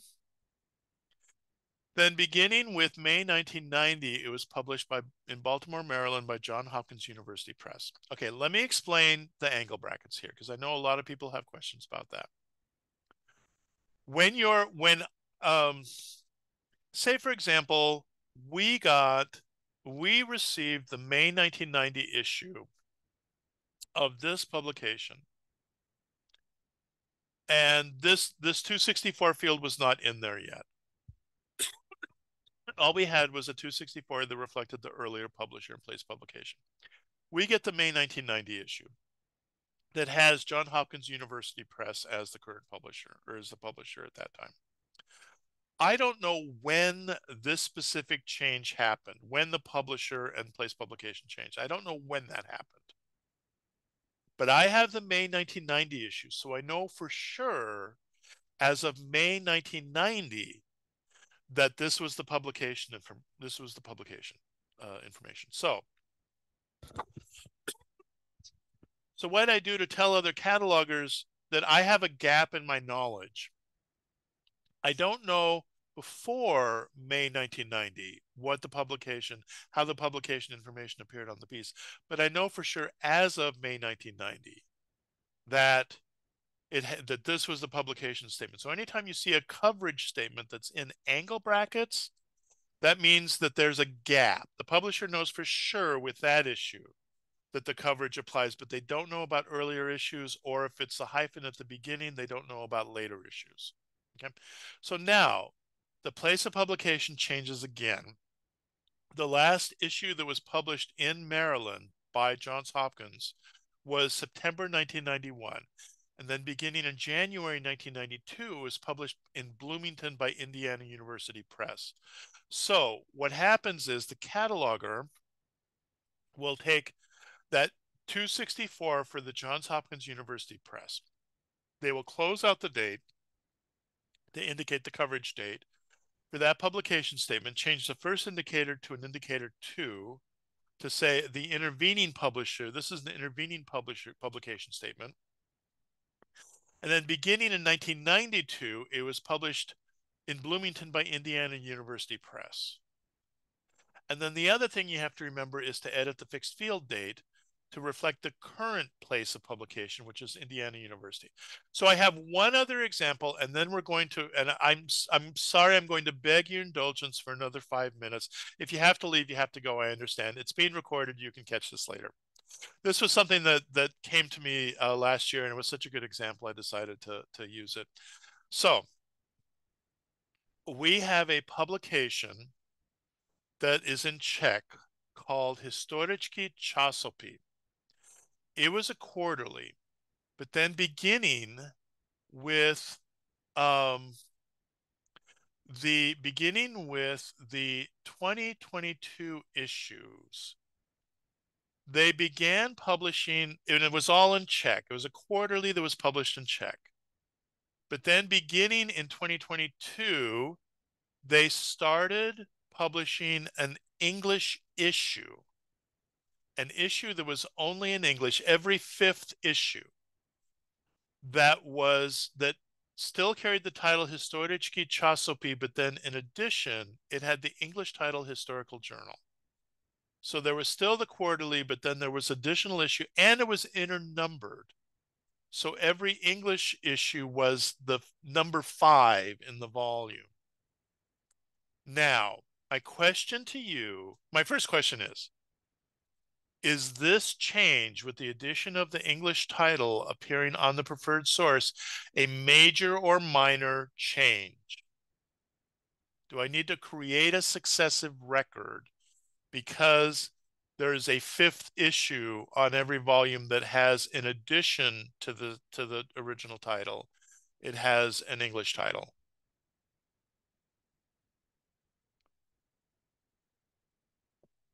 Very good. It is a minor change because the original title proper is still appearing on the pieces. So great. So now, very good. Yeah, because of the parallel title. Now, what changes? How do I need to edit this record? What edits do I need to make to this record because of this change? Because of beginning in 2002, they published a fifth issue that's in English. What and get as detailed or as general as you want, because I know we're a little over time. So, what edits need to be made to this record to reflect that change? That beginning in 2022, it also had one issue every year in English. Good. 246 for the English title. Very good. Add information in the 546 field. That's right. Edit the 041. That's great. And the frequency code. That's right. The frequency statement needs to be changed. Perfect. Um, and that's pretty much it. You've pretty much covered it. So, um, because you can see on these later issues, one person had a question about when I gave this example once. They commented on the publisher, but the thing is, it's still the same. We have this English form of the corporate body, the Slovenskaya Academy of Vied, but it's still the same body just appearing in English. So actually, that's not a change in publisher. So yeah, the 246, and I did a note here that said beginning in oh, it's actually 2007. The issues we had in hand were 2022. I went back and looked at the earlier run. Beginning in 2007, every volume has a fifth issue in English with additional title. Change the publication, the 310 to 5 times a year, and then change the 310 to a 321, a former frequency. And then, as you pointed out, the 546 note, the language note, change that. And you also add a subfield A for English up here in the 041. Okay. And then, of course, add your latest issue consulted for the latest issue that you have in hand. Okay. Great. And that's it. Are there any questions? I know I went a few minutes over and I apologize about that because I know some of you had a few people had commitments, it looked like. But any questions about serials cataloging? Let me do one other thing here. Let me go ahead and I make this offer every time and I only occasionally get people take me up on it, so that's fine. If you have any questions about serials cataloging, feel free to contact me. I'm just sticking my address in chat. Okay. Feel free to contact me if anything comes up in your work that and I mean, start with the concert documentation. Please make at least a sincere effort.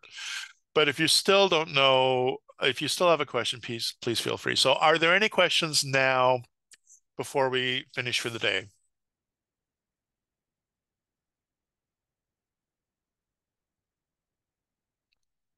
Yeah, I understand people have commitments, and I know it went over a couple minutes, so I appreciate you hanging out, Hill.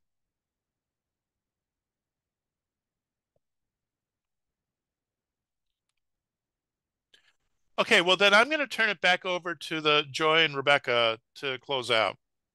Okay, let me Thank go you ahead very and much, Steve.